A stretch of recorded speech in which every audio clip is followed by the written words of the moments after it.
I would render it into my phone or export it to my phone and go to the car and test drive it. And then I'll be listening to it like 2 minutes and 45 seconds. I forgot to put this in. Go back, put that one little beep boop whatever in there. Go back and test drive it so I can get back to the 2 minutes and 45. Like, there it is. I'm very hasty. Like when my dick is hard, I'm ready to fuck. Like, let's go. Yeah. Let's go right now. The shit's hard. Is this for 2 or is this for 1? Like, let's fucking go. Right. It's my big dick. I'm ready to fuck. Yes. Let's fucking go, right? To quote Boogie Nights. I want to fuck. It's my big dick. So everybody get ready fucking now. Welcome back to another episode of the podcast. This is Awsker Matthew returns. So you're a recurring guest, man. I really appreciate it. Thanks for coming on. How you doing? Pretty good, man. Sweet. We got together like at 9 a.m. I went for a 5-minute walk, went for some lunch, and I feel good, man. I'm stoked to do this, stoked to get on from artist to artist and just chat. What do you say we crack these open? Oh, yes. Why not? Clean easy. I have not had an energy drink. I mean, this isn't an energy drink. It's not. But I've not had caffeine in a can in about 2 months, since September, late September. So here we go. Cheers. Cheers, man. Yeah. Why is it spicy? Just kidding. No, that's good. Yeah. Yeah. Yeah. It's all that. That's been my craze. Like, just the look again, the carbonation, the fizz, Yeah. some flavor, and just a little bit of kick with the caffeine. So it's pretty good. So I don't want to put you on the spot, but I'm gonna. You're sober now. Yes. There's no easy way to get into it. Well, that's one of the major things that's different from the last time around. Last year, Yeah. I was still in the drinking era. Yeah. And it's hard for the audience to tell, like, is this guy a drinker or not? Yeah. But it got to a point where it was too bad, you know. But yes, I'm sober. 2 weeks from now, I'll be 6 months. Congratulations. Thank you. This is a forever thing. For now, yes. Even to the point, like, if you were to ask me, well, don't you want to drink one drink and then don't you want to just, like, you know, take the edge off and, like, just be chill, whatever? And my mind says no, and I keep saying no in any situation. What if you're around? What if you're in a date? What if you're around your bros? What if you're around? Maybe you're jamming. You know, whatever. It's Your wedding day. When wedding day, it's like no. The only closest thing I can think of, if I were to, like, quote unquote drink, is you know, fast forward. I'm with my wife, seeing my son or daughter growing up as a kid by the pool, and I have a glass of wine with, like, a cigar. Yeah. But that's like, yeah, I'll do that. Yeah. But as far as picking up the drink again, I'm good, man. I don't. I have no desire and no interest, especially, like, to get where I am at now. It was really hard. As a musician, it's kind of part of the culture. Drinking, Yeah. drinking, smoking, like before jam session or whatever. Like, how's that changed? Is it changed? Is it different? You feel like you're missing something? It did at first, and that's kind of like the trap to keep you drinking. Yeah. Because one, everyone does it in a way. Two, it's like accepted socially. It's the thing you do. It's like, it's almost the default. Like, yeah, a drink, not a problem. You're like, you know. But however, everyone's different, and it could affect you. Some people get affected more than others, you know. Yeah. And for me, I guess somewhere along the way, it embodied everything mentally, spiritually, and physically for me, that it just, there's no way. But what has changed is, like, it really hasn't changed as far as, like, I'm still me, but I have to accept the fact that I just can't have it anymore, because it was affecting me personally, internally. So and I'm comfortable with saying no, being around it. I had to, in order for me to do that, is that I have to be okay with myself. Yeah. I had to solve those things, you know. I had to look myself in the mirror. I had to write it down and get brutally honest, like, what's going on? Like, why is it that you're still continuing to, it's not just the drink, but drinking heavy, you know? Yeah. I was drinking heavy, man, and my tolerance got more, the threshold, or the line of what you call drunk just caught more and more. Like, instead of a 6-pack, it's a 12-pack. A 12-pack with 2 tall boys, you know. Oh, it's almost midnight. I have 15 minutes left. Like, it spiraled down to that point. And so, you know, not much has changed. What changed is me internally. I had to change my approach inside. I had to, because even though it was fun to drink, it was fun. You know, there's a certain window between like the first sip and blackout drunk, and there's like little phases in a way. Buzzed, then tipsy, then drunk but coherent, and then drunk, you don't even know what you're saying, and then blackout, right? To get a good frame, right? So somewhere in there, it's fun, right? There's certain things that come out of you that you really don't share when you are sober, which is kind of not really, because I'm sober now and those things come out, but so you know, yeah, I just don't want it anymore, man. And again, going inside, I had to change that. That's what had to change. Like everything was the same, because in the back of my head, a part of me is like, you know what, dude? Like, this is not you. You know, this is not me. And even if I did moderate it, like, you know, controlled it and had only 3 beers and then call it quits, I could do that. But I knew if I wanted to go to the next level, for me, if I wanted to go take it to the next level, like spiritually, mentally, physically, I had to put the drink down. Yeah. Period. Yeah. And I was doing things, but it was like at 70%, you know, and it's just like, you know, like it wasn't up to par what I thought what is or can be my full potential. You tell me if you don't want to go here, but was this, do you think like you were born an alcoholic? It's in your blood? Is this something that you did to yourself? Like, did it ever get out of hand?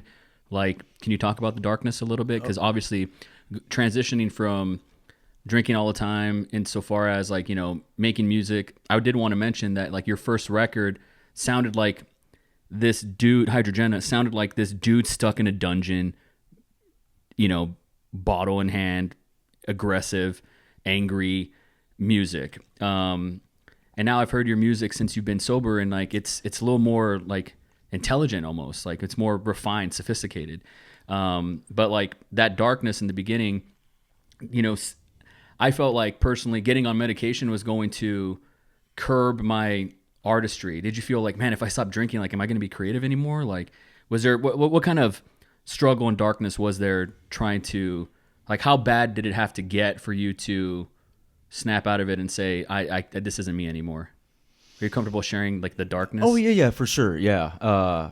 It's actually, it's a must, because I guess because sharing this little journey would probably help someone out as well. That's also a creative, or maybe just someone struggling with it as well.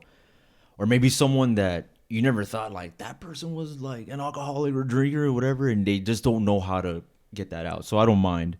But there's a little bit, like, if you go down the history line, like, yeah, I was like, maybe it's in my genes and it runs in the family. I'm an alcoholic, you know, because obviously, and when I was growing up too, like, that's all I ever saw, you know.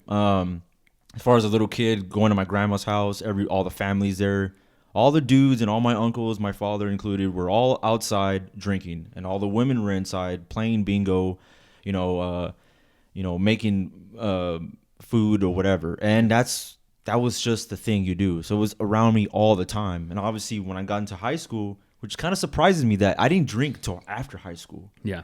So the pressure, the peer pressure of like who I thought were my friends, hey, let's go to parties. It was around me, and I was like, no, I'm good. Not only until I got after high school, I was like, okay, let's see what this is about.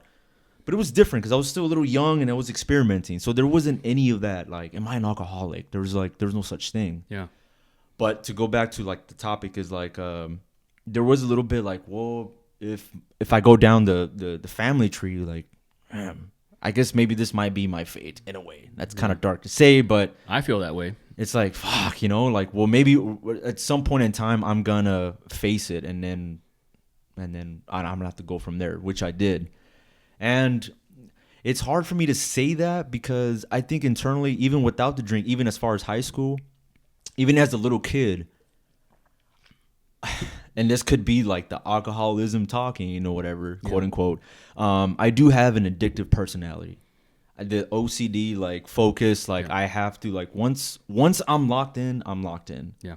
And I think that could either serve me or it could be used against me. Yeah. So that's kind of like my problem in a way, like my problem. Well, that's what led me or steered me into the direction of my thing is that I go fucking hard, dude, and anything, whether it's good or bad, or whether I notice it or I don't, I just do. And obviously now that I'm sober, I'm using that addictive personality for the good things, right? And I guess once I started to like drinking and started to know these flavors and started getting into it and knowing when I'm gonna get drunk and when to stop and all that stuff, that's when it gets a hold of me because I want to know everything, you know, like it just almost, again, if I see something that I'm very curious or passionate about, or I'm fascinated, man. So like if you give me a toy, I'm gonna like break it apart, and I want to see, what does this do? What does this do? Okay, cool. Once I see all the parts laying down, I'm gonna put it back together and be like, okay. And that's just like, as a little kid, I've always had that. So is that alcoholism? I don't know. But they say it's a disease. Do you agree with that? I mean, it's a hard one because... Do you feel like, say you're sober 10 years, are you still an alcoholic? Is that how it works? Does it? I mean, I don't know. I don't know. And like, let's say it is. Yeah. Let's say it is. So what? So what? Like, and what? Like, why is that like a bad thing? Like, what? Because right. I've again, like, people's like seen this in the background. What helped me to get on this like recovery, like to snap out of it? I watch other people that are sober. There's two, Steve-O and Dane Cook. Just watching their brain, just being sober. They're not even talking about being sober or preaching. Yeah. Just being, I'm like, whoa, how can I get like that? And sure enough, they say, dude, I put the drink down. Or Dane, he's like, dude, I never needed that because I grew up around it and I don't want to do that. Yeah. So I saw like both sides, you know, and like for a guy like Steve-O, I'm like, damn, if this guy can get sober, I can get sober, right? Mm-hmm. And he's been like, I mean, you're talking about the drugs and opioid, like all this crazy stuff, PCP and all this stuff, you know, which is like another territory.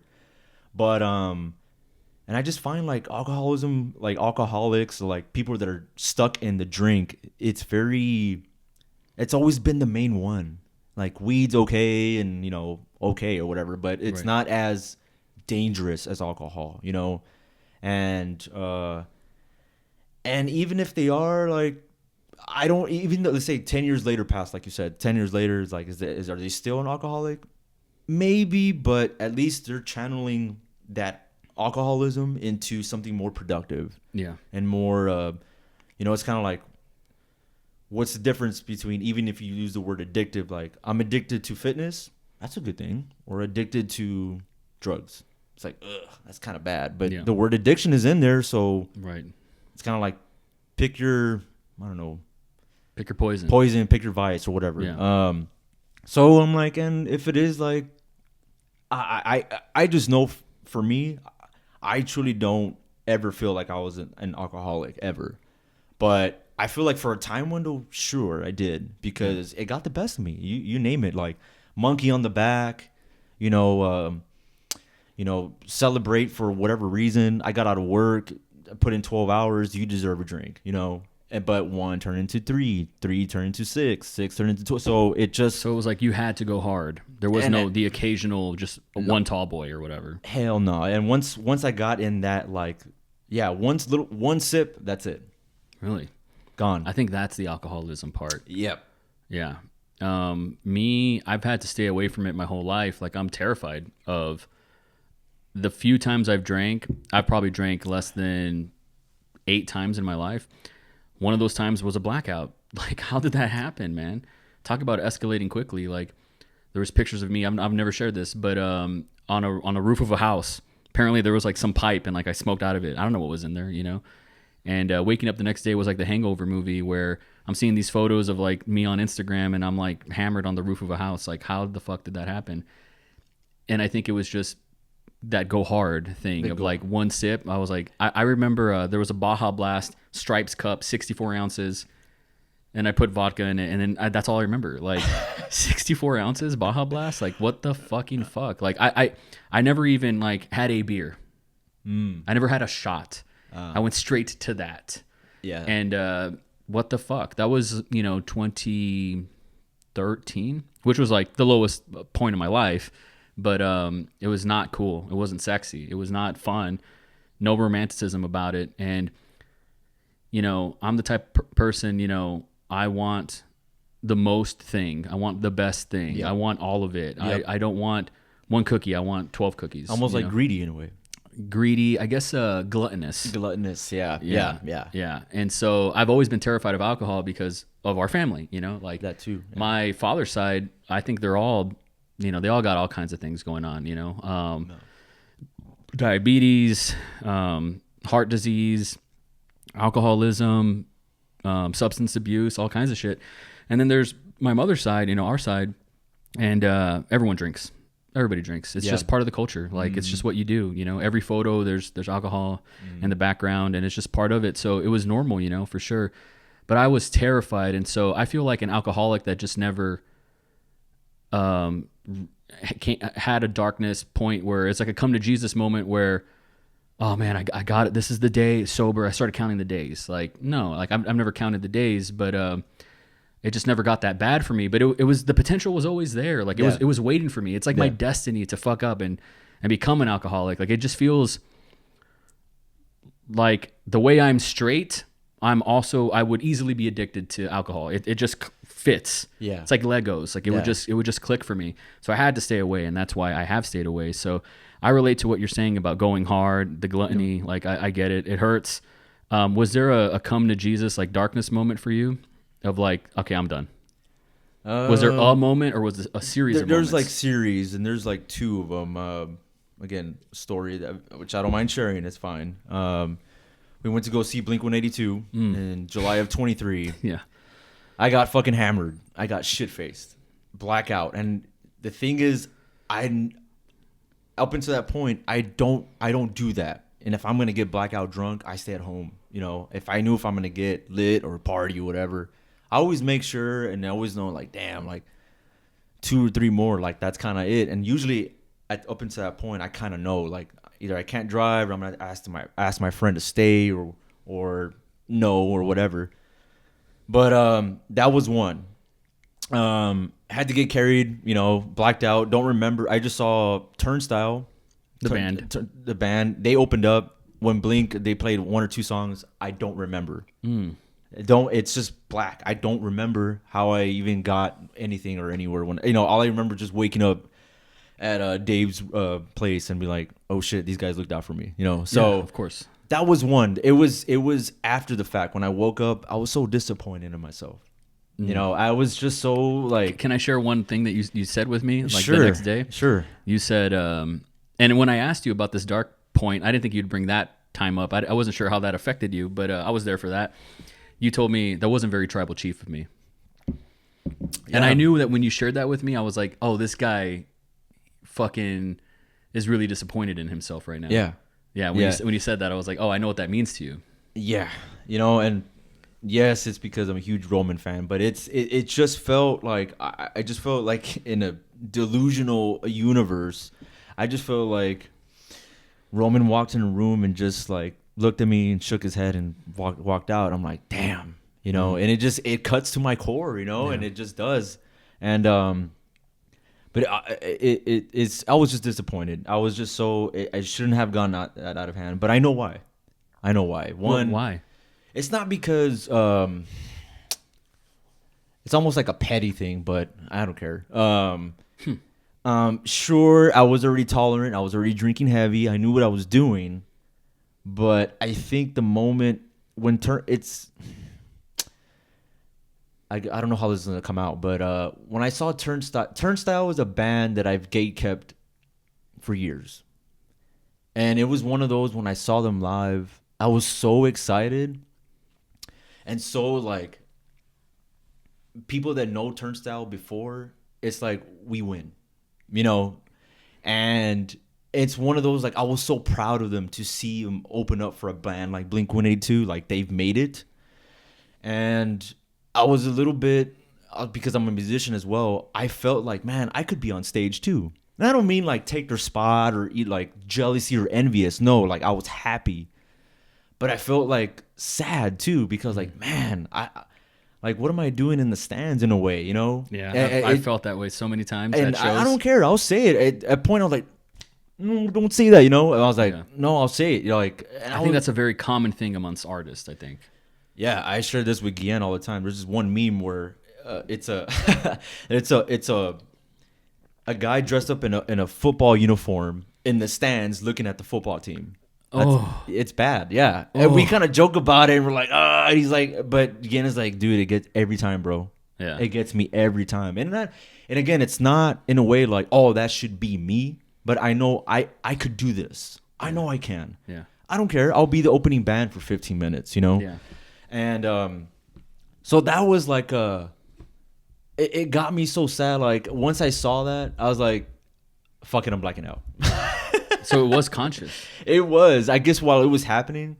Yeah. And it was one of those, man. And that's what, like, I guess pushed me over the edge more than what I was supposed to. That was like my bleeding edge, you know.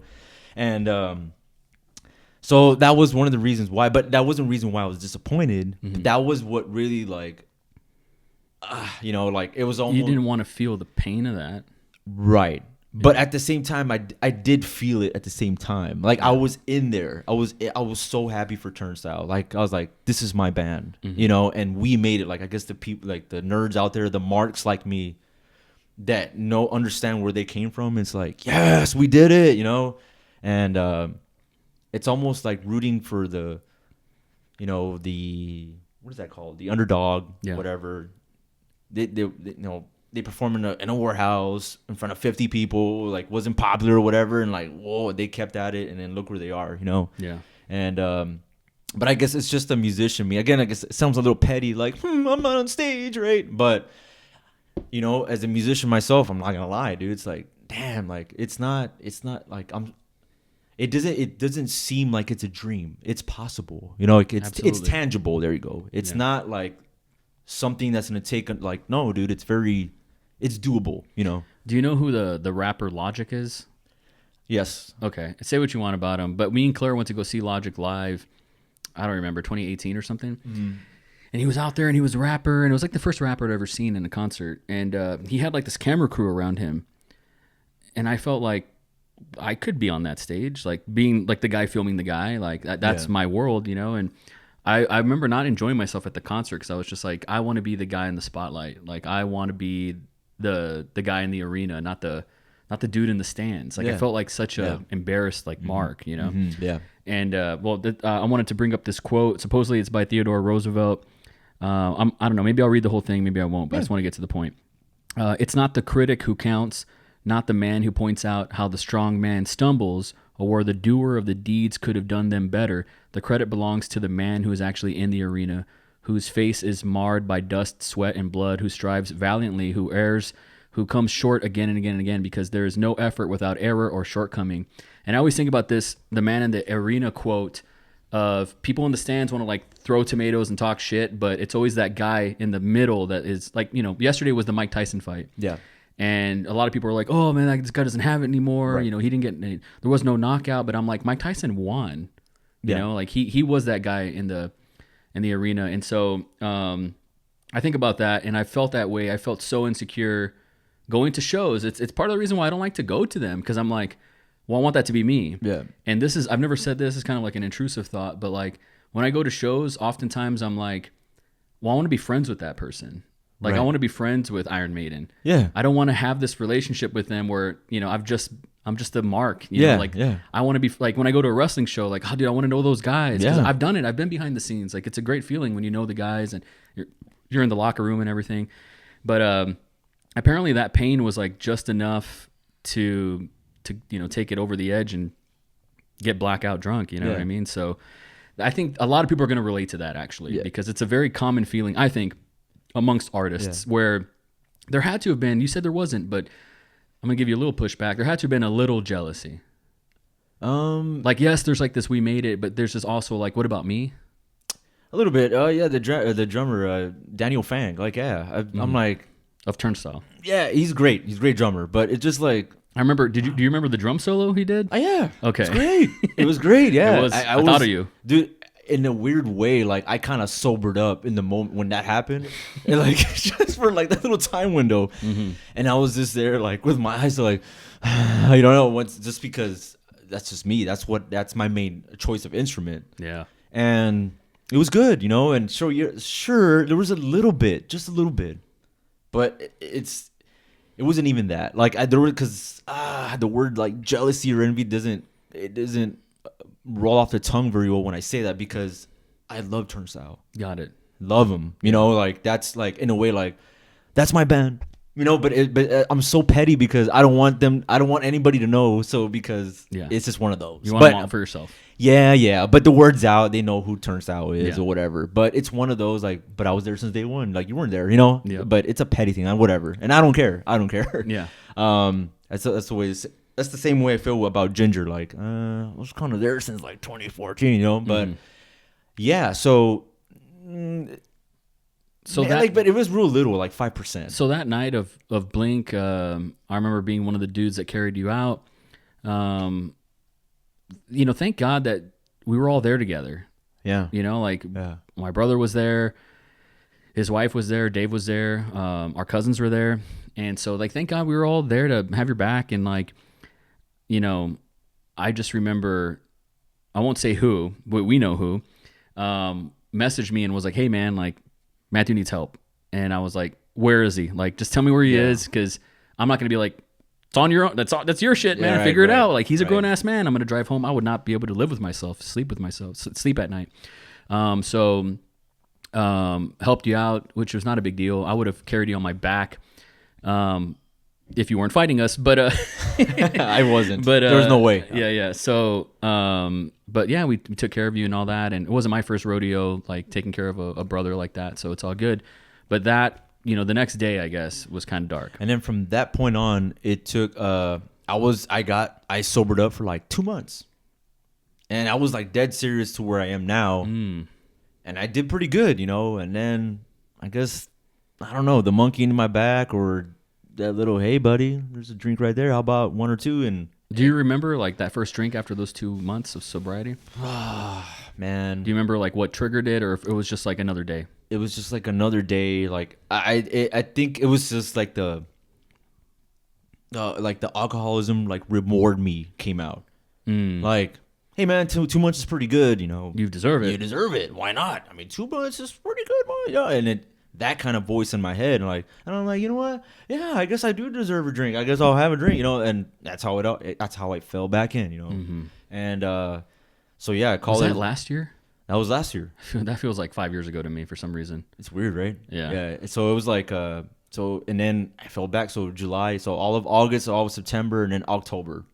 It was like October, November. I just fell off. You know, I felt at that time it was, I'm over October. Let's get over with November. You know, fucking, I'm done December. You know, in a way. Yeah. And then New Year's came around, but it still kind of latched on. You know, but now going back, fast forward a little bit. I relapsed, right? And then I kept going, whatever, it kind of stayed stuck, and until again, going back to one day or one night, I guess I partied really hard for myself. I don't know. I convinced myself that I was rewarded or whatever. It's whatever. 24 hours later, man, there was like, well, first of all, the every time, like it was every other day, I would drink heavy, and the hangover started getting really bad. Like, sure, I've gotten a little bit older, so like I can't do things that what I could do in my 20s. So like the recovery process, it's a lot slower. You know, How many birthdays have you had? 32. Okay. So I guess sure, I was quote unquote invincible in my 20s. Like my body can take it and be like, nah, 4 hours of sleep, I'm good or whatever. Now it's like, hell no, I need another 3 or whatever. Yeah. Just depends. But I have to make up for it. That's for sure. So that's one. They're getting like so bad, like to the point where not even 4 hours of recovery. Like, oh, I'll just stay in bed for 4 hours and then wake up and go do something, go about my day. It's like, nope, I'm checked out. I'm done for the day. The day's gone. Just in bed, YouTube, feel sorry for myself, self-loathing, whatever. And then the next day after that, it repeats itself, right? But I think I partied so hard. 24 hours later, like the withdrawals came in, and it was nightmarish. Really? It was bad. Yeah. What were the symptoms? I've never been hungover.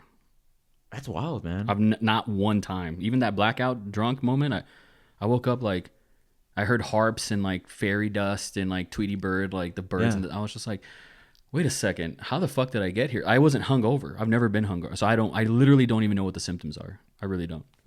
Well, one for me was like itching. Really? Yeah, man. Itching. Interesting. It's just like body's just craving, dude. Like let's just go back into it. I guess like the coming down from it, like that kind of withdrawal, and not being able to sleep, almost like tremors. Like you think you're asleep and you wake up, like whoa, dude, like holy shit, like your body's really fighting for like I need to get back to that state of mind, Wow, that's gotcha. And pacing back up and forth, man, and almost felt like also I was gonna die, dude. Like I don't know how to explain it. Like again, I wasn't. Was it the next day or the next week? It was the next day when I partied that hard. God like damn. it was like around early May, and once it took about 2 hours that wave. I toughed it out. It's almost like I was in the middle of a desert storm or snow blizzard with just a blanket, and I just held on tight. And I'm like, dude. But while that was happening, I said, okay, that's it. Like, I'm fucking done, dude. I'm so done. So that's how painful it got, Yeah. And also, too, what cut, like, when in that middle of the wave, that 2 hour wave, I was telling myself, dude, if this alcoholism comes back up, what are you going to do? You got to if you say you're done, like, how are you going to counter it? It's going to happen, One was like, well, how am I going to go to the next level? Like, and that kind of like just cut to my core. Like it speaks, I guess for me, when I say it out loud, I just ask that question, like, dude, if I keep drinking, how far am I going to go? And the answer is not very far, and that just like, it hurts me, saying that out loud. I'm like, holy shit, like, damn. And I even feel like when I was saying that, like, damn, like, yeah, that's true. So, that was like the withdrawals, like that was just so bad, man, and it was maybe it got the best of me. No shit, Sherlock, that's what you get or whatever, but that's what it had to come down to, and so far so good. 6 months later, I guess, more or less. I want to say it's 6 months and 2 weeks, but I guess at first I was like, I'm done drinking in a way, because there was a little bit of like, damn, like I'm gonna have to change like the trajectory of how I go about my life now. I'm gonna have to cut off some people. I'm gonna have to set some boundaries. I'm gonna have to, and I have to be comfortable with that, and I'm gonna have to be okay in a situation where everyone's drinking and they're all looking at me like, you're not drinking. And as a human being, like, fuck, I don't want to be looked at like that. It's a shitty feeling, dude. Yeah. So, and I'm gonna be like, yeah, like, no, I'm good. I don't need a drink right now. I'm solid, And if they feel in some way, then that's her problem, and I have to walk away, or else I'm gonna be back in the same thing, back to drinking, and back into like, oh, I don't want this. For what? To like people please and be a part of the setting, just so it can just end in like a couple hours, and the next day you're by yourself and like, why did I do that? You mentioned Steve-O, and who was the other guy? Dane Cook. For me, man, like, thank God for CM Punk and being straight edge and not drinking. I have drug-free tattooed on my knuckles because of him, even though caffeine's a drug and I drink caffeine, so I'm a hypocrite. But thank God for CM Punk, because when I discovered him in 2005 and his whole shtick, I was like, Oh, you can do that? Like, that's an option. That's like the most punk rock thing. Yep. Is to be like, fuck you, I'm not going to drink. Yeah. And that was like the first time I'd ever heard that, you know? And it gives me a lot of strength. And like, there's that promo between him and MJF where MJF's like, dude, or maybe Drew said this too, but like, Drew said, you know, for a guy that doesn't drink, you're in and out of rehab all the fucking time, right? And then I remember MJF said, you don't drink, but you look like a fucking meth head. And like Punk is adorable. Like I love him, you know what I mean?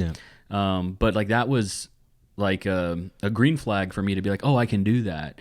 And then eventually people just stop asking. They're like, yeah, this guy doesn't drink. And, you know, I'm the designated driver. And it's come in handy a lot, you know? So you do have to build like that reputation of like, I don't drink. And then like, it's a powerful thing, you know? And there's inertia, there's momentum, there's a force that like comes from it for sure. I remember, I think no, that's not true. That's a lie. But I did drink on my wedding day. I had like a glass of champagne. Tasted like shit. Like I was like, I couldn't even enjoy it. And it was the best day of my life. I was like, this sucks. Like I'm not into this. You know? And that was champagne for crying out loud. But it's just, luckily it didn't take. But I hear your story and I'm like, I wanted to talk about it because we can't talk about, we talked about this on our walk actually, that like 2023, 2024 is kind of like a part 1, part 2. Yes. And we can't really talk about that without getting like your sobriety journey out of the way, you know. And I wanted to give you the space to talk about that if you were open to it, because it's very personal. It's no one's business, you know. But I do think it can connect with some people. No, for sure, man. Because I can't tell you how. And this is one. It's in my lyrics, but it's one again, or it's going to be anyway. Staying silent kills, man. Drowning is silent, dude. You just don't know when someone is hurting, and they can play this, portray themselves as like they're doing all right. There's nothing wrong with. What do you mean? Looks fine to me, you know?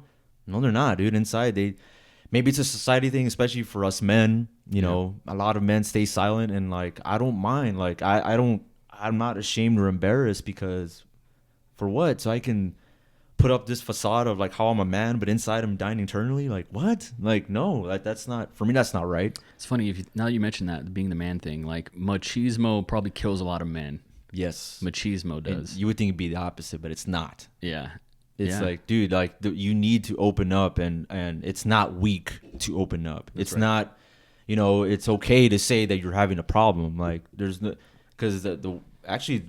It's the other way around. If you're not speaking up, you're actually pretty weak for not doing that, you know, because it eventually, and then it gets to the point, I've seen it all the time, me included, like it gets to a point where it gets too bad. It's like, dude, you know, that's what happens when you don't say anything, you know, or at least try to talk about it with someone. And yeah, there's nothing wrong with that. And I'm for like those creatives and those like-minded, not only artists, but someone else that's just maybe stuck in that place, like, dude, like go talk to someone, like go, or there's nothing wrong with that, you know, especially the machismo pride thing. Did you ever consider going to AA, or did you go to AA? I was close, man. Yeah. I was so close. Like, and I told myself, like, you know what, if I can't do it and it gets out of control, I'll go. I really would. How does someone get sober? You know, like what does it take? Because I've seen it happen in my life a lot, where a lot of friends and family and acquaintances, coworkers and whatnot, like they have a drinking problem. And I feel like I have like, you know this, man, you know this better than anybody. I have like a preaching problem. Like I can fucking go on a soapbox and like give sermons for people of what I think they should do. And it comes off very self-righteous, I know, and condescending. And I don't know, like I just really care and love these people. I don't want them to drink a drop of alcohol if it's going to hurt them, but like is everybody like just alone? Like how do they kick the habit, you know? Like are there magic words that you can say where someone's like, yeah, you are right, like, or is it just like they're on their own journey and they got to do it themselves? It's all internal, man, for me, without going to AA or whatever, because there wasn't something that me or anybody else could say to be like, oh, okay, I have a problem, or like outside of an intervention or something. But like I've noticed the people in my life that do get sober, they do it themselves. Like there is no intervention, or there is no magic words, unfortunately. It's just a moment in time, man. Like we know when you see someone like get up and leave, you're like, holy shit, he's really serious. Like, you know, it's one of those. And it comes from a moment in time, not 5 years, not 10 years. It's just like, nope, not doing that again, you know? But it has to get, it sucks. It's unfortunate sometimes that it has to get so dark and so painful where your brain is like, dude, I can't do this. I can't live like this. It has to come from that headspace. For me anyway, for getting sober. Like, it was too painful, man. Too painful. And plus, like, I'm still relatively young and like, dude, I got a lot of life to live, man, you know, and there's a lot of things I got to accomplish, and which even though I have, but there's other levels that I want to go. And I noticed too, like a reoccurring pattern, like with Dane Cooks, like the sober guys, they're on a level where I'm like, man, if I can have like a fraction what they have, and look, it's almost like another stratosphere in a way. Yeah. And no drink to be on site. So it's like, I'm going to do that, you know, too, or try to at least try to put myself in that position to, you know, venture out with sobriety. But it comes with internal. Because I remember I said, all right, dude, cut the bullshit. Let's get right into it. I sat down in front of a computer. I wrote it down. Like, why are you drinking so heavy? Like, just, dude, I know. And I had to see it because Walter White, pros and cons. Pros and cons. Like, yeah. If I don't do it, you know, I can't live with myself. Or the next one, if I do it, he's gonna kill my entire family or whatever. It's like, God damn, you know. So it's almost like that, you know, where I have to put myself like, fuck. Like, if I keep going, I started answering these questions. Like, honestly, if I keep doing it, and I see the thing is, as cheesy and corny as that sounds, I already knew that internally, but the alcoholism, the distraction, the cloud, the thing that whatever it is that's lingering over my head, that's like hovering darkness, won't allow me to process that, because I'm scattered, you know. But when I see it in front of me, it's like, oh man, now it's like I have no choice but to focus on it, as opposed to like, oh, I know that, and then it gets stuck somewhere out there, and you won't be able to reach it for another week or two or something. I don't know.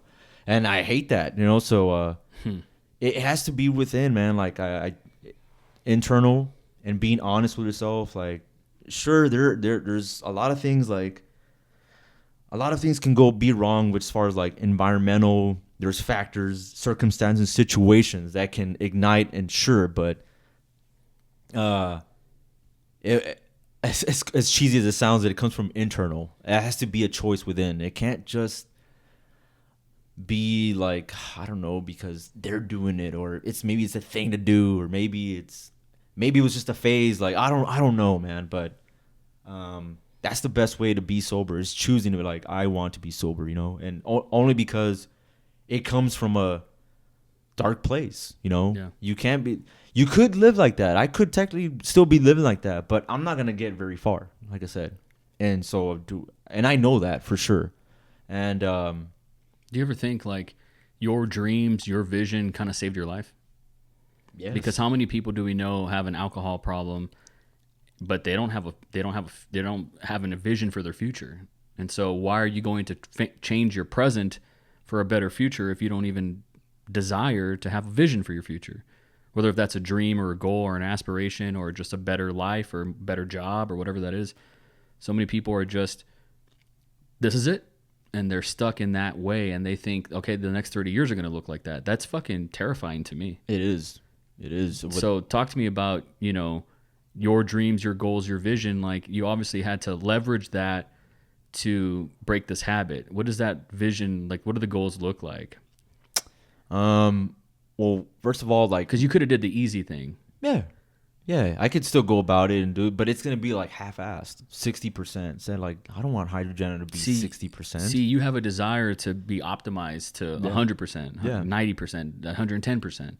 Not a lot of people have that engine inside them. Yeah, I guess I created that world that starting as a little kid till now that it's just, whether it's me being delusional or whatever, but it's like, I dream. I'm a dreamer, dude. You know, even though sometimes like I'll talk to myself thinking I'm talking to one of my idols. It is what it is. But I'm just fascinated and curious about life, man. You know, it's great. And there's a lot of things that are not great as well. But that's part of life though. And that's yin and yang. And you can't have one without the other. So that's the dance of life, you know. And but one of them, I just choose to, you know, the beauty and the dreams and like, you know, I like looking at the stars and being like amazed and like gaze into the stars and like whoa, you know, and maybe even a little crazy to be like, what do I have to do to get over there, you know? Yeah. Like what is that? What is that? Crystallized. Like what does your vision look like? Your goals, your where you want Hydrogena to go, and whatever future thing. I for think Awsker. I We actually haven't really talked about that. no. Well, one, I need to. Well, one, I want to prove it to myself. Like, I have, but I want to prove it at sober level, right? Prove what to yourself? Prove that I can not just say it. I want to do it. Do what? Do like I want to sharpen my I want to make sure like my sobriety's in check, and then I want to perform, like, showing up to meetings, doing this podcast, going to work. Like I want to be able to live doing the everyday to day life activities and or things of life in a sober world. Like that's one of my goals. Like I want to be able to say I did that sober, which I did. I saw Slipknot in September. I saw my first show sober. So that's like that's your first show ever sober? Sober. At a Slipknot show, I know. So in like 2015 when you saw, was it Slayer or who was it? 2015? 2015 or 16? 2018 I saw Metallica. You saw Metallica. No, you also saw Lamb of God. That was 2016. 2016. Yeah. And that was, you were not sober. No, I was sober. That's yeah, weird. Okay. Oh wait, but yeah.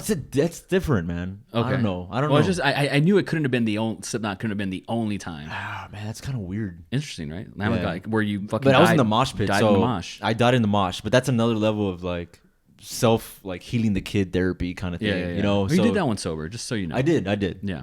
But I guess up until now, I don't know. Post, alcoholism, I It suppose. took 8 years for another 8 years to like do that again. yeah.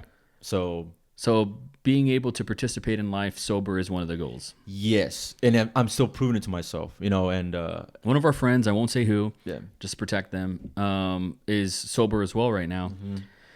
And I check in on him, and I'm like, "Hey man, how you doing? Are you still doing the sober thing?" He's like, "Yo, like I'm doing this forever. You don't need to check in." And I'm like, "Okay." With you, do I need to check in, or like is it kind of like I know that faggle, I know that you don't need to check in with me, or like do you appreciate the check in, or like do you check in with yourself? Like when does that goal become like you are doing that? You've accomplished that goal.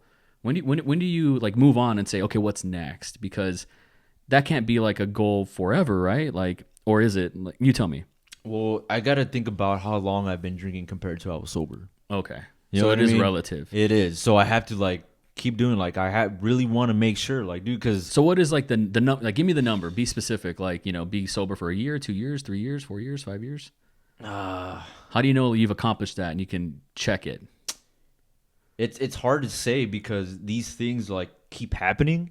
What is that? What things? Little accomplishments in life, like okay, like I got my own place again, you know. I'm about to move to a different department at work, you know. People here and there started to notice little different like behavior about me, you know. Or I'm doing this podcast again.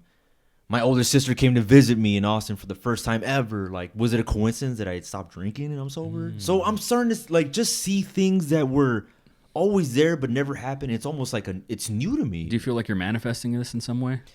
A little bit, sure. And maybe the price of like almost like not the reward, but like the good deeds of like for putting away the drink down in a way. Yeah. To some extent. Not Every action has an equal reaction. Yeah. So when you were drinking, you were probably attracting a bunch of negative shit. Yeah. And now that you're sober, now your antenna, I call it the antenna, is more open to like attracting positive shit. Would you agree with that? Yes. Like I said, one great one is depth of field. Again, my lenses were always focused on like it's same angle, same, you know, camera right here. But my focus was like in that tree back there, you know what I mean? And now when I'm sober, you just focus a little bit, and now I can see this microphone in front of me, you know? And it's like, wait, this has been in front of me all this time, you know, like what? Like, yeah, dude, you just switch it here, you know? And so I'm starting to like almost like I'm embracing that. I'm noticing that. So like, is that a goal? It is. And I'm also like reassuring and telling my past or my drinking self like, haha, like, see what happens when you stop drinking. You should have done this a long time ago, dude. Like, you're killing me, dog. You know what I mean? So yeah, it's almost like reiterating and reassuring, and I have to, and I need to instill it because I can, dude. I mean, I'd be stupid if not to, because when last year when I said, you know, that's not very tribal cheap of me, like, it got me again. It got me again, and it's like real sneaky, man. That's why I have to like prove it to myself, being sober, being okay, like, dude. Of course, like even now, when I was at the Slipknot concert, right? I was getting so annoyed because the people in my row, they were pounding beers, and they kept having to go to the restroom, right? And after the third time, I was like, I looked at them and I was gonna say something, and then I'm like, damn, that used to be me. So I'm like, you know, so it kind of got me a little bit, like, you know what? I get it. They're having fun, I think, but I think inside. There's something in there that they're covering up, but that's something else. But yeah, that's their journey. That's their journey. So, but of course, like, dude, there was nothing but like a Coke and a Rambler, two choices out of a sea of alcohol everywhere. And I looked around and I was like, "What's a Rambler?" It's like a Waterloo sparkling water. Oh, got it. Yeah, it's and so yeah, dude. So that's like a test. For sure. You know, I could have easily I was like, no, I'm good, you know? Yeah. And so those are I'm not really tiptoeing, but that's my goal, man, to prove it. You know what? You just connected some dots with me when you said that Slipknot story of like, you were going to say something and you're like, but that was me. The 5 times or so that I've drank, it always came from I can't believe I fell for this, but it always came from a dark place. Yeah. I remember I did this backyard wrestling match with Surge. I jumped off my mom's house and I did a flying elbow off the table. I was not that kind of guy, and so that was a big spot. And we wrestled this death match. I'm bleeding. I remember he gave me this DDT on a chair, open chair, and I put my arm in the way, and I nearly broke my arm. I had the craziest, gnarliest bruise on my forearm, for like 3 months. And I was like, if I didn't put my arm in the way and that was my head, I would have fucking cracked my face open. We had a gnarly match, and then the camera corrupted. It wasn't recorded. And I just remember stormed off, and I was so pissed. And I was a senior at the time, and I knew my mom had, if she's hearing this, I knew my mom had this Bacardi, and I didn't even know what that was. I mixed it up with some lemonade Kool-Aid, and I fucking threw it back. And at the time, I was dating this girl, and she picks me up. We go to her parents' some like family reunion thing. And she's like, "Are you fucking drunk?" And I was like, "Yes," because I was in a lot of fucking physical pain, and I was also pissed off that the camera did not record this match, and we killed ourselves for nothing. And she was just so disappointed in me, and I had a lot of pain with that, but I was in a lot of physical pain, and so like I drank. And then this next time, I remember I moved. So I did the 6 weeks on 6th Street. I was homeless. I finally it was like October 1st or 5th. 2012, and I finally got into my first apartment, and I'm a dumbass. This is my first time ever moving anywhere. I don't know why I thought like my room would be furnished, because when the realtor showed me around, they showed me like the space that was furnished. I get there, there's no bed sheets, there's no pillows, there's nothing. And I didn't have any things on me, like, because I was homeless at the time. And I realized I don't even have a cup to drink tap water. I don't have a plate to microwave ramen. So I go to H-E-B and I buy a bunch of stuff. And I thought, you know what? I'm alone. Like, it finally hit me. Yeah. And I was like, dude, I'm alone. Like, there's no supervision. No one's going to save me. And I buy 2 M-Dog 2020s, a blue one and like a red one. I'm stupid. I mixed them together because it was purple. And I was like, yeah, chugged it. And this is sad. I've never said this, but like, I chugged them and I'm alone in my apartment in the dark, like blinds closed. Like I didn't even turn on the lights. I was just too depressed to turn on the lights. And I am shit-faced alone in this apartment. And it came from like, I'm alone. Like, it came from a lot of pain. Like, Yeah. that was like a big crater moment for me. And then that time where I got blackout drunk, I remember mixing the Baja Blast with the vodka. And I remember having this thought of like, nobody cares about me. There's no one in my life to say, don't do that. You don't do that. Like, you're Knives Monroe. You don't do no. There was no one. And so I thought, fuck it. And all those times I drank, innocuous, random times, all came from pain. Yep. It was never like a party. Let's have a beer. It was never like fun times. It was always a dark time. So we associate. This is like a no shit, but like it's such a light bulb moment for me. We associate pain, darkness, loneliness, all those dark feelings that we all feel on a regular basis. We associate that with alcohol. We link it with alcohol. Yeah. And it's very hard to divorce yourself from that. Yes. You said it was a moment in time, but it's still another, like you're one trigger away. Yes, that is true. But see, I got myself where it's too painful. Yeah. Like, that's what it comes down to. For dude. sure. Like, there's just no way. Like, The pain is right there. It's like a shadow. oh yeah. Yeah. Oh yeah. And it's so.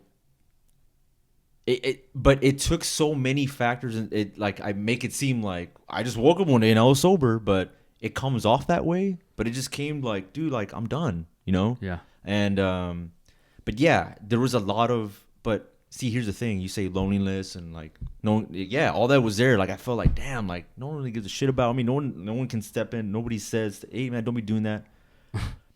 But I told myself, like, how many times, like, okay, like I don't know, like how many times do I have to keep going through this? You know, it's almost like the same message. Like it's what's going on here? Like It's a cycle. yeah, it's a like, cycle. dude, I've done this 500 times at this point. Yeah, like however many. and it gets old. It gets old for me anyway. And sometimes like I can even observe a scene, or I can go to again, last month I saw Eminem live at Coda, and I was seeing these people drink, and I'm like, I know what phase they're in, or I know more or less where they're at. You know, I have a glimpse, or like they're about to get started, and I'm starting to see where they're at, and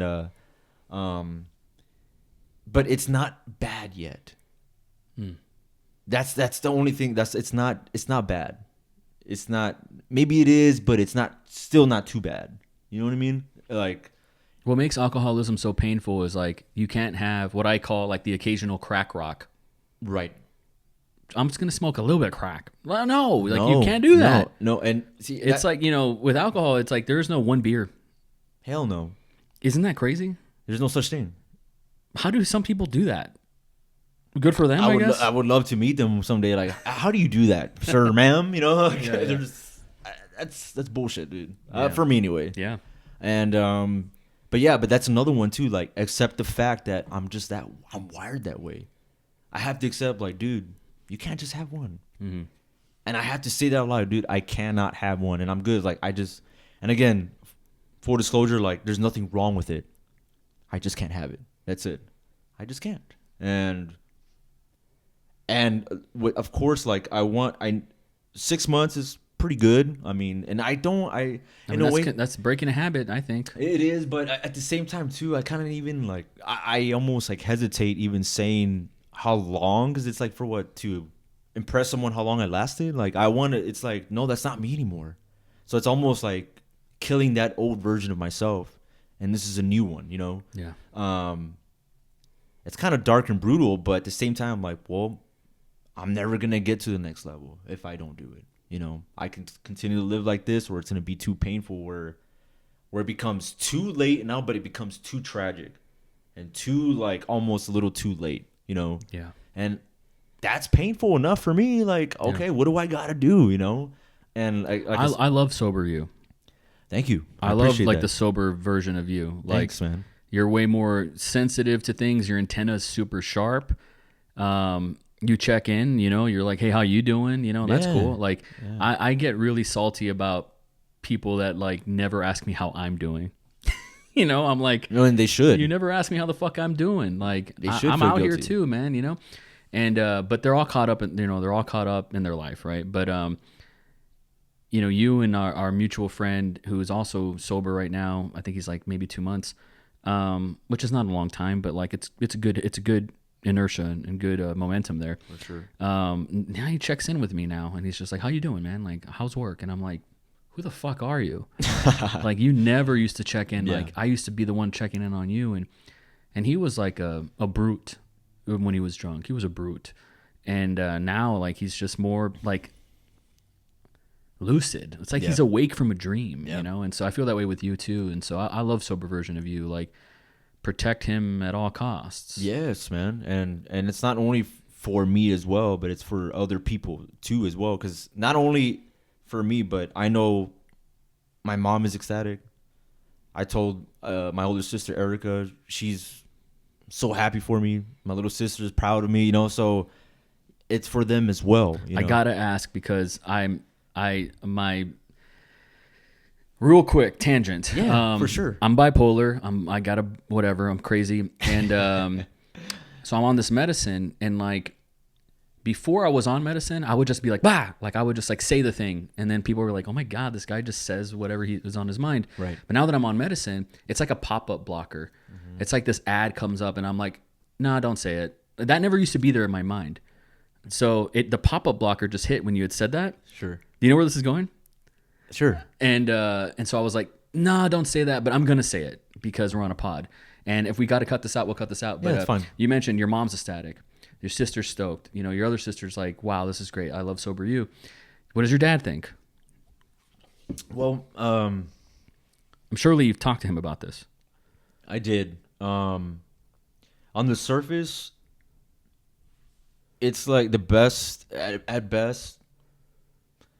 Do what I gotta do, as long as you're happy. As long as you're happy. Like, does he even get it? I don't know. Because like that generation, do they even know what sobriety is and that it's a lifestyle? Like, you know, that generation started drinking when they were like in 7th grade. Man, it's a tough one, but and like I just want to make for people who are listening to us all the way here, like that's fucking rad. Thank you for listening. But for South Texas, borderland, Mexican, American men in their 50s and 60s, like if you aren't related to them, you don't get it. This is not your scene, man. But like as someone who grew up with that, like it's a whole different world. And maybe like some folks like Italians or Irish or, you know, everyone has their own version of this, I think, that struggle with generational alcoholism. But like for you, do you think they get it, like that culture? that's a whole nother beast, man. Like I don't even know where to begin. Almost like it's almost not even my place to say. Like also, it's kind of easy. I don't know. Like I try to I know they were born from the 60s and 70s, so it's like it's a different time, and they grew up like this, and they were conditioned. So that's a hard one, man. You know. However, you know, they also have a mind, and they can think, and they can, you know, still choose, even if you're 50, 60. Like, what's the difference between someone that is, you know, conditioned to like be drinking all the time, or drink is okay, or whatever, as opposed to like someone else is like 56-year-olds playing video games, streaming on Twitch. Like, they come from the same era.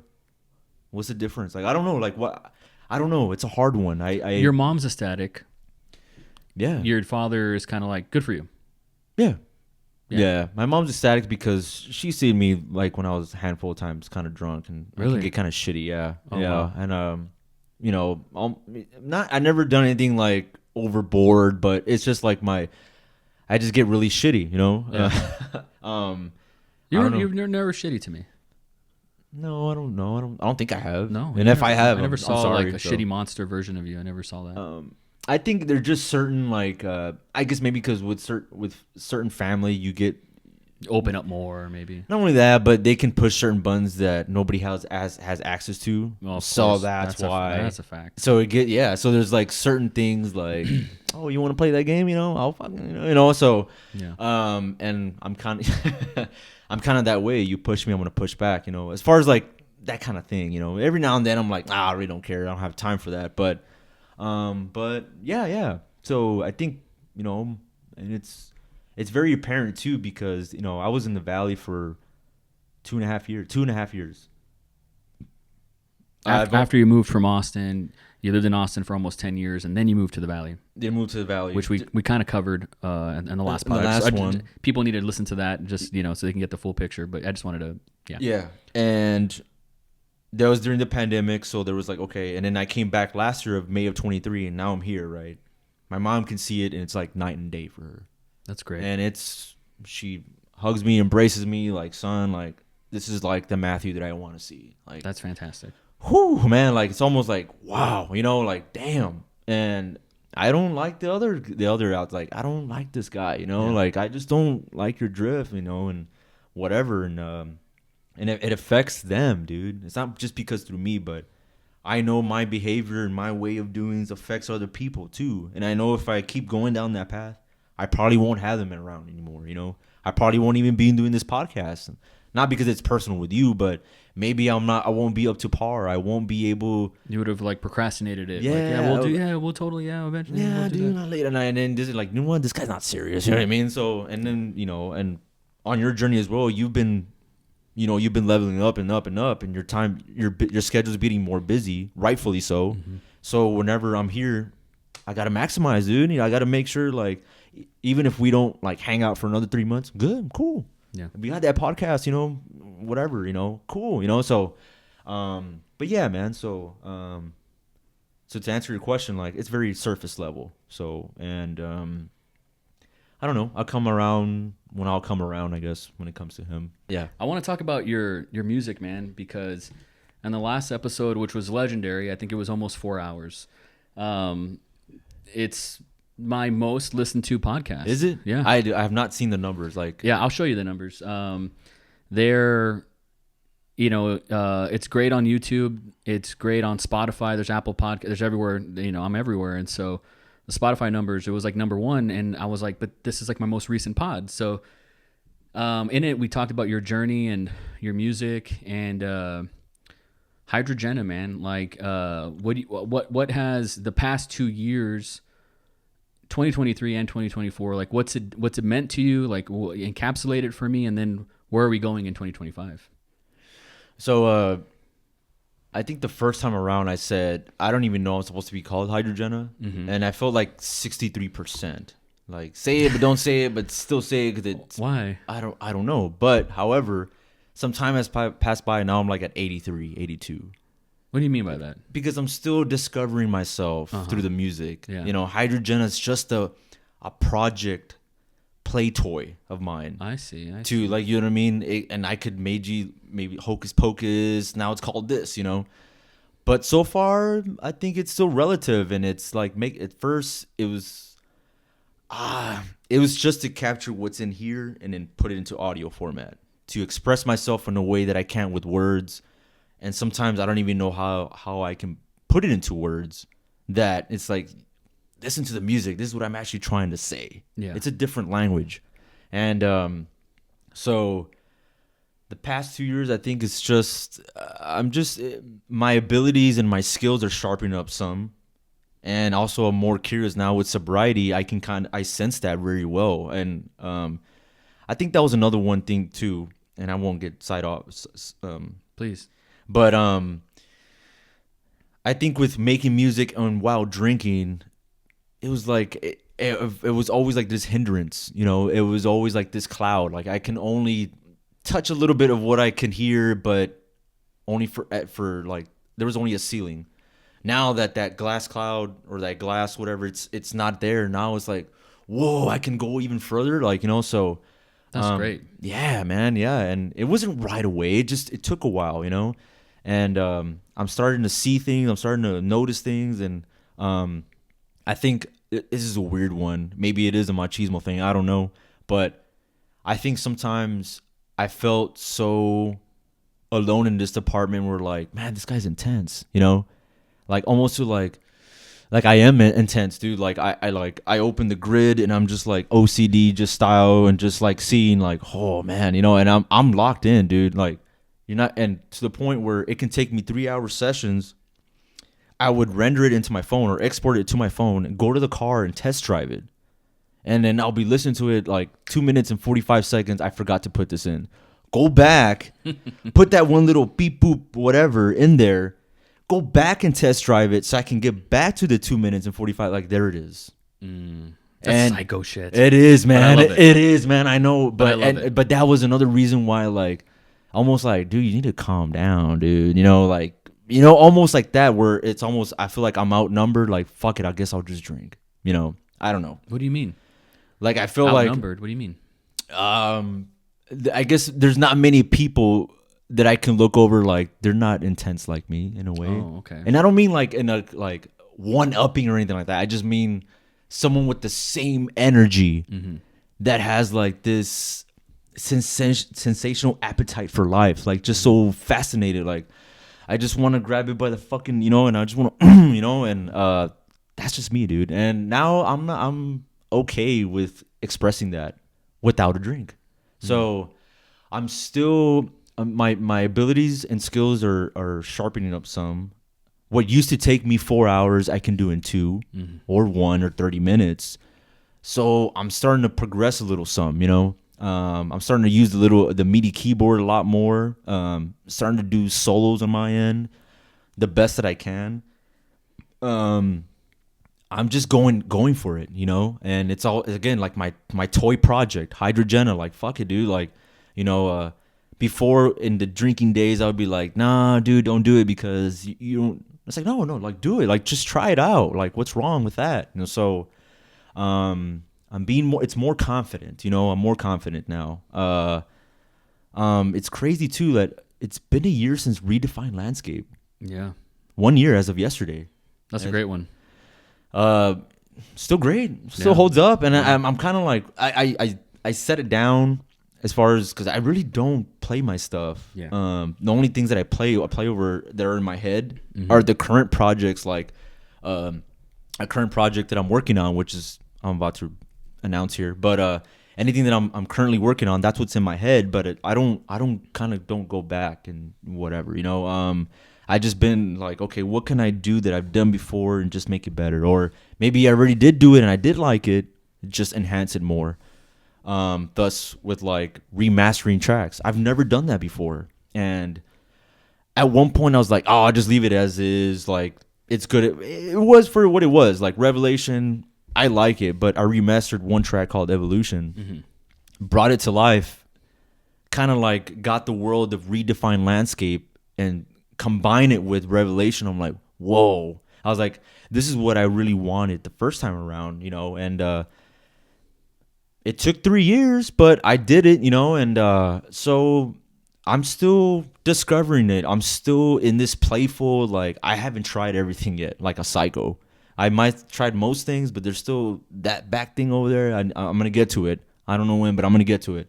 So there's little things, man, and it's a big play world. I'm still this little kid, like fat, like whoa, you know, and you know, and I'm also trying to incorporate storytelling as well.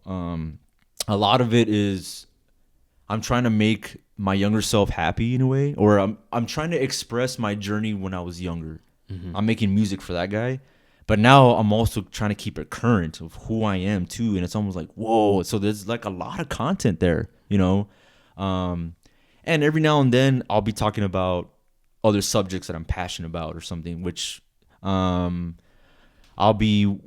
I'm working on a new album called Resurgence, and somewhere in 2025. How many tracks? I don't know, man. I don't know. So it's not complete. No, I mean it's one where Resurgence. Okay. What does that title mean to you? It means it's a reflection of my sobriety. It's coming back around again. You know, maybe for all this time I've been drinking, that's done. I used to be sober once at one point in time. It's coming back again. So it's almost like it's new to me now, but it's also not something that I'm not entirely familiar with, if that makes sense, you know, because there's been points in my life where I have been sober and it wasn't just about drinking. So it's riding that wave in the current times that we're in right now, with politics, so the state of the world, certain things. Mike Tyson coming back. This is Goldberg's gonna have his last match next year, so it's like this resurgence again. It's almost like fashion. What used to be hip in the 80s with overalls or something, it was dead for like 30 years, and like, what, overalls are coming back in a way. That's what it means to me. And so it's almost like this Matthew that's always been in here is just coming to life. Maybe that guy, maybe the word Awsker, Awsker, has been in the forefront for such a long time that I'm gonna pull that guy to the back and I'm gonna put Matthew in the forefront. And that's always been me. So that's what it means to me, resurgence. So I think the last time I checked, man, I don't know. It was like 9 or 10 tracks. Oh, but they're gonna say like 5 or 6. And then last time I checked, it was like 14. So really, yeah, man, yeah. Whoa. So again, and here's what I find this fascinating is that I'm taking tracks like Evolution and Rebirth to Rise that still hold up and almost prophetic in a way that still is current with this hydrogen timeline. Yeah. And I found that very fascinating too, but I can only see that being sober. So I'm like, hey, like I already released this song, sure, like 3 years ago, but this is what it's supposed to sound like, tuned up at like 20, So there's like this, like, yeah, it's like very, maybe at one point I was able to touch it, but I wasn't able to grab it. Now I have it in my hands and I'm like, yeah, I'm able to tell the story. So yeah, man. So I don't know. We'll see. I want to put you on the spot. I've been wanting to say this for like 3 months. For sure. But I was like, let me wait till we do the pod. So I'm putting you on the spot. Be real with me. Shut it down. Be like, thanks, but no thanks. Okay. I'll be cool with that. So Rick Rubin. Yes. I like Rick Rubin. Love him. I kind of think that he's been pedestalized a little bit, where it's like, chill out, like a little bit.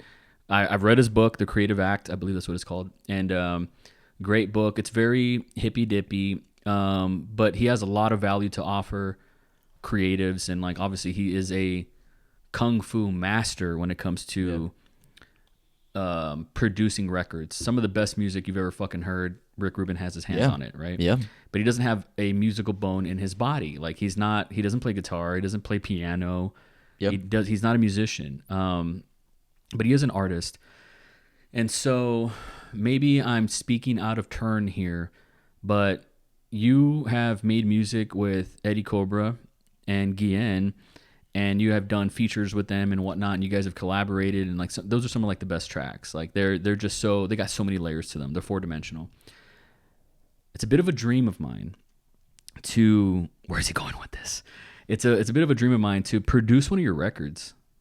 I want to be in the room with you in a studio and push you and make music together. But like I'm not gonna make music, but like I want to make a record where I want to produce one of your records where it's our vision, it's our taste, but it's also through my prism where I'm like, I think people would really like this. Gotcha. Yeah. Now it can be scary because Metallica, I forget the guy's name, the producer, you might remember, but when they did the Black Album, they did it with this new producer, and people were like, fuck that. Right. Fuck that. Go back to Ride the Lightning. It's not Master of Puppets. Yeah, exactly. Yeah. And so you got to be, I forget, Bob Rock? I don't know if that was his name. I don't remember his name, but I could see his face, but I forgot his name. Yeah, same here. So it could be bad. It could be like, this is the worst Hydrogena record ever. But what are your thoughts on actually having a producer? Because one thing we talked about before we got on the pod was 8 Mile, and there's that line where his mother, I mean, you say it better than I can. I think I'm gonna do my own thing. Yeah. And she says it's the best way, Rabbit. Yeah. And so that is where you come from when it comes to making music, is you're gonna do your own thing. You're gonna play music your way. You're not gonna wait for anybody. You're just gonna start. I'd like to add like another element of what I know about textures and just bring my sense to your music, my vision, and and produce a record with you. Like I'd love to try to do that. What are your thoughts on that? Hey man, I'm ready, dude. This is kind of the thing about Hydrogena is that one, I let go of the fact that I don't want to wait. I mean, respectfully, love Guillen and Eddie for what they do when they have to offer, but I don't want to depend or wait on them to, and I just have this like, like compulsion of like I have to let it out, and it's not a bad thing on them, but I just want to keep doing it. And sometimes I'm like, hey, check this out. You want to do it? No, okay, and I'll just keep going, because eventually, surprisingly, caught me off guard. I'm not gonna lie, like you would like to produce it because I'm putting my signal out there for like-minded, like let's collab, let's try it out. And dude, Hydrogena's can be weird. Lately, I've been on a metal, on the metal side. It's been on the forefront now. Resurgence is gonna be a metal record for sure, but it can go back to being weird. There's you go back, it's in my catalog. It's fucking weird stuff. There's some like, well, weird, right? You're very like your music is definitely very interesting clay that like I would want to make some sandcastles with. It doesn't have to be all metal, but the only reason why I'm sticking with metal right now also too, like I feel like, especially with sobriety and the way of the world and this and that, it's only because it's accommodating right now. Like let's say if I'm going to war, I'm not gonna play a sad and depressing song like I'm so lonely and depressed, I have no friends. Hell no, dude, I'm in war, dude. What are you talking? I got a rifle, I got my comrades. I'm gonna play. I need a Master Puppets kind of song to go to war. That's why I'm doing like I'm in this metal, and also because it's a little intense, sometimes, and it's a reflection of who I am. Like I'm just like I'm so hyped and pumped up without being motivated, like, yeah, you can do it. Like I've been a self-motivated guy for as long as I can live. Motivation's always there, but I just have like this nature of like just compulsively wanting to do more. I just do, even whether it does good or it doesn't. I just want to keep on going, and so hey man, that's what I've been trying to do to get like. Yeah, to like when people listen to Hydrogena and feel like I can do that, or they have the sense, or they're hearing something that maybe it's unfamiliar, but it's like almost speaks to them in a way of like, hey, like I could do something too. So yeah, that would be cool, man. I'm open to that, and I've been ready, and even if I'm not, hey, let's try it. I was curious, like how open you'd be to having another person, basically. And look, I don't know how to produce music, but I know how to direct, and I think that I'm very interested in like I have a certain sonic vision, if that makes sense, with where your music can go and how it can evolve and what it can turn into, not just sonically but also visually. Like I have a vision for it. And like a garage punk rock band, I'd love to like get together and like have 8-hour sessions, 12-hour sessions of just like us hating each other and throwing a lot of shit at the wall. I don't like this. A whole day wasted. Like we got nothing. And then on the 50th hour, we got this little ditty. Like, oh, that's cool. Like that, we can write a whole thing around that. Like, but that came from like the 49 hours before it. Like I'm very romantic about the process. And so as a creator, when I work with other clients, I love getting to a place where I can read their mind. Mm-hmm. And then I know what they're going to say before they say it. I can cut right before, like I just know I'm going to cut to them and then they're going to say something. Like it just becomes a psychic flow. And with you, I feel like I could almost read your mind. Now, like musically, I think we have way vastly different tastes, and a lot of like the Venn diagram, there's a lot like that are shared for sure in the center. But I'd love to push you and take you to a place where, at least in your catalog, when you zoom out, it's like, oh, here are 10 records. And then there's like that Knives Monroe produced record, which was like its own thing. Yeah. Like a white album or like a black album or like a red album or something. And so, once again, romantic about the process. I'd want to try it out and flex my creativity and see like if we can communicate the same language. Yeah. At first, it's going to be like Chinese and Japanese, and it's like they're not mixing.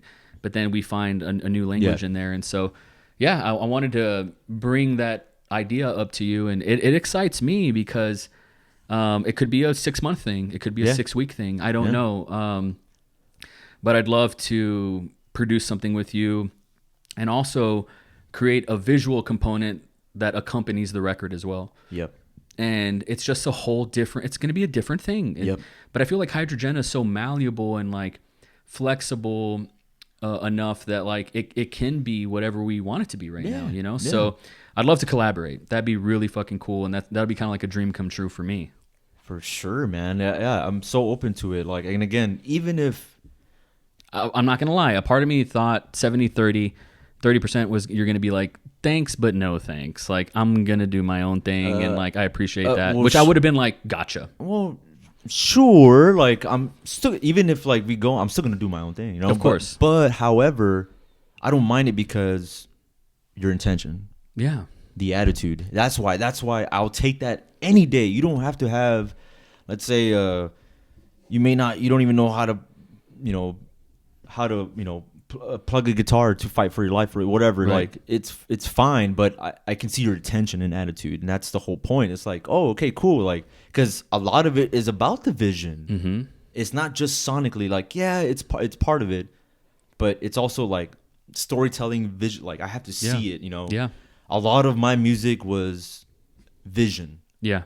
I'm seeing these things, painting a color, And that's what I like about it. That's how I got inspired to create this sound or got this one riff from seeing this. So, I mean, if I can have another set of eyes, like, dude, did you see that? I'm like, oh no, I didn't. Like, yeah, or nah, I don't know about that, but in a good way, you know? Yeah. So I'm definitely open for sure. You know? I feel like my goal of talking about intention is also would be like to push you in uncomfortable places that like you've never been. I'm very romantic about this. Like, I remember seeing, I don't know, it could have been like Philadelphia, or it could have been one of those Lamb of God things where like they had a producer there. And they told Randy, like, dude, go run around outside the building and then come back and then do that scream. And, like, it was just a different performance. Like, little things like that. I'm like, yeah, that's what a producer does, is, like, they operate the machine, you know? And it's like you use them as it's like, that's why, like, directors can't be actors necessarily because, dude, there's only one Joaquin Phoenix. Like, he looks that way. You want to photograph him the best way that he can. You want to have the camera ready where if he goes outside the frame, you can chase him, whatever. And like I like that approach with music. And once again, I could be talking out of my ass, out of my element. It's like, Knives, stay in your lane. But like I'll learn that and I'll grow from that. Like if it's just not gonna work. But I really want to. I have a vision, you know, and like I have an idea too. And after Resurgence, we can talk about it then, because it's like, well, you're pregnant right now. You're 8 months pregnant. Yeah. And here I am talking about a baby after that. So it's like, chill out, right? You know, obviously. Well, but I have a.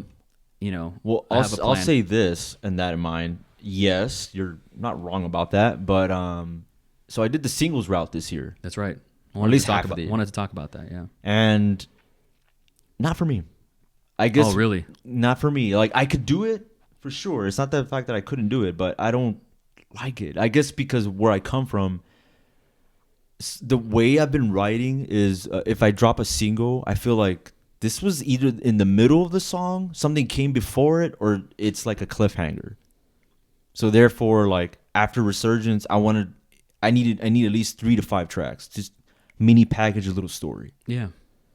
And I'm okay with that. I don't like singles. Man, like I'll wait till I'm like with the full band. Like, okay. I don't, I need, for me, I'm so fascinated about package storytelling. Yeah. Minimum 3 tracks. Intro, middle, end. Mm-hmm. And then, that's it. So I'm not doing singles anymore. I just don't. Not for now. Not for now. Which was the last single I put out was called London Dungeon, which was a cover. Mm-hmm. I never done. That's another one too. That was fun. Yeah. I don't mind doing singles as a cover, paying homage to that, and that was actually like my outcry of like, I'm sober now. I don't know if you picked up on that. Of course. And so that was like my last like tip of the hat. Like, all right, go back to what I know best in this Hydrogena like machine, like, I don't know, just package storytelling of what I'm trying to convey or whatever. So they were okay, but not for me, man. So with that in mind, after Resurgence, yeah, I don't mind putting something together again with like an EP like Tended, you know, Yeah. for sure. One song, I don't know, man. One song is too. It's like I feel like it's just like a sentence for me, Yeah. you know. I do. At least to package something in a way like I prefer 1, 2, 3, beginning, middle, end. Knives and Hydrogena, like yeah, like you can get a more sense rather than just flush one out and like, dude, I don't know. I don't know if that makes sense. I feel that way with short films. I'm like, yeah, you could do that, but why not tell a 90-minute story? Why do you want to tell a 9-minute story? It's almost not enough time to like get to know a character. Yeah. But like short films are really more about like leaving impressions. Like, oh, okay, that's kind of like what that guy can do. Yeah. And it's like that's cool, but I'm all greedy. Like I want it all. You know, what I mean? Yeah, Give it yeah. all to me. Give me a whole story. The first singer of Iron Maiden passed away a few months ago. Paul Dano. No, not Paul Dano. Paul. Oh my gosh, I'm gonna butcher his name. But I got to look it up. But thank God for this.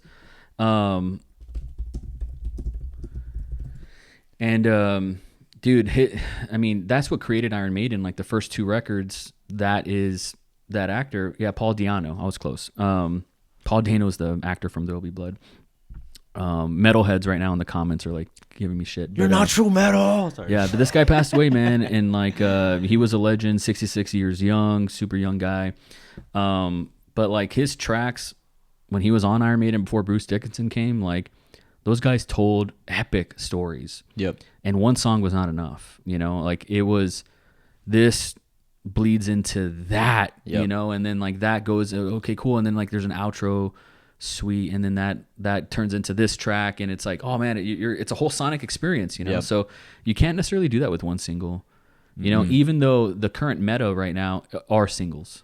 Sure. That's the meta if you want to get over on the internet. Sure, and that's what I said. I'll leave it with when I have like a band. Like, Yeah. I'll do singles all day for sure. But I was like, it's just not for me. Not for me. Dude, I have some ideas. I have a vision. I keep saying that. It starts with a vision. Because I'm tired of. Okay, so I don't know. Please. Maybe I'll cut this out. But It's all good. It's all good. I recently. I'm not gonna cut this out. I'm gonna fucking stand on it. Stand on business, as the kids say. I recently started working with a particular company, and a switch flipped in me where I'm like, I'm tired of making other people rich. I'm tired of building other people's businesses. I need to build my own business. Yeah. And I flipped out and then created a course, a 12-module course that's on my website, knivesmonroe.com. Check it out. It's called Dream Job. How to make a living as a video creator without going to film school or spending 20 years to figure it out.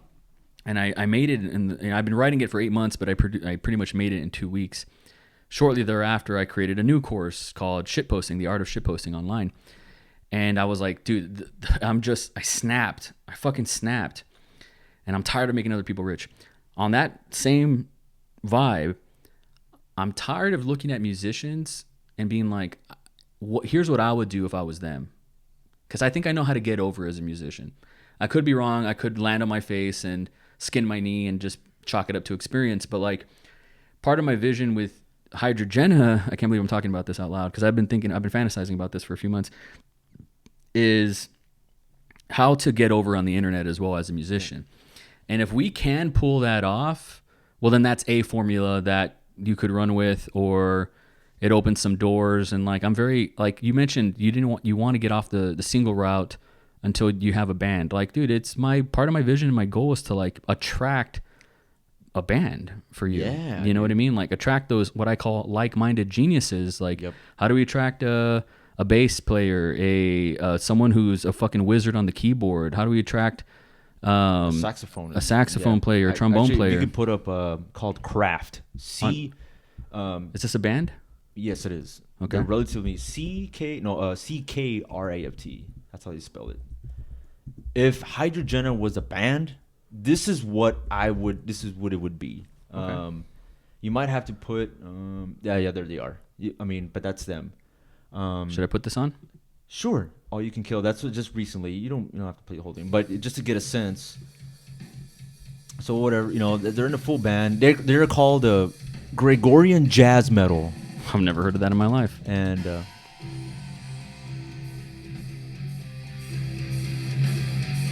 Hey, Kraft, we're giving you love. Don't take my video down.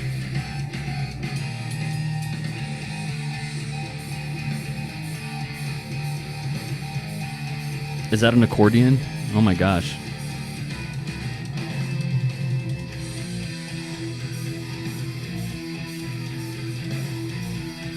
That's pretty metal, though. man, Oh, let me just say this is very Oscar Matthew right here. That's sick. dude, I found them during the pandemic. Kraft. I feel like I've heard of them before. They're relatively new, as far as I know, since the pandemic. Interesting. So during the pandemic, I went down to Wormhole, which, by the way, Frederick Thorndahl from Meshuggah is a god to me. Yeah. Period. So what is he? The drummer? He's the lead guitarist for Meshuggah. Shame on me, but yes. And Thomas Hawk is the drummer, which is he's course. also a god to me as well. I knew That that. band is a god to me. The favorite metal band of all time. Used to be Lamb of God, but they fell in the rankings. But it is what it is. Wow.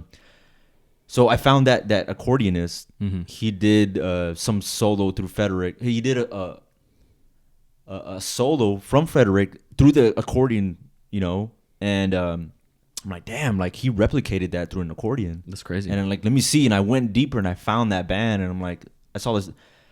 That's what Hydrogena would look like, and that's what I wanted to do in Revelation. Mm-hmm. You can kind of just hear it just Yeah, a you can little hear bit. it. You can hear it. Just a little bit. It's there. I heard it. And even right off the bat from the first track, Sacrificial Calling, it's kind of there, And so, dude, I'm just one person, dude. So just give me another 4, me's in a way. That's not going to happen. But, Right. 4 other like-minded like me's. Mm-hmm. Oh, my God. Yeah. And I'm more than happy to just, know my place, play the drums, and then let them, like the phrasings, like that's what it's all about. Communication, like that's what I love the most. There's no vocals, and you're already like moved by it because they're speaking to each other, and everyone gets to shine. The bass, everyone has their moment. It's not just look at me, I'm this guitar flashy guy, and there's none of that. Mm-hmm.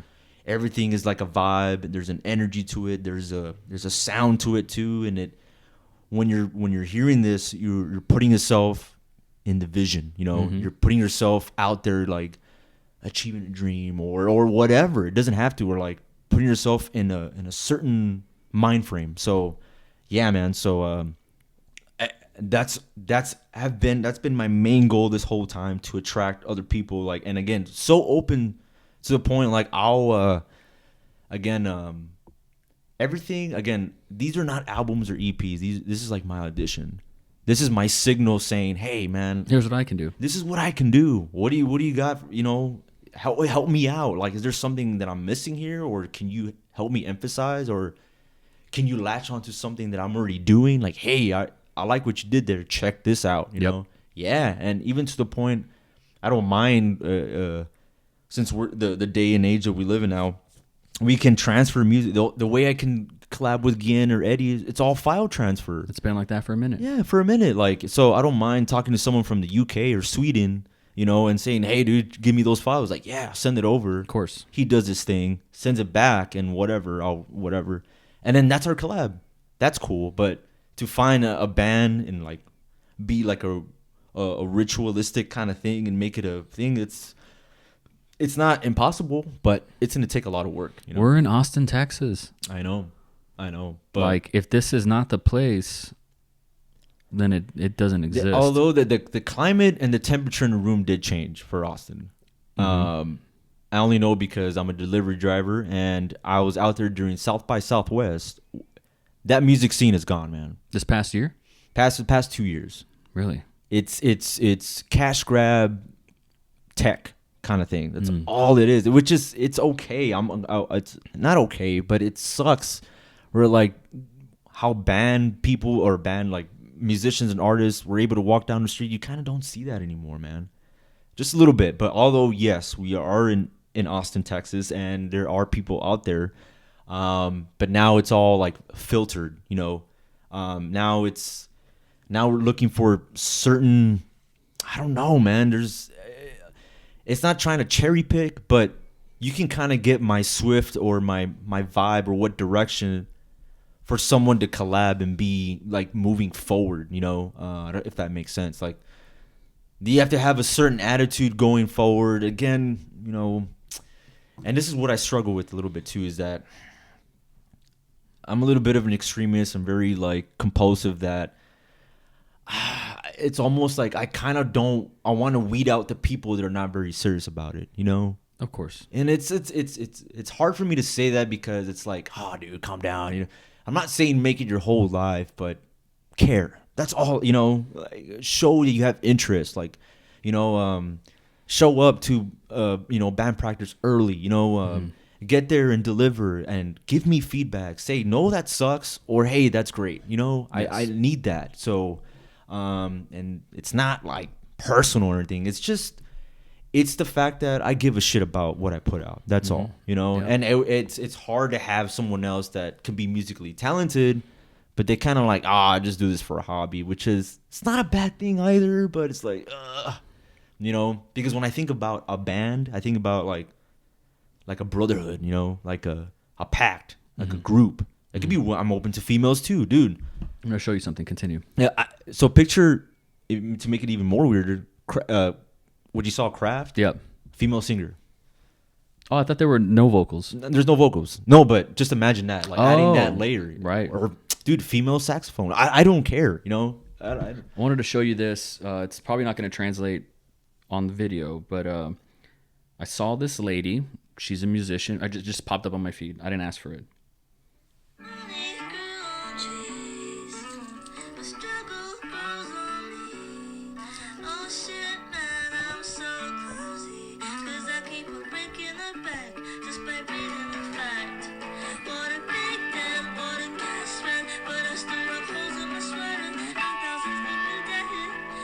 What a weirdo. Like, what a fuck. Like, I heard that and I was like, that's the first time I've ever heard that sound. Like, I've never heard that before. What a fucking weirdo. Like, emo, black woman, acoustic folk. Like, just like, I was like, whoa, this is a whole new thing. There are tons of fucking weirdos online. Oh, yeah. They exist. I mean, you're one of them. I'm one of them. You know? Absolutely. And so it's just about like sending the right bat signal out there to them and just letting them know, like, hey, let's work together, you know? One thing I've learned, and it's been one of the themes of this year, is networking, man. Like, it's just, that's part of life. Well, you asked me a while back, like, what are those goals? That's my next goal. That's only I was going to follow up with that. For sure. Like, dude, it's almost like I'm taking it chunks at a time. Yeah. Like, I'm like... See, that's the difference between you and me is I'm like... I'm that asshole that, like, when I come back from home with the groceries, I try to carry them all in once. I get it. Eat the whale whole. Eat the whale whole. And so I'm like, let's just, I want to do it. I want to try it. I want to fail at everything, like, at the same time, you know? But, like, you're very methodical, very patient, very wise man, sort of like, I'm going to do it this way. I'm going to try it. Okay, step 1. Okay, I've mastered step 1. Yes. Step 1.5, I've mastered step 1.5. Okay, now I'm on step 2, right? Which I really think it's cool. Like, I wish I could do that, but I'm like, yeah, like, you know, the first thing I ever did was make a movie. Yeah. I didn't shoot a film. I didn't shoot a short film. I didn't shoot a wedding. The first thing I ever did was a movie. That's fat. A movie. Like, it's 2.5 hour movie. Like, first thing I ever did, because I was like, that's what I want to do. Like, the whole thing. But like, I should have like baby stepped it, shot a short film, you know, shot some weddings, did some whatever. But that was the first thing I ever did. And don't get me wrong, it looks like that. It looks like the first thing. It looks like that's the first thing that guy's ever done. You know, I don't even want to get into like how talk about cringe. No, like, it's all right. It is what it is. My shit's cringe as well. Like, to go back to the EP, but cringe is good. It's one of my mottos. It is. Cringe is good. It is. But if I didn't have that cringe EP, Hypochondria, I wouldn't have made Revelation. Absolutely. Which puts me like little babies to EP, baby steps, then an album, then a second album that follows up with it. Then another EP, you know. So, and then my sound change, redefine landscape. So it's little steps here and there. It's like, well, promotion, gotta promote it, gotta have an Instagram page for it, gotta have a YouTube channel, gotta have the reels. So it's like, not gonna lie, it's a lot for one person. I know. So I'm not saying give me a pass. Can you see? Like, no. But it's just like I'm aware that that's what you're supposed to do. But thank God that you're reiterating like that's my next goal to promote and market. You know what you haven't done? What else? BTS of the process. BTS is behind the scenes. Yes, of the process. That was actually my next segment. Like I was the making of. The making of, yeah. People love to see that. People love to see that more But than the thing is itself. in order to get there, I need to have a little bit of discography to be like, okay, I'll listen to you. For me, anyway. For you, I want to have enough to be like, in Revelation, I did this, and then this is what I felt like. I want. I hear that. I respect that. Yeah. I honor that. But you are enough already. Yeah. So like, let's just swallow that. Oh yeah. Let's like digest that. Mm-hmm. You are enough. You've done enough. Seriously. Appreciate it. You have. Like even at Hybrid Chondria, like that would have been I would have loved to see the 12-minute short film of that making of that, of the guy in the chamber. I wouldn't appreciate the guy that would be on the screen at that time. Not today. No, but like maybe 10 years from now, you would have been like, look at you know, it would have been like Dre making The Chronic. I would have been like, look at this asshole at 60%. So it's just me. I'm sorry, but like, don't underestimate that asshole at 60%. What he can inspire, you know. Don't underestimate that. I mean, he pushed the EP for. I feel like you only want to capture. You only want to capture like you at full Goro. Yeah. But like the making of the Goro, people fucking love today. But that's the new meta. I know, but that's like my thing. That's been like the secret or whatever. That's like everything that I've ever studied was, where'd you get that from? From the behind the scenes, all the Philadelphia's, the what is it called? Monster with Metallica, some kind of monster, like all the background shit with Dave and Lars, like all that, like I ate it up. I ate it up, dude. Not the Death Magnetic behind the scenes, like 2 hours. Loved it. You know, when Kirk and James were going back and forth, like, is that what you're talking about? Like, loved it. You know, Lars ran next to the producer, like, hey, what if we go like this? Like, I eat it up, and there's I don't know, there's countless and thousands of hours. But wouldn't you have loved to seen Kill 'Em All, the making of? Oh my God. Think about that. Even though they're like young 18-year-old asshole fucking alcoholica, like would have loved it. Would have loved it. So like, wouldn't you have, you know, loved to see like Steve Jobs make Amazon like 25 years ago, like in his garage? Like, yeah, like people eat that shit up. So that's the new meta. Like people want to see that. People want to see, and in rap, I see it all the time. Like, they'll put on Snapchat like, oh, like here's this verse I did, but then that's never on the final album. Yeah. But people are like, oh, dude, I like that snapshot. I like the Snapchat version. I like that feature, even though it's not in the final cut. And it's like, you know, people love that, man, and it gets over. So I guess I just want to put my best self when I put it out, because also like you're pulling back the curtain a little bit, man. So you want to protect that a little bit, just a little bit, and it's maybe because of wrestling too. I kind of want to protect the kayfabe. Yeah, just a little bit. Yeah, I don't want to. You know, a magician doesn't reveal his tricks. Like, hey, how'd you do the trick? Here it is. Like, oh man, like now you lost that kind of mystique a little bit. You know.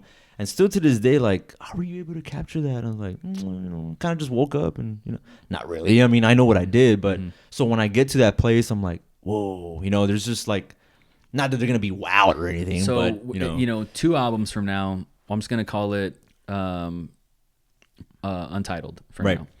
Because I don't care about those things, but like the titles and shit. But, I would love to produce something with you, even if it's just like 4 tracks. Like, I'd love to have like a concept album that is like, here's this interesting snapshot in time that we collaborated on. It's where we were in 2025. Part of that process is going to be pushing you outside your comfort zone to see, you know, like I'm a natural. My philosophy is like, ship the shitty version of the thing. Like, ship the minimum viable product. I'm not going to say we're going to release a shitty album. That's not what I'm saying. Or like a first draft. That's not what I'm saying. I want it to be polished. I want it to be like the layers, and I want it to be like there's nothing more to cram in and like add into this mix. It's like it's full, right? Don't get me wrong, but like as far as and I think this is why I want to make sure I'm being clear here, like about my creative process. Like, remember that John Mayer video of like Ouija boarding, right? Being like, what did he call it? Stupid bravery. Yes. I'm gonna knives, editing knives, and start that clip in right here. You could sit here all day, but if you don't go, Sunlight's beating on the corners of the walls, and I'm a Mr. Know-It-All. Heaven calls, get yourself right now.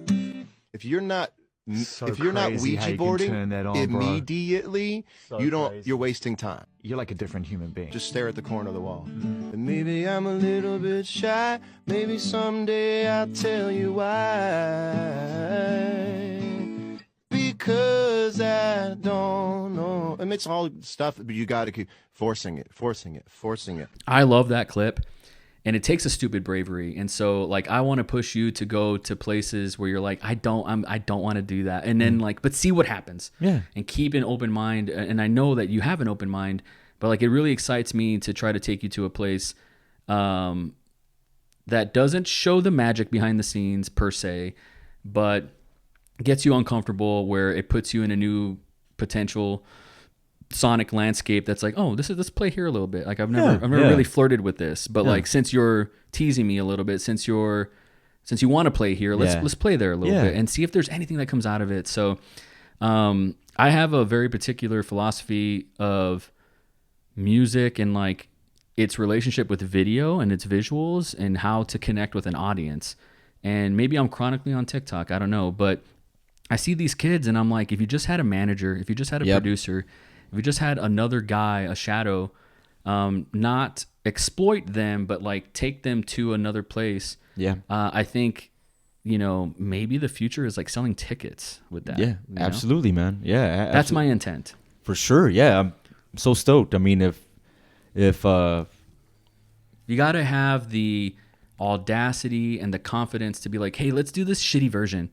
Like, I have a shitty idea, and it's like, what if you did this? No, that sucks. I mean, okay, cool, we'll try it, and then we explored that shitty idea. It's a bad idea, but then it took us to another place. Like, it's just good to do that. I think it's part of my creativity. In the future, when I do release the behind the scenes, I'll show you the final outtake, and I'll go back. This is what I actually recorded, and everything stems like most of my lyrics, dude, or most of my vocal phrasings. It's all from and that's what I do just to get it out, Good. That's what I'm talking about. And then I push it off to a side, and then I write down lyrics to it, and then I record it, right? Yeah.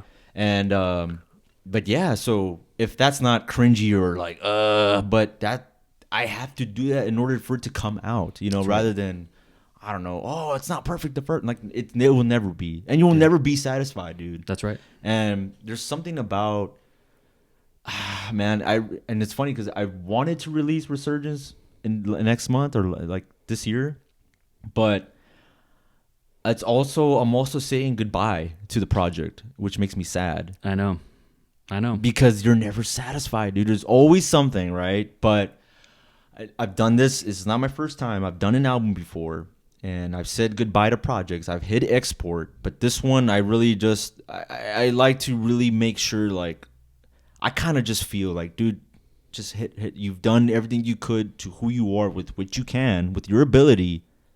Push send. Yeah, publish it. Sure enough, 6 months. Fuck, I could have done this. I should have answered that. Yeah, but which is fine. But you get excited again, and you release something more, and now you did what you heard 6 months later onto that record. That's right.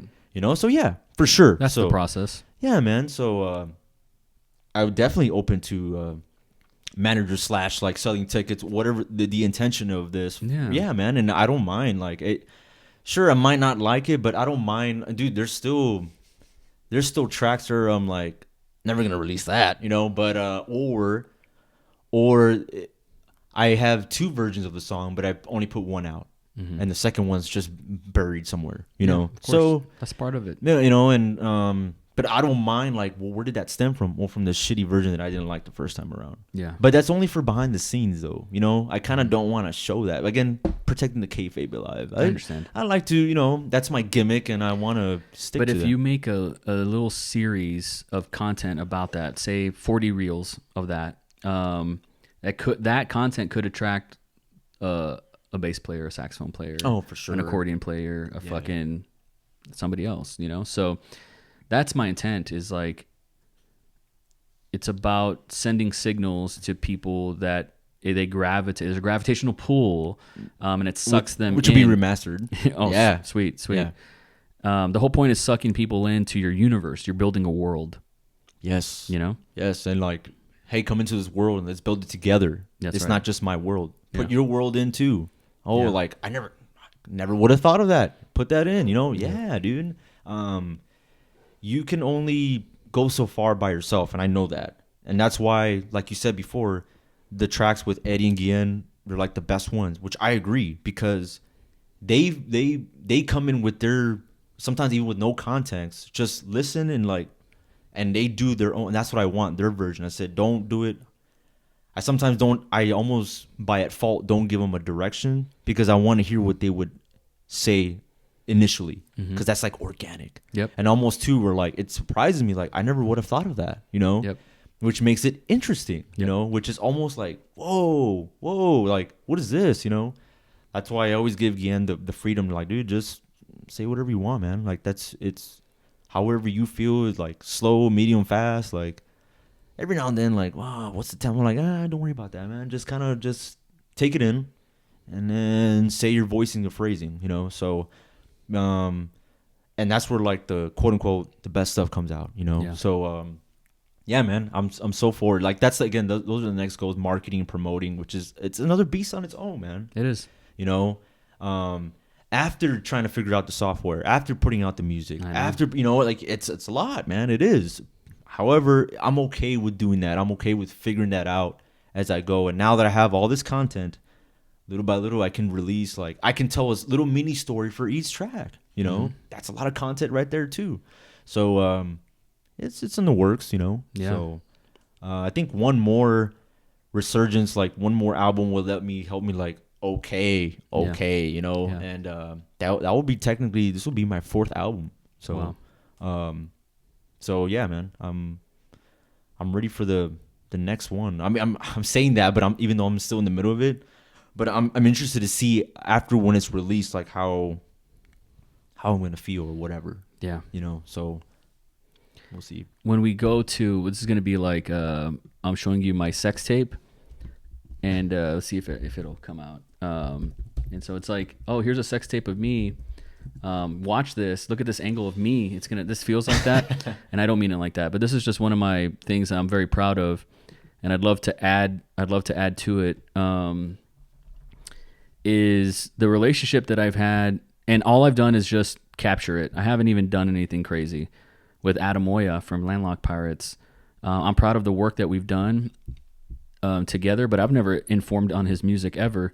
But I've been there to capture his eras, right? Like in 2011, he was a fucking raging alcoholic, and, you know, the music was about sex, sarcasm, and sin. And now it's more like sad old man music, and I've been able to capture him during those eras. And so I'm very proud of, like, the little work we've done. I feel like a story of this year, I think it was that one time I went to the Valley in February, Landlocked Pirates was going to have a show, and I was like, dude, nostalgia bomb, like, I'm going to go. And they went on like at 1 a.m. at Flying Walrus, and all night there was TVs all over the bar, and they were just playing my music videos of, like, this, of Oh Me Oh My and Oh Albatross, and I was like, dude, I shot those 12 years ago. Like, they're playing that because, like, to kind of show the young kids, like, this band is a iconic Valley band. And I felt like part of something. I was like, dude, I had something to do with that. And I didn't do it alone, you know. Shout out to RJ and everybody, the crew from down there, but Pogo. And I've just gotten, like, these breadcrumbs of, like, what to visually do. We did a tiny desk submission, Adam and I. And I love, my fear is, like, he would be obscure if he didn't have a visual component. You know, like, people, like, he barely put his music on Spotify a couple years ago, and now you can listen to it on Spotify. I've always been pushing him to, like, post, and, like, but he's just like, I'm a musician, man. Like, I'm not a social media guru guy. I don't want to do that. But I think, I'd like to think that we grew together as artists, me visually and him sonically, of course. And we have these timestamps throughout the past 10, 12 years, and just seeing his growth. And, like, I want to add like a Hydrogena chapter to, like, my legacy. of like we did this visual accompaniment. So for me, going back to intention, like whatever we come up with, and once again, it's not like I'm going to be doing vocals or anything like that. Like it's all behind the scenes for me, pulling the strings and just like pushing you places and just like maximizing you. Like Rick Rubin, when he works with Jay-Z and they did 99 Problems, like all he did was just take Jay-Z to 11. Yeah. Like that's all he did. But then Rick Rubin works with Fleetwood Mac and then makes Stevie Nicks and them like just sound like, wow, this is just peak Fleetwood Mac. And then he works with System of a Down and Kanye West, and like it's just so all over the place. But like they are them. Yeah. So I'm not going to go in there with you and like change who you are, but like I also want to add a visual component. Yeah. And I feel like that's good. That'll be good marketing as well. And just and it's not just an album. It's going to be like a short film. Like that's part of like my vision. Is what does that include and what's that going to be about? And like it's going to be a really interesting chapter in your career, I hope. And it's something I always wanted to do with Adam was, let's make like a short film, like, but around your music. Let's do a musical, but like around your music, you know, we tell like a narrative around it. And I think we always wanted to, but you know, we're both caught up. You know, this guy works his ass off, does like 60-hour weeks. I have my kids in my life and he has his son in his life. And so it was hard to actually do it because he lived over here in Austin, Leander for a while. We never got to pull it off, but it's something that we want to do. And I'm tired of looking at you, looking at Guillen, looking at Adam, and being like, man, like, you know what I would do if I had their superpowers? And I actually want to create something with you guys and do something really magical. And so this is my like 20-year fantasy, really, of like, let's visually and sonically go places and just maximize you and you know, pay it forward to like the kid version of us. Like this is what like the 8-year-old, 9-year-old Matthew and Knives would have loved. You know what I mean? And so I'm looking forward to that. I'm willing to invest as well. Like if we need to bring on someone from Sri Lanka or Singapore or something, and it's like they bring a certain flavor to the thing. Like, you know, I'm willing to do that. You know, The weirder the better. The weirder the better. Yeah, I'm all about that. I'm willing to invest in like gear as well and just like document that story. And like the whole thing is like just a vibe. It's like, a vibe. The whole thing is an energy. It's part of building the world. And so, you know, like in Pokemon, there's maps. Well, I guess every game. There's right. like there's this town and you go down Route 1 and then you get to this town. There's a tunnel and like I just want to be like one cave like in your career that people can go into that map and be like, oh, that was like the Knives Monroe era, and it's like they did this and together. then it's been 5 years. When are you guys gonna do it again? If it's loved, if it's loved, and I'm very absolutely So that's to me like just a big fantasy, and so being able to pull that off with you would be amazing. And then you know, for me it's like what maybe I can't produce, but maybe I can, and just build something together sonically that, you know, we're doing it right now, like through a podcast, but to be able to do it with music, like, it's going to push me as an artist as well. Sure, man. You get to see some inside, and it's safe to say that we're planting seeds right now. Yeah. And that's one. And then two, so it's kind of like you're manifesting it, dude. So yeah, I do believe in that. And then, yeah, man. Yeah, absolutely. And I don't mind, especially now being sober, I don't mind, you know, like I'm not ashamed or embarrassed to say any of these things. As like, if I was drinking right now, I'd be like, I don't want to talk about it. You know, so, but I'm like, nah, I'm good. I'm good with it. I'm a flawed human being, but also at the same time too, I'm aware of like what are my strengths and all that. So, yeah, man, it sounds exciting to me. As far as I'm always, I have to at a fault cannot say no, because it's something it's like, again, I'm so like, once I'm locked in, I'm not gonna pay. Someone can throw me a rock and I'm just gonna like no sell it, and I'm still gonna stick to the computer because I'm so focused on what I'm trying to do, you know. And yeah, man, I want to learn. I'm fucking curious. I'm fascinated. You know, and tell me, or like, hey, say it's not like you're doing it wrong, but try it this way. Yeah, and just to have another body in the room to be like, what about that, but like an octave lower or something. For sure, yes, dude. I'm always, and sometimes it's hard, especially when you do music by yourself, because you can hear it in one way and it's great and there's nothing wrong with that. But then over time, you're like, maybe I could have said like an octave lower, an octave higher, or whatever, or slow it down a little bit, or maybe whatever. These little things, it's added texture that make a difference for sure. That's you know, especially in the music world. Like, sometimes even the drums, like depending how you drum on a song, can make or break. You know, For sure.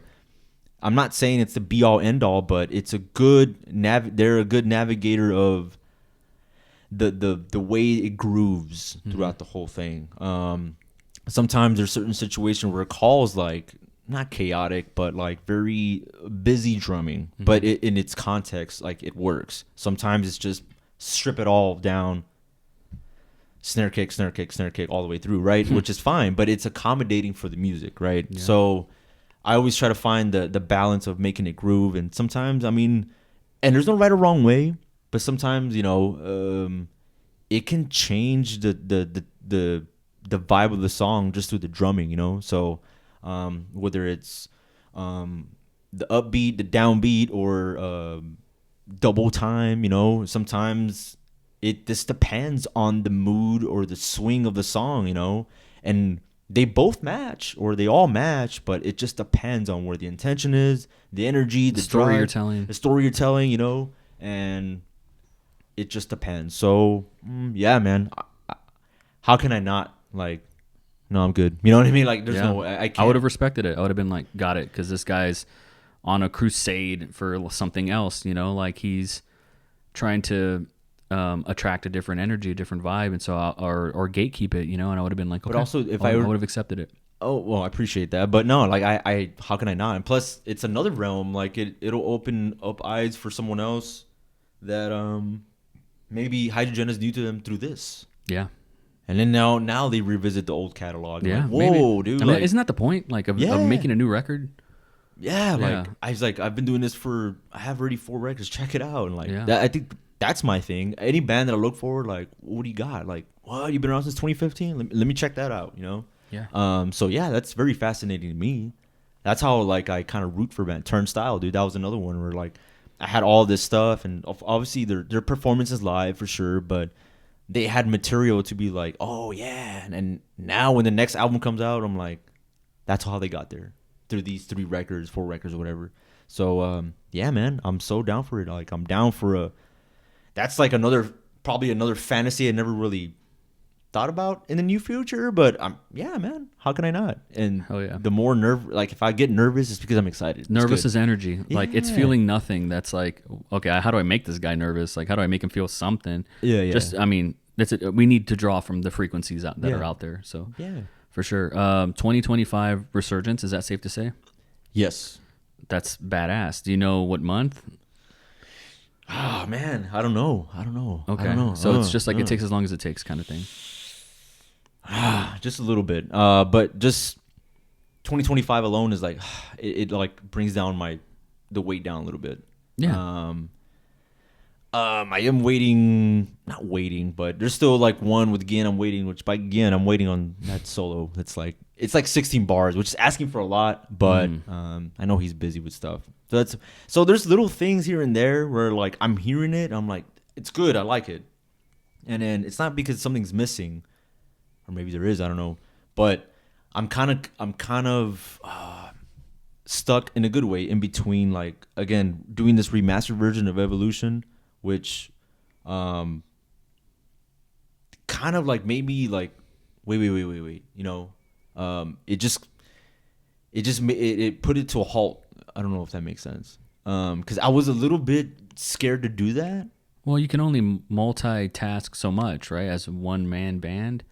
Like here you are working on a record, but you're like, oh, I can do this, or scratch this itch. Well, It's I a little guess- shiny penny syndrome, a little bit. No, A little bit, and also because Evolution, I wrote it when I was 29 years old. So I think I said this to you, but it was like that burning inside sensation of like, this is my last year of my 20s before I turn 30. I'm gonna like release it all out. Yep. And that was a heavy track, you know, it's the longest song. And with this one brought to life, made it seem, I'm talking to my 20-year-old, like, this motherfucker, like, Yeah. I have to one up and for me, like in a healthy competition, Yeah. like he kind of pushed me. I'm like, whoa, dude, like, damn, like, calm down, sir. I was like, what do you mean calm down? You know, like, Yeah. I'm gonna be 30. What the fuck? You know, my 20s are gone. How do I not go hard, dude? You know, so there was a little bit of that. So I'm like, damn, like, okay, I kind of have to. I like the stuff what I written with Resurgence, but remastering like some old stuff is like, wait a minute here, like this is really up to par with what I have, and I have to step up just a little bit more. Just a little bit more. Like I'm like, just because you did Redefine Landscape doesn't mean you know, just a little bit, but in a healthy competition way of my inner self. Again, I'm pushing myself, like pushing boundaries, you know. So yeah, man. So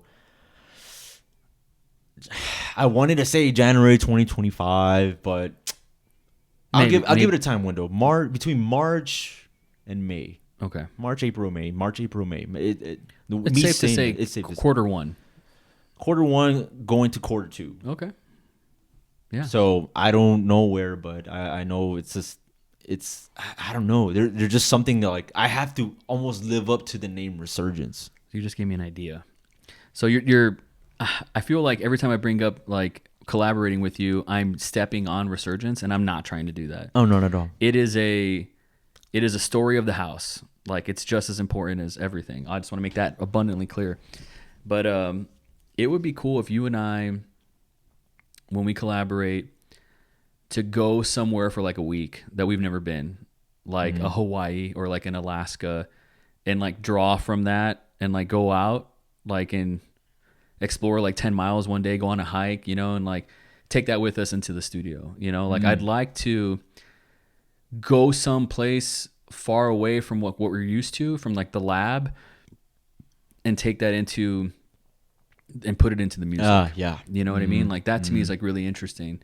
And it's a good like experiment too. Like I don't even know if that'll fucking make a difference, but let's try it.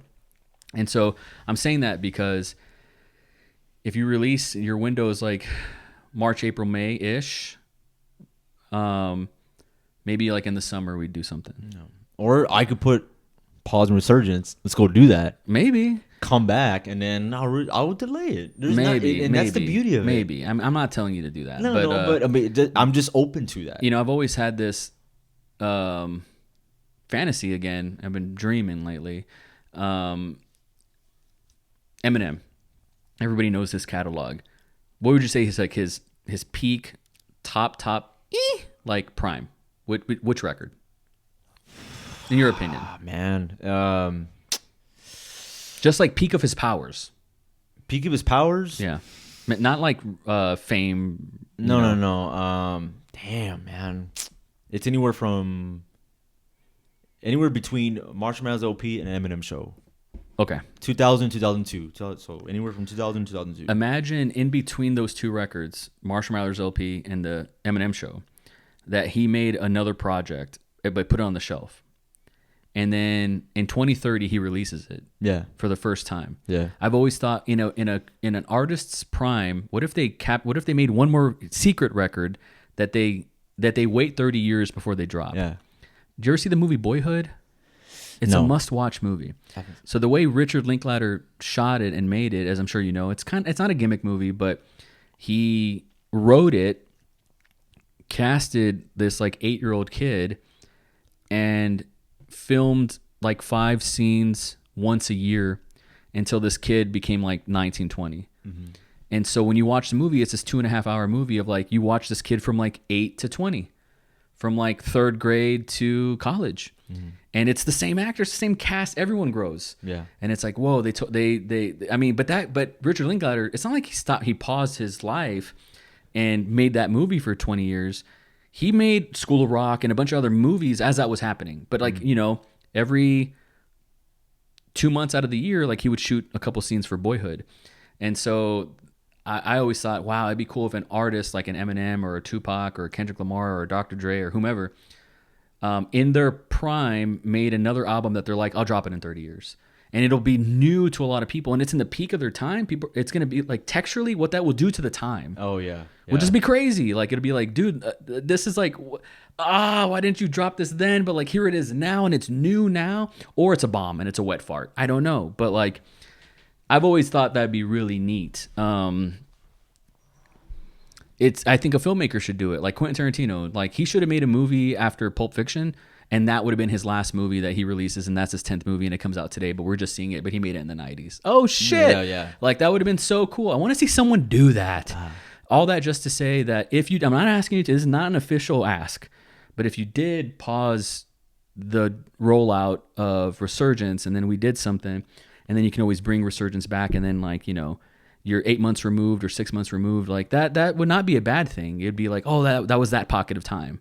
Yep. You can even drop it 5 years from now if you wanted to. I'm just throwing that out there. Don't do it. It's not an official ask, but I'm just saying. It's kind of already there. You know, I say 14 tracks. That's overkill. I say that because that's like my comfort, like Pocket. my pocket, because I want to release Resurgence but still have material left over. And I did that with, dude, if you think about Revelation and Second Passing is part 1, part 2. Metamorphosis is like the final, like those were the final outtakes, actually. 5 tracks, 15 minutes that were supposed to be in either Revelation or Second Passing, but they just didn't fit. I see. And I was like, well, I'll just release it. So in that and you kind of get that world. I was like, oh, is this Revelation or is this Second Passing? Is this Revelation or is it, you know? So you're like, So it's part of that world. Yeah. That's what I want to do with research. With Redefine Landscape, I kind of only had 1 or 2, and I'm like, that's it. I like there was maybe 1 track called I did it with Gien called Isolation. That should have been in Redefine Landscape. That was a single, no? That was a single. Yeah. So I kept it as extra, still part of the same world, and I just released it as a single. Yeah. So that's what I want with Resurgence. So there's gonna be, I do it just, I want to overkill, have more than enough, so I can like shrink it down. Like, okay, here's the album. I get that. And then still keep that Resurgence energy for something else. I get that. Yeah. And there's a couple tracks there. It's like you chop down a tree, you're trying to build a fire, you have all this wood, you can build the fire. Oh, okay, but I don't need all that wood. I'm gonna save that for another fire. Yes. Right? Or for next winter. Yeah. And there's like maybe 2 or 3 tracks I wrote in 2022, and then they were shelved, and I'm gonna bring them back to life. You know, with what I know now, it's like, whoa. You know, so yeah, man, yeah. That'd be sick. It's a really interesting concept too, you know, because on that note, that idea of this is like far away land, but in a good way, which it might take years, but it's okay. You know, kind of like go out in the middle of the boonies in a cabin, live there for 3 months in a studio, and do a concept album. It's just 1 song, but it's like 55 minutes. Yeah. So it's one of those, you know, but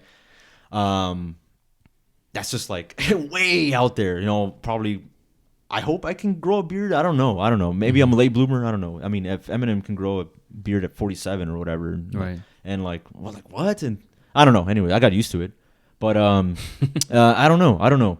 So yeah, man, I'm so down for like the Boyhood-esque kind of like record something now, shelve it for X amount of years, release it then, and it's brand new, you know, and still have materials. Maybe record something, show that part, and still release something currently. And then X amount of years pass by, like, oh, it was from this era. Yeah. Yeah. I think that's fucking cool. I've always liked that. Like, you're just leveraging time. Yeah. And expectations. And like sometimes, like, this has happened to me. I wrote something in 2019, and then 2020 happened, and I was like, oh, I put that away. It was a short film. And I was like, I can't do this right now. And then I started working at this one job this year. And I posted this meme today. Licky Lee posted it, my favorite artist. And I was like, cool, I'm going to share that too. And it was when I stalk my own socials, scroll through all my arrows, and now I miss me. I was like, that's me, man. Like, I go through my old shit. And so I was working, and I was going through some old notes. And I was like, oh, I wrote a short film. Let's open that. And I opened it up, and I breathed new life into it, and I was like, oh, now I know how to end this. And then I finished it. But it felt like it had like this gone, erased, evaporated 2019 Knives, who doesn't exist anymore, but had his energy, had his essence. And I was like, oh, it's still alive. Yes. It's still alive. Yes. Like, cool. And so I leveraged that, and I flipped it, and I sent it to a few people, and they're like, this is the best script you've ever written. And I was like, what? This? And they're like, dude, this is for some reason, like, this is like, you have to make this. And I was like, oh shit, because I had made a script before that, and people were like, dude, no, like this isn't it. And I was like, oh shit. So it's cool to have people tell you like when something's trash, but you know, it's really interesting when someone likes something that you're actually making. So, but I think it had a lot to do with like that 5-year gap of like, I wrote like the bones and then I added the muscle tissue in 2024. And then people are like, oh wow, this is really interesting. And I'm like, well, I had sat on that idea for a while. So like there's something to like letting something marinate and digest and gestate and then release it later. But like, you know, it has all this time in between. There's so much like disposable content nowadays. There's so much like of the moment. Like this sounds just like the moment. Yeah. And it's not great. This is kind of a tangent, but I heard this podcast. It's with Matt Healy, and he's from the 1975. He's a musician, and he was talking about how music stopped evolving after the year 2000 because technology-wise, now everything's digital. I want to get your thoughts on this. You know, before then, before everything was digital, it was like, okay, it was recorded on tape, and you had to have musicians and performers play a certain thing and like nail it, get it perfect in studio. But now it's like you can do it 100 different ways. You can do 100 different takes because you don't have tape anymore. It's digital. Like you don't like it, delete it. You don't like it, delete it. And so now this guy was saying that like everything kind of music stopped evolving. And I wanted to get your thoughts on that because you're an artist that kind of cut his teeth on digital creation, like Cubase. Like you started creating music digitally.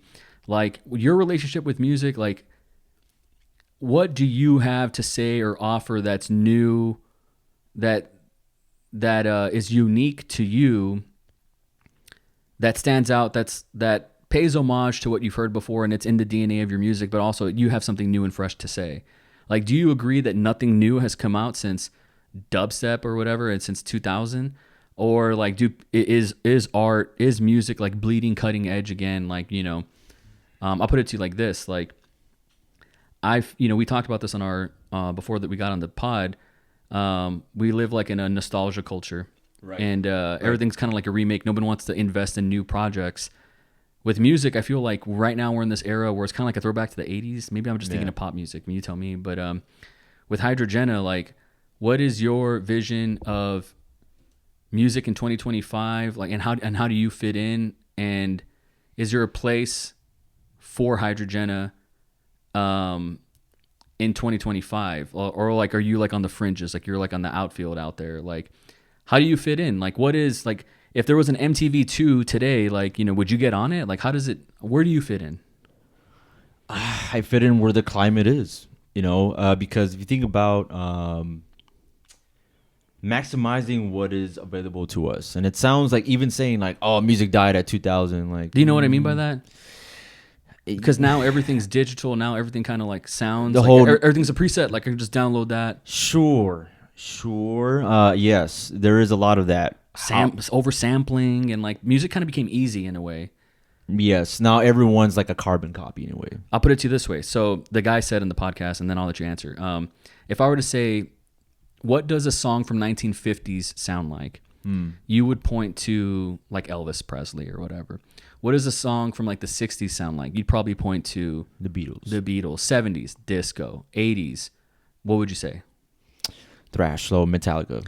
90s, what would you say? Nirvana. 2009, what would you say? So that was the point he was trying to make, right? So now you kind of know what I'm trying to say. Yeah, hopefully the audience does Lady too. Gaga, sorry. Sure, yeah. Sure. But Lady Gaga was kind of like a Madonna throwback. A little bit. People said at the time anyways. I love Lady Gaga, but just throwing it out there. So like in 2025, like what is like the 2025 sound? Do you think about that? What's like the new wave, you know? Is that even possible in today when like we live in a TikTok world? Because like this year, pop music, there was like Sabrina Carpenter, there was Chappell Roan, and it's like, it's good pop music, but like it's kind of indiscernible from like the year 2001. It could have came out in 2001. Whereas if you were to take Kraft and go to the 60s and show them Kraft, they'd be like, what the fucking fuck is this? Yeah. What the fucking what is this? Yeah. You know? Whereas if you were to take a Chappell Roan song or a Sabrina Carpenter song and take it to the the year 1999, they'd be like, yeah, that sounds like music, right? So I'm all about like, what's that new fusion, new wave, futuristic sound that is like on the cutting edge of something that can define a decade. You know what I mean? So where does Hydrogena fit in, and how would someone like find it on Pandora? Man, that's a good question. So yes, there's a lot of carbon copies. That's what kind of dilutes and kind of maybe turns off people. Like, oh, it's already dead. Like, dude, music is music, man. And sometimes, yeah, I know I kind of don't like this, which is like the nostalgia. Like, yes, it's. Remember in the 90s? Remember? Yes, I know, but you can't. You can, but especially if you want to evolve, you have to be open to it. You can't just rely on something. Because my take is, when 2000 whatever, it's almost like not being in denial of how we make music now as the way it's supposed to be, and that's rightfully so. I understand. Like, trust me, like maybe that's why it took me a while to make Hydrogena, because I was so dependent on get a band, go in a garage. Freestyle, come up with something, go to the studio, pay someone, release the record, go on tour, make your money, right? But that's dead. That model doesn't It exist. does not exist, man. So what do you do? Like, just give up? Like, oh, I'm like, hell no, dude. So, like, okay, well, how do you make it your own? Get a software. Go like this. Produce your own beats or whatever. And Do you remember the term SoundCloud rapper? Yep. Yeah, now it's like, how do you make music on TikTok? And it could be like 6 seconds. TikTok rapper. And that whatever. and now like that 6 seconds or that 16 bars can go viral, and it's like the song's not even out. I've seen that. I've seen people release like 16 bars of something, and it becomes like a hook, and then it becomes a viral sound. But then that song comes out 2 years later. And it's like, oh yeah, I put it on Spotify now. And it's like, whoa, that's a whole. There's nothing wrong with that. That's like very, for me anyway, it's very easy, like instant gratification. I want it now, which I understand. But for me, it's like the new meta though. It is the new meta, but how long is that TikTok rapper going to last in the next 5 years? Is it going to be relevant? We don't know. We don't know. They could be Lil Nas X for all we know, though. We don't know. For me, I just give us like what Buster Douglas, Yahoo Serious kind of people. Like, it is what it is. Like, Millie, what's that other guy? Vanilli. Yeah, exactly. So I get the immediate attention, immediate like viral, but are they going to have that same drive or same thing 5 years from now, 10 years from now, 15, 20 years from now? Because the Meshuggahs, the Eminems, the Crafts, like they're in it for the long haul, longevity. Yeah. And not everybody's gonna be like that. Like the Iron Maidens, dude, they have this everlasting, evergreen music that even. When was the last record? 2019, right? 2020. Let me double check. 2020. They had an album called Senjutsu that came out in 2020. So that kind of like eliminates like, oh, it's not like back in the 80s anymore. So I don't. I get it. Like the whole. 6 seconds. 2021. Wow. Yeah. Iron Maiden, for Christ's sake. I know. So, for me, I don't think it's dead, because if they're able to adapt for all this time, like, I mean, and then going back to like, I don't know, it's something's got to happen. I will say, going back to resurgence, like ever since the pandemic, like older bands started to come back, like Limp Bizkit, just bands like they're in the studio again, and they're in the studio again because we took it for granted, and we a little bit blah blah blah blah. Like, yeah. oh my god, if I'm gonna maximize blah blah. Okay, I get that, but is it something new? No, but if that's the thing, well, it's out there, but it's not showcased like as in a TikTok. You just gotta look for it. Like those innovators like Kraft, I never seen that. Although I felt a little crazy, like that I wanted that in 2021. Mm-hmm. You know what I mean? And it's like, yeah, I'm rooting for that. But it's a very small window of like music that it is out there. There is innovators like that, but they're just not very showcased. It's like the cut, quick, like show me now. What's instant, what's fast, what's catchy and trendy. And then people like just gravitate towards that as opposed to like letting the music play and let it. I guess if we're actually talking about like just music, almost like letting it marinate. Like like sometimes the best home cooked meals that like take time. Yeah. I could just easily brisket. brisket. But how long does that take?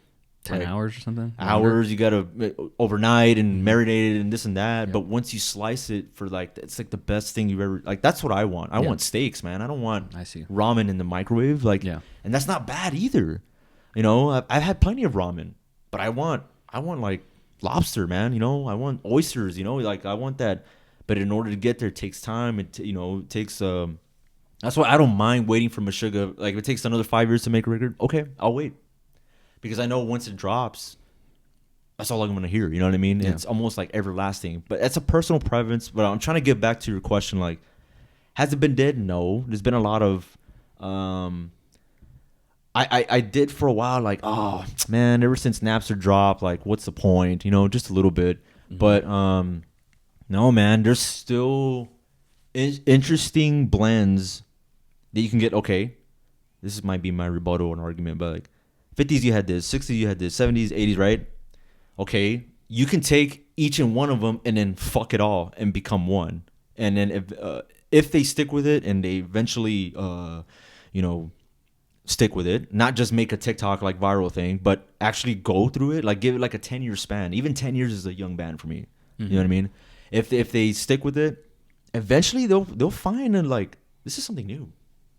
Yeah, you hear homages here and there, and that's kind of like inevitable, you know. Meshuggah, my favorite band of all time. Their first record called Contradictions Collapse. It's like Injustice for All on roids. You know, and then eventually they drifted onto their own thing, you know, and that was like maybe that's why I gravitated towards it. I mean, the latest metal movement is called the gent scene, right?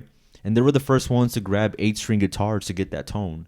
And ever since, everyone, me too, everyone picked up an 8-string guitar. Everyone wanted to dial in that tone, you know? And so that was like the latest like movement, I guess, you know, but Metal's been kind of consistent. a little, it's too many carbon copies, you know. There are a lot, you know, like I remember back in my day, Yeah. you know, 2005, you know, it was Killswitch Engage, Shadows Fall, In Flames, like that kind of new metal, Avenged Sevenfold, like that kind of shit. And there was like, it seemed like there was a boy band new metal era, like for a while. And then all the garage bands that got together were kind of going for that. We're like a Shadows Fall. We're like a Black Dahlia Murder or whatever. Or raw emo metal. Oh, Yeah. God, cringe. Right. But like that was bleeding edge at the time. And so now it sounds like it's a gent thing. Yeah, I mean, gender's kind of up there, but it's cool because you have the gent and then you have a female vocalist. It's like, that's pretty interesting. Yeah. And I remember I showed my little sister this. She's like, what? Oh, she's doing it? She's singing and doing those growls?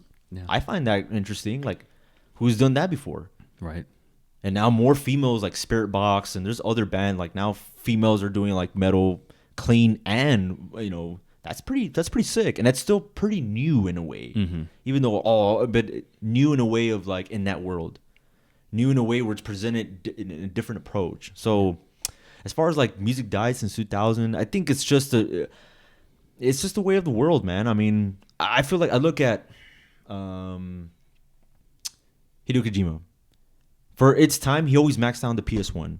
PS2 came out. He did Metal Gear Solid 2 and Metal Gear Solid 3. PS4 came out. You know, he did Metal Gear Solid 4. You know, so he always adapted to the times. So I'm always like, well, I mean, you can always glorify like 2000. Well, then stay in the 90s and go listen to your 90s music over there and stay in that frame. Sure, it was magical, grunge era and all that, like for sure, influential. But you're not gonna be able to expand your horizon or be open to other music that you can find, dude. It's not in the forefront.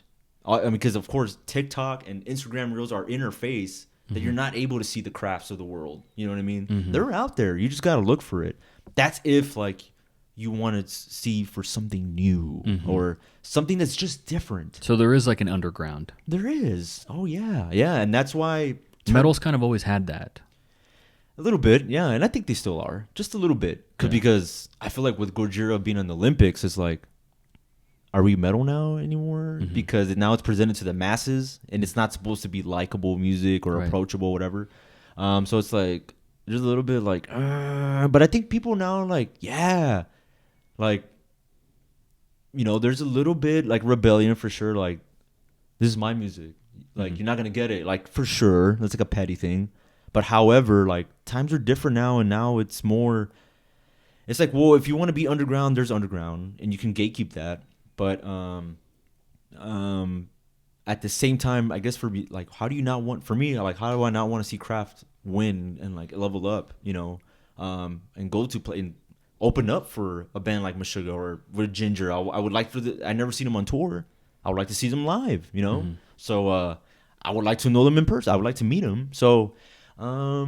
There is an underground for sure. There is, and depends on how you view it and how you see it. Like, well, either you're stuck in one point in time and can't you're in denial of like how you're able to make music now, or maybe their focus is just like the TikToks and the reels just right in front of them. Like, oh, this is all there is, and they can't see past it. You know, because I know if I go, and I will.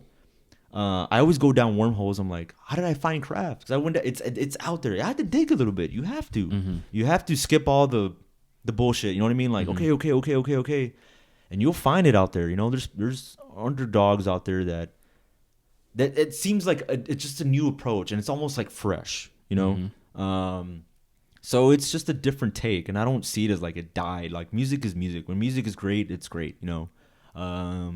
In all categories, all genres, and all styles. So, and sometimes there's nothing wrong with like, well, the passing of the torch. Well, who's after Metallica?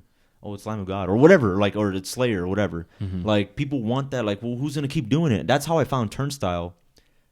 Turnstile was perfect because I was like, well, you know, punk in the '80s, like the Bad Brains and the Descendants, like the '80s punk, like. What's that other one? Black Flag or whatever. Black Flag. I was like, okay. But who's doing that now? In 2014, I saw Turnstile. I was like, oh my God. That was like the underground, like, for me, it's like, I'm winning. You know what I mean? It's nothing new, but I was like, but who's doing that now? Okay, it's glorify those 80s punk and rebellion or whatever, straight edge punk, whatever. It's still alive. You just got to look out there and do it. And that's why, like, when I saw him open up for Blink-182, I was like, whoa. That's wild, man. So, and they have their own unique own sound. For sure, you look at their early beginnings, it sounds very like a carbon copy of whoever. But then eventually they molded themselves into them. They found the voice. Yeah, now it's like, oh, that's Turnstile. Yeah. You know what I mean? And it takes a while. It's not overnight. So it's, I guess at the end of the day, it's inevitable to not have that flush out your influences out a little bit. And then if you stick with it, you eventually find your own voice. But that's if you stick with it. So I don't know if that answers your question. Yeah, but it gives me hope actually, because maybe I don't have the proper perspective of like underground metal music, you know. Well, underground anything, I suppose. I just feel like, where do people live? You know, it used to be in the back of VFWs or whatever, and you would hear this new sound. And it became a movement, but now I think it is all online. Yeah, you know, and so the underground is kind of mainstream in a way, because if it's on YouTube, is that underground? I mean, I don't know, but well, what does that even mean now? What does that even mean now? I don't know, but it gives me hope, because if you want it, you can find it. Yeah, you can. Yeah, and because it's easier to make music today. There are people who would have never had an opportunity because they couldn't afford it or whatever, that now they can do it on their phone. Yeah. And now you're hearing them express themselves when before you would have never heard them, you know, because they never had an opportunity, and now there is an opportunity. So that gives me hope. Well, I think you said this once before. I don't know, like a tangent or rant back. I was like, dude, if Eminem was new today, what would he be doing? Yeah. He'd be on Instagram. If Hideo Kojima was making video games, what would he be doing? He'd be on the PS. You know what I mean? He'd be doing what we're doing now. Yeah. So like, what's the difference? Yeah. The only difference is like, they were in a different time and they did what they could, or they went on that path. Like, you would be on that path too if you were in the 80s, the 90s, you know. And then now, I've heard other older music, like, I wish I had the technology today, because what I had to do to make that record, it was just like ass backward. Not really, but that record took like 2 months when I could do it like in 2 weeks or whatever. Yeah. So everything was like shrunken down in time. So, I mean, how can you not, man? Especially like, how do you not? Then it's almost like maybe not wanting to be open about to like this new wave of doing things, you know. It's just, I mean, this is why I'm on podcasting. Look, I'm not a podcaster, but I know I have to like present myself in a way where like I am open to like these things, and rather than just sticking to music. Like I won't be able to be maximize not only just promoting and marketing, but now I'm kind of hindering myself from not being able to take my music to somewhere else, you know, or not just to like promote it and get more views or just evolve as a person, really. Yeah, man. And so that's just my take, and I don't really believe the fact that music died. Like, it did die, but in that context. Yeah. That formula died, dude. Like, you know, and trust me, I had to I had to accept the fact that as soon as I put export and resurgence, there's like 200 resurgences out there that are released the same day. Mm-hmm. And I'm going to get clouded easily. I know that, man. And the only way I was like, I gotta, and trust me, if I would have done that, you know, what I had now in 2002, it would have been, what is it? I don't know. Oh, I think, what's her name? Christine, the one you interviewed. Mm-hmm. She said, you know, there was an era in YouTube where you can release a video and you can get thousands of views. Now, 23 views, 55. You know, it's pretty hard, man. Very competitive. Very competitive. So that's the way I see it. Like, it's just more competitive, you know. And the ones that stay out or stick out are I'm not saying the real or true ones, but understand that maybe how it works. It's a game, man. How the game works, how it's played out. You got to be out there, promote Instagram Reels and all this, and the fact that the old formula, it's gone, dude. It's gone. And trust me, it's a crab sandwich I had to eat and a bitter pill to swallow of like, I can't rely on that formula. I can't. I could, but I'm not going to get shit done.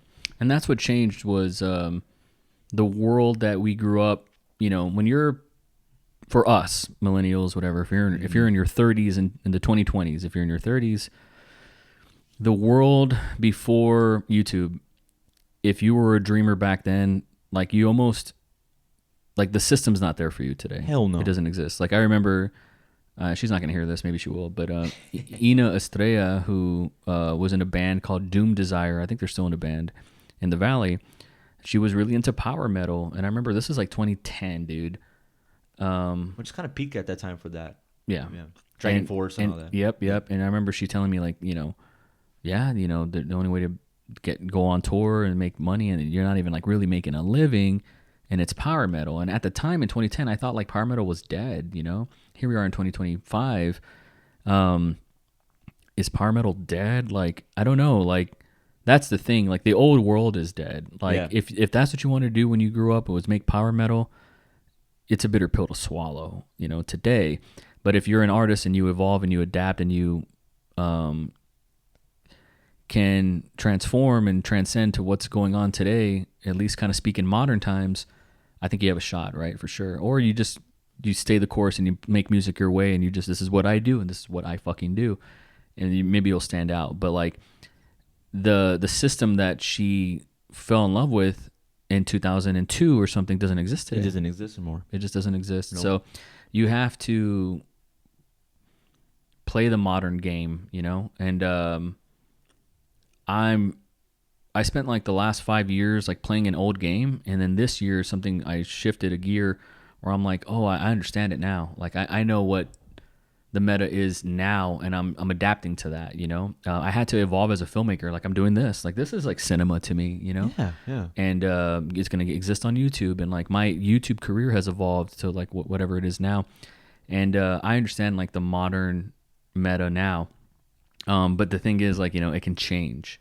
Yeah. It can change tomorrow. Yeah. You know, and so, but you still have to be consistent with like your act. Yes. What you do. Once you, like, I believe in shit posting until you find your voice, and then once you find your voice, like, you know, now you can stand out. But yeah, so it does give me hope, man, that people, if you build it, they'll come, they'll find you. There's other like-minded Yes, weirdos, sickos out there Yes. that like want to listen to what you're making. Because eventually they're gonna like, I'm tired of this TikTok kind of thing. Where are these guys? You know, and they'll find it because they're asking a different question, so their focus is going somewhere else. So that's what I did. I was like, where are these guys? Where are they? And then Ali, where? Show me. Type it in. I kept adamant on YouTube asking it to like, where is this? Like, who sounds like this? Typing in different hashtags and go down, scroll all the way down. I'm like, this one, you know, and they're there, man. So. I mean, depending how far you want to go down, if you want something new or maybe just a different approach. Again, dude, even to the point like maybe after Resurgent, I'll probably make a jazz album. You know, Yeah. because that's like I like that world too, and then you know, that's another way of expressing myself too. It's not just metal. And again, there's a surf. That's another beast, like surf. I love surf music. Is surf dead? Sure. I don't. But they're out there, man. People still play surf music. Yeah. It's just not on the forefront, you know? Yeah. When I say surf music, people think like the 70s, you know, at the beach, you know, Dick Dale kind of thing, you know? And it's like, oh, that's already dead. Like, that movement is dead. That wave or that whatever. Maybe because it was new at the time and yeah. But they're out there and it's still current to people. Like 2024 new surf album. Like, what? Yeah. That's kind of weird to say, but it's out there. Do you dude. think there's new stuff, new genres? Like, you know how Jimi Hendrix started but like, you know, distorted the guitar and it was like, whoa, it became a whole new thing. Black Sabbath turned into where we are now, metal wise. This podcast, this Matt Healy guy, was talking about the last band, he said, that did something new and changed like the genre forever was 3-6 Mafia, he said. With what's that flow called? You know what I'm talking about. It's like an Atlanta sound or something. It's very oh, like the triplet song. Yeah, what is that? What is that called? Trap music. Trap, yeah. And they said they created that, and now we're still in the trap world. You can probably go back to Bone Thugs and Harmony. Sure. They had that. Yeah, they had that triplet flow. It's just that people, I guess they didn't. Maybe it was not over, but people weren't caught up yet. Yeah. Or didn't understand, or nobody. See, people's voice. Not many people had access to a phone. Right. Had access to a studio to convey that. Now that they do, is like now they latched onto that and they call it trap. Yeah. You know, so we're still kind of like in that trap era. You know. Of that scene. Yeah, anyways. that scene, yeah. And so like with metal, like I just wonder, now you said it was like gent, but like that is kind of like forward progress, isn't it? It is. Yeah. It's evolving. Yeah.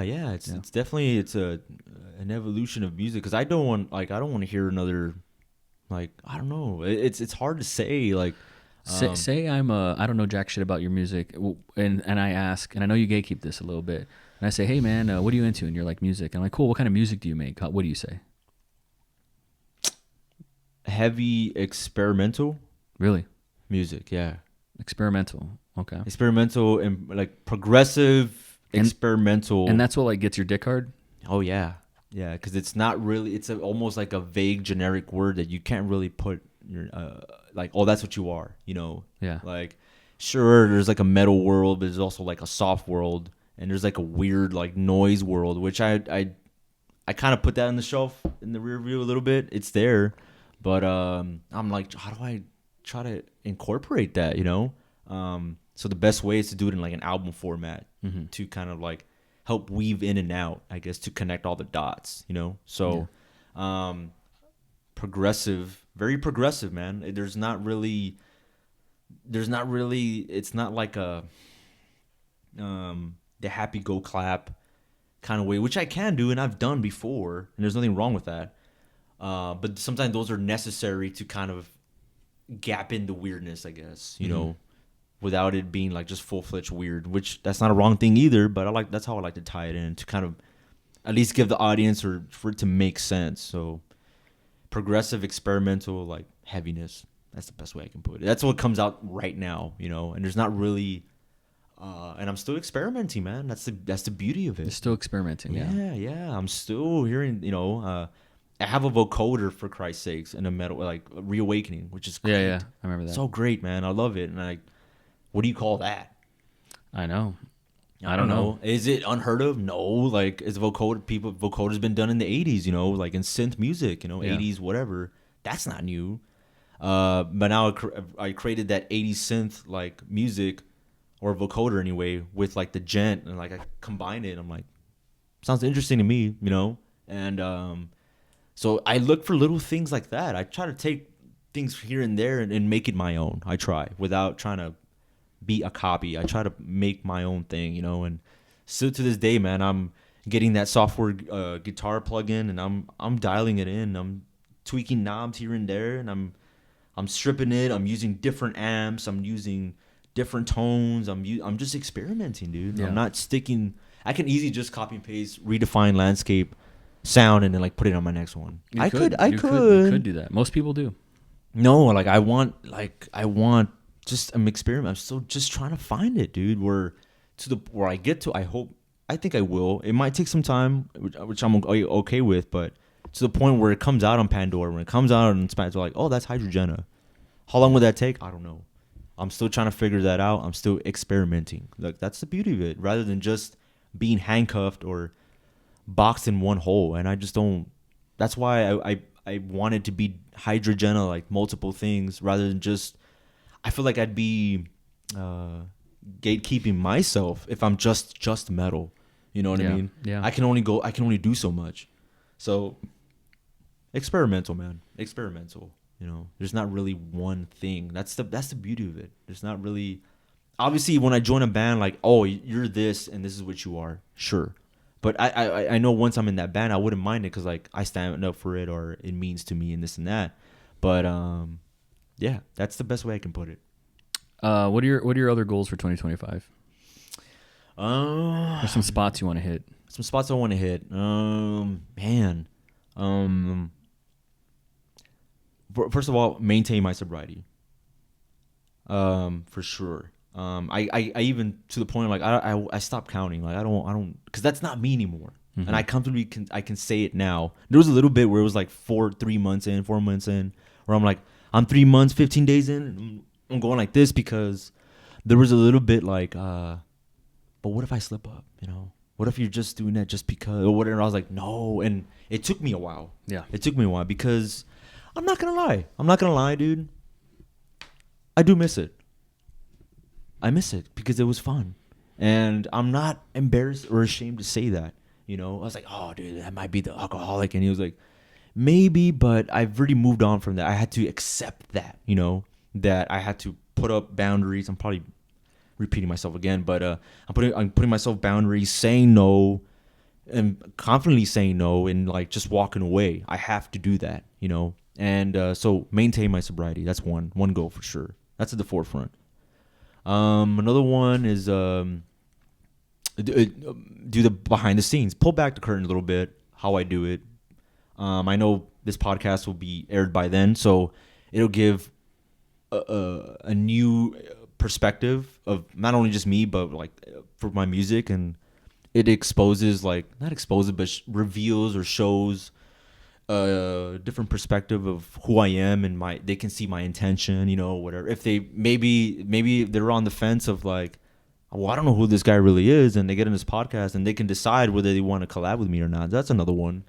So still sending out that signal, get more involved into promoting and marketing, which I do have, but I just need to maximize a little bit more. I do have the YouTube channel. I do have the Instagram. I do have the X, you know. So I just want to capitalize. Like I'm still on like underground forums, dude. Those have helped me. Like all the marks and nerds are there, you know. Mm-hmm. And they're like, oh my god, dude, at 2 minutes and 38 seconds, like that was weird, but I never heard whatever.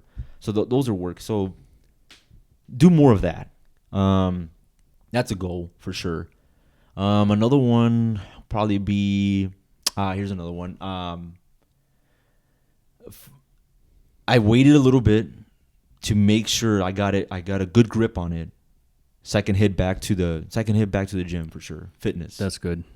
I purposely put it in the rearview mirror just because I figured out how my brain worked, and I knew like there's a certain high I get from the gym that makes me so like hyped that my brain says reward me, and then I get back. That triggers me to drink. So I have to maintain and put that monkey like in a cage Yeah. before I can go out there. Like, so when I do get that natural high from weightlifting and all that, I know it's like locked in, it's secure. I Yeah. don't have to worry. So that's another one. What else? That's 3. I'll give you 2 more. Another go in 2025, man. Man. I'm trying to see, like, I'm going summer, fall. Like, it's a little almost like if I put my hand out, I kind of see only my hand. I don't see anything else. Yeah. But not in a bad way. Yeah. Man.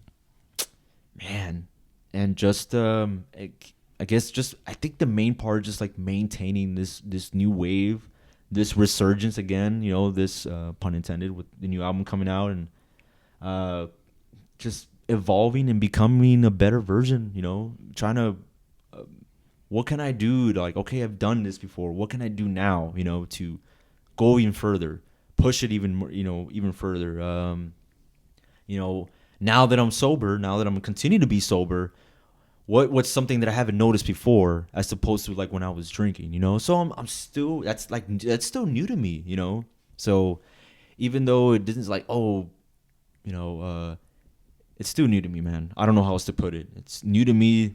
Like, again, seeing Slipknot sober for the first time, it was new to me again, in a way. So, and I want it again, you know? And I'm just almost like kind of curious. So I was like, as I'm doing this and maintaining my life, I'm open to like the opportunities that would come. And I want to like show up. Even if I'm not ready, well, at least I'm prepared, you know? And 1, 2, 3, record, let's go, you know? And I don't have time for like the distractions or the this, like, been there, done that. The drinking, the this, like, that was a chapter in my life I don't want anymore, man. You know, so, it's not very appealing, you know, like, maintain my sobriety. It's not cool or sexy. I think it is. But that's a main one, and I really want to make sure, because I think everything else will it'll come. Yeah. I don't know how, but the universe is going to show me something. I'm going to notice it and like, aha, you know, maybe it was always there, but because I put the drink down, dude, that door's always been there. You just got to open it. Yeah. As cheesy as that sounds, but yeah. And so I think that's I think more goals will come out as well. As I'm going through that journey, as maintaining the sobriety, promoting and being focused on that. What else? And hopefully, you know, I would like to play live. Yeah. I like to start a band for sure. I'm open to it. If it doesn't happen, not even tripping. But I'll put it out there, and I'm ready to go, man. Like, I got a drum set. I'm fully kitted. I'm ready to go whenever. So there's no question on that, you know. And have to be crazy. It can be. Doesn't every band need a drummer? Like, sure. You know, I imagine that's But like. here's the thing, man, is that, and this is one where I kind of battle, where it's like, is this me? You know, because yes, a lot of bands need drummers, but there's certain music that I can play, but I don't like it. Mm-hmm. So I have to be in a band where I like it. Of course. Like, I have to stand up for the name. I have to stand up. You know, it has to mean something. I can't just. I mean, I might as well like it's not even a money thing. Like, well, we'll pay you $300 for a gig tonight. Like, but I'm not a country guy. Sorry. Your heart's not in it. My heart's not in it, dude. That's what I want. When I'm up there, I want people to know, like, whoa, this guy he's really feeling the music, you know. I want my expression to show people, like, I love this instrument, and I'm with these group of people as well that are trying to capture the music, you know. So, yeah, I'm open to that, you know. Hopefully, if I can't, no, I don't know. And me personally, I guess, I'm trying to think. I don't know, man. That's pretty much all I got for now. I don't know. Again, not sexy or appealing, like, whoa, like move a mountain or anything. I think sobriety is sexy. I like it. Yeah. I really I love it, dude.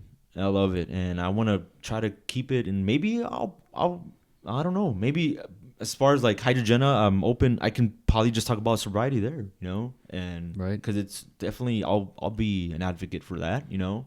And I don't mind preaching, or not preaching, but just going out there and saying, like, hey, it's cool, man, you know. And yes, like, boo hoo, like poor me. Like I was an alcoholic. It got the best of me, So, and I'm not afraid to say that or like, no, don't say that, like, Of course. yeah, and I don't mind just relieving the people out there that are probably struggling. Like, whoa, dude, if this guy can do it, like I can do it too. Like, yeah, of course. So 2025, man. I feel the wave right now, and I'm just ready to, like, almost like a surfer. Like, I have my board. I'm like, dude, the wave is coming. Let's go, And I just want to ride that wave, And I want to maximize, enjoy life as best as I can, As I get older, time is just like, what the hell, man, I just felt like 6 months ago we did the podcast the first time around. I was like, no, dude, it's been a year. Mm-hmm. Like, oh my God, like, okay, so I I'm not taking it for granted, man, and I'm really just want to keep myself busy, man, so that's what I'm gonna do, and just stick to with what I know, with what I'm good at, and just magnify it, everything that I've always wanted to do, just like put it on a bigger scale, and hopefully with this podcast it'll do that, more open to come back on the podcast again, 6 months from now, maybe not a year, hopefully not. Yeah. So that's where I'm at, man. That's where I'm at as far as 2025 goals. I was trying to figure out like the secret sauce to like not going viral but getting over on the internet. And for me, I had this conversation with Claire. It was a bit of a come to Jesus moment, and she's just like, you just got to be bold. You just got to not give a fuck. Yep. That's the secret. And I was like, nah, man, it's more like, about the format, and like I got to create like the right format. She's just like, Knives, you're overthinking it. Like, you just show up and be yourself, and like be loud and be you and be bold. And I'm like, is that really it? Here I am putting it on the podcast. So like part of my goals for 2025 is to be myself, but even louder and even more bold, and really just accept it and be at peace with it. And be consistent with making content. Like, I don't even want to count the days. Yeah. I don't want to count the days. Like, I don't want to be like, I'm on a 138 fucking day streak. I just want to show up every day and like not be denied, and like really find that audience, and like build my website and build my community and all that shit. Like, I really want to do that. I don't think about anything else. I wake up, it's the first thing I think about. Like, before I go to bed is the last thing I'm thinking about. Like, I should be thinking about, I don't know, what do people think about? I should be thinking about something else, but like, I'm obsessed with what I do. Like, I'm obsessed with this podcast. I'm obsessed with making short form content. Like, I love the weekends because it gives me time to do this and scratch this itch. Otherwise, I'm doing it for other businesses and other clients. And like, I do my best, and I take pride in where I work, and all CM Punk, I believe the grass is greener where you water it. And so I try to water the grass where I'm working at. But I really want to get my fucking self over. And so could I be my higher self like in 6 months? I think so, And so this is like a step forward in that, But what's going to happen with all goals is like the demons come out, and the roadblocks come out, and people try to stop you from, not people, but yeah, sometimes people, like, I'll just say it. There are certain, I care very deeply about my friends and family around me, and sometimes their problems bleed into my life, and I get bloody. Yep. And I have blood on me, and then like I take my eye off the ball because I devote all my resources to them, and then like I stop taking care of myself, and there's no nobility in that. Like, I'm not proud of that, but I really want to put my mask on, and so to speak, and protect myself and gatekeep my peace and continue down this path of consistency for me, because that's the fucking answer. Like, and I just want to prove it to everyone, so when they work with me, they know, well, dude, just do what you do for yourself, but do it for me. Pay me for that. I'll gladly send the invoice to you.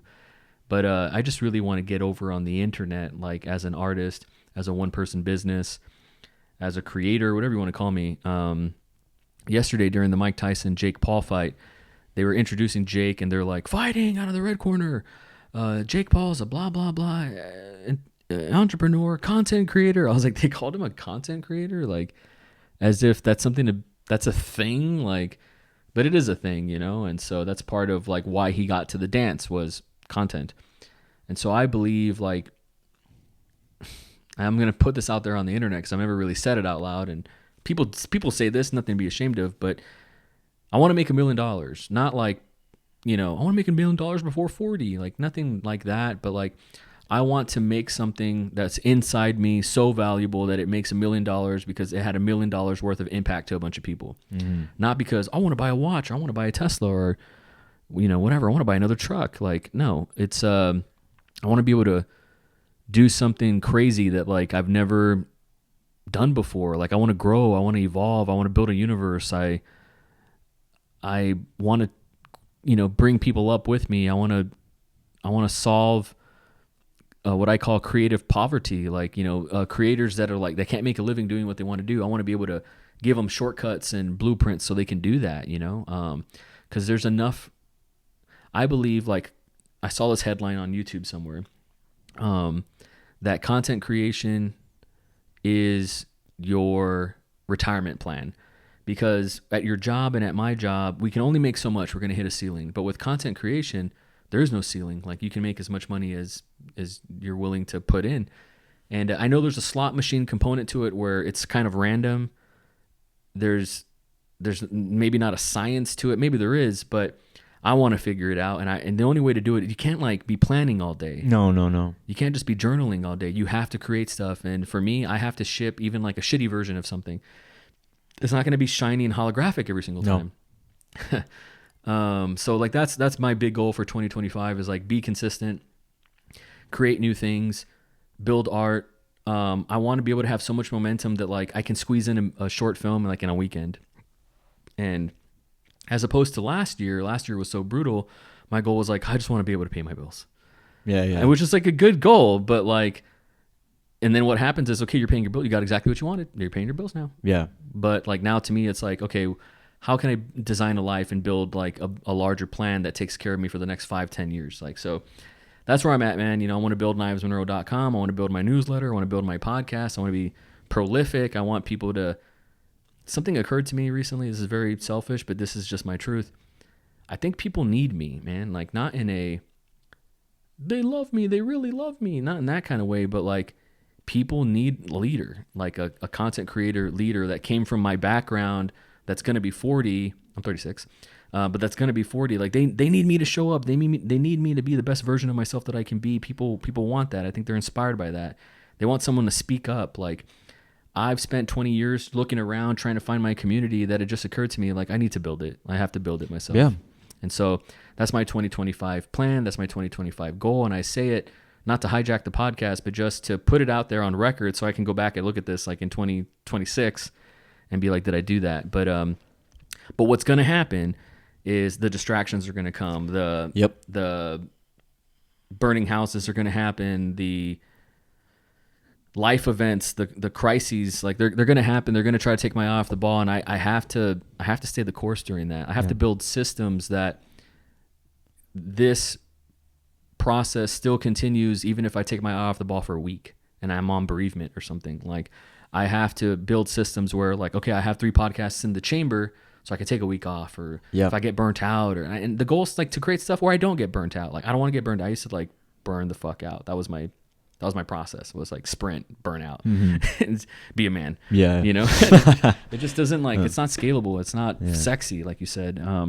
So that's my goal, man. And I want to get there. I want to collaborate with you in the future, whether if that's next year or the year after, like whenever. I am a little bit in a rush, but just cause it's exciting, but I'm not like hurry the fuck up about it. I'm just like, it will get there when we get there, and it'll be great. And I have crazy plans, and it's like music is just so fun. Like it's a whole new universe, and I haven't really dabbled in it, not since I was like in a garage band in like freshman year. But yeah, man. So that's my goal, dude. And I'm looking forward to 2025. Big things are gonna happen, no matter what, regardless, whether if they're good, bad, or indifferent, or if they're ugly.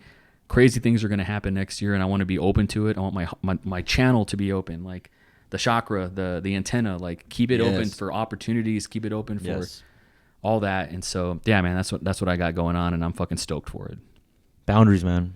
Boundaries. I know it sounds it's nothing new, but saying no, and like that's beautiful said as far as like with sobriety. Like I have to protect my peace, I have to say no. And it's sometimes it's a little uncomfortable sometimes. Like, hey man, you want to go out? No. You know, it's like, it's not a screw them. It's not a screw you to them. It's just no, because once I'm around there, then, you know, everyone's going to start drinking. I'm like, no. So I have to do that for as long as I need to in order to make sure when I do be in that setting, you don't fall for that temptation, or you don't get triggered, or you don't maybe you were peaceful and then now you're not peaceful because someone else is fucking, you know, pouring out like negativity or whatever. So yeah, man, you have to, or else it's always gonna be there, and it has always been there, you know, as far as like distractions and temptation or whatever. It's always gonna be there, man. It's just a matter of the focus, you know. And it sounds real basic and simple, but yeah, I mean, we're human beings and we get the best of us, and it's a shiny new toy, and we're over here like looking at it like, whoa, and yeah, it's shiny. How do you not look over there, right? But if you look over there for too long, your opportunity passed. That's or right. Maybe that time window already passed. That scares me, dude. That's scary, man. That scares me. Is like being distracted till I'm out of my moment. And it's hard to get back there, dude. I'm fucking over starting at square one. Yeah, I'm over it, dude. I'm so sick of it, man. Like that's what's scary. But I use that motivating factor. Like, I'm scared if I get out of this hole that, fuck. Like, I don't know when's the last time I'm gonna get back. I don't even know how long I'm gonna, you know, get back there again. Yeah. State of mind, you know, that certain higher energy. Like, I feel like it's in waves, man. You know, I think you said it before. Like, sometimes you're in this wave of being funny or creative process, like it just passes by you, and if you can grab it, but it's only a window of time. Yeah. And then the next 3 months, nothing. Yeah. That's scary. So, and how many times has that happened from like, fuck, you know? And sure enough, that 3 moments where it's dull and you have nothing, that's when you need it the most. Yeah. And it's like, fuck, you know? So for me, that's terrifying. It's soul crushing for me to the point like I can't live like that anymore. That's why I have to say no, even if I come off as an asshole. Like, oh, he doesn't want to hang out with. Like, yeah, that's right. I don't want to hang out with you anymore because X, Y, and Z. You know, and if people that do care, they would understand. Like, oh, he doesn't drink anymore, and I get it, right? But yeah, man, that's a big one. You know, and yeah, so to this day, I mean, shit. As soon as I got sober, like, people wanted to offer me like, dude, drinks on me. Like, now really? Now it's free drinks. Now it's free drinks. Yeah, really? It's funny. As soon as you get sober, like, it's oh free my drinks. God, like, you got to be kidding me right now. Like, God has a sense of humor, right? You know, whatever. But no, it's actually so yeah, man. This is all Tony. You know, what's wrong is always available, but so is what's right. You know, and I keep going to that because that's what it works like right now and so quick. You know, I suppose to like, man, like, why does this always happen to me? Like, it doesn't always happen to you, you know. Right. But it's just like this. You ask Google for questions and it'll give you an answer. It's like your brain's like a computer. It's like, well, because you deserve it, you idiot. You know what I mean? But that's not reinforcing, man. You know, as opposed to like, you know, in order to get back, is like asking those questions. Like, whoa, like, you know, what can I do to maximize my potential? Or you know, even though you have your Monday through Friday, right? You know. And then on the weekends, well, what can I do on the weekends to maximize my content creation so I can push NicesMonroe.com? And as opposed to like, what am I going to do for NicesMonroe.com? Wait, let me get on these reels. The day is over. Like, never mind. I got nothing down. It's like, I've lived that. It's terrible. I know. Guilty as charged. Trust me. I've scrolled down the worm. I'm like, fuck, I didn't do anything today. I hate that. That happened to me last Saturday. I came into the lab and I was going to batch a bunch of content, and the day just got away from me, and then Sunday I made up for it. But I lost that day, and like I could have beat myself up about it and thrown in the towel and given up. But instead, I just like was like, I lost the day. I rested. Fuck it. You know, I needed to recharge, and then the next day I got after it. But I hate that feeling. It's a recurring feeling, man. So it's like I'm very hasty, bro. I'm sure you can tell, or you know, like I want it now. Like, real quick, this is a stupid baby tangent. You're going to be like, Knives, grow up. But so I started working with like these realtors, you know, real estate agents, and like I need to film houses and make them look really cool. And like, you know, you need a gimbal, and it's a nice sliding shot of like the pool, the backyard, whatever. And it's very typical, you know, we've all seen these videos. And so I bought a little gimbal slider thing for my phone because I'm like, I'm going to use my phone, but I'm going to get a new phone because the new phone's, you know, nice wide angle. You can film in log, you can film in ProRes, and like, you know, it's really sick. And so I was going to upgrade my phone in September because I knew I was going to need this in October. I started this new job.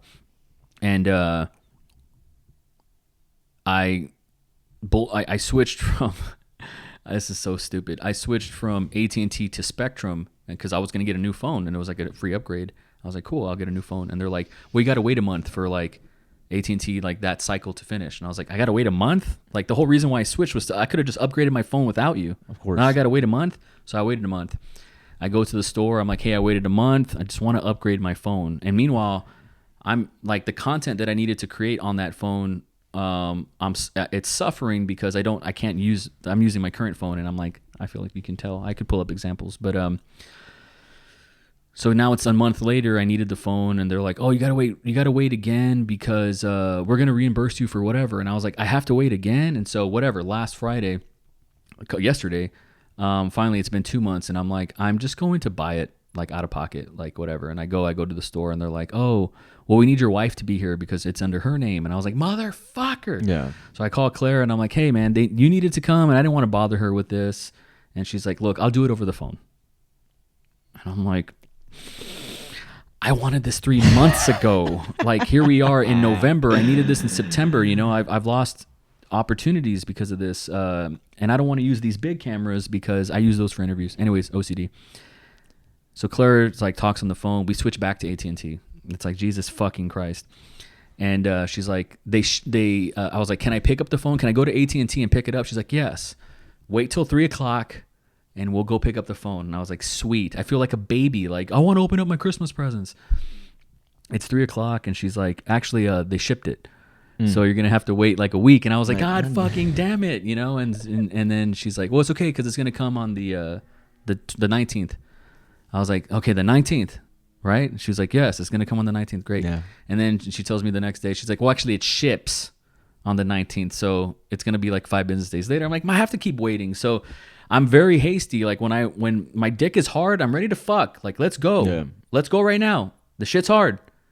Is this for 2 or is this for 1? Like, let's fucking go. It's my big dick. I'm ready to fuck. Yes. Let's fucking go. Mm-hmm. Right? To quote Boogie Nights. I want to fuck. It's my big dick. So everybody get ready fucking now. And I'm just a very hasty person, man. Like, because I'm very emotional, as you can tell, and I want to go when the vibe is right. Yeah. Otherwise, it passes, man. Yep. And so, needless to say, I needed that phone on Monday. I went to New Braunfels and I filmed in this mansion, like a $2 million house, legit 2.1 million. And I filmed in my shitty old phone. And the footage is okay, but like it could have been better. It could have been an Apple log, and I could have colored it. It would have synced with my other cameras, whatever. Only iPixel peep. No one else probably pays attention, but I do.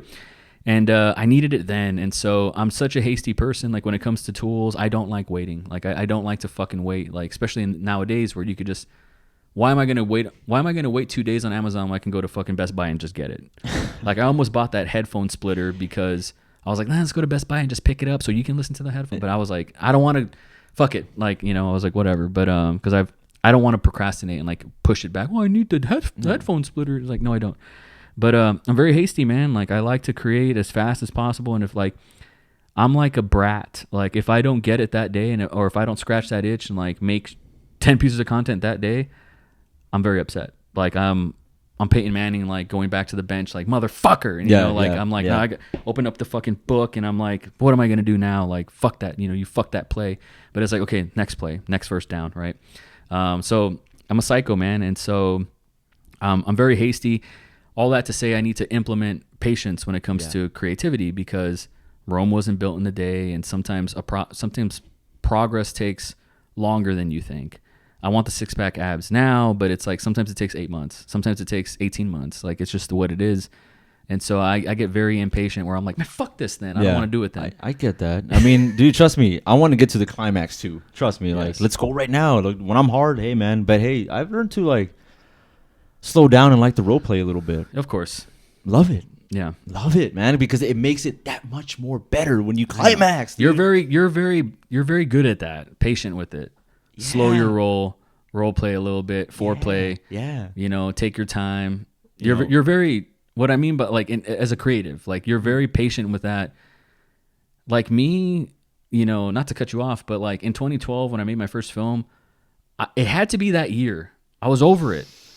It had to be like, I remember I threw out my mattress December 2011. I threw out my mattress on the street. I was living with my mom. She's like, why'd you do that? I was like, because I'm moving out next August. And I did. I moved out that August. I was fucking homeless, but I moved out. Like I was like, I'm sick of it. I need it right fucking now. I make deadlines. Like I needed to finish that script by December 27th or December 29th, whatever it was. And I finished it like at December 29th, 11:59 seconds. Like I finished it. And when I made that movie, like I'm filming it with one actress and then she drops out. And I hire someone else, and then I'm filming at one location, and then I can't use that location anymore. Like, there's always shit that like the demons come out and like they try to fuck it up. And but I finished that movie, and like it's embarrassing because that movie has like, oh, the family's in one house, and all of a sudden they're in another house, and like no one's ever called me out on it, but like I'm embarrassed of that. Like they're not in that house throughout the whole movie, 2 different houses. No one says anything, but I'm like, I don't fucking care. I wasn't gonna wait, bro. I don't like to be kept waiting. Like I don't like it, you know.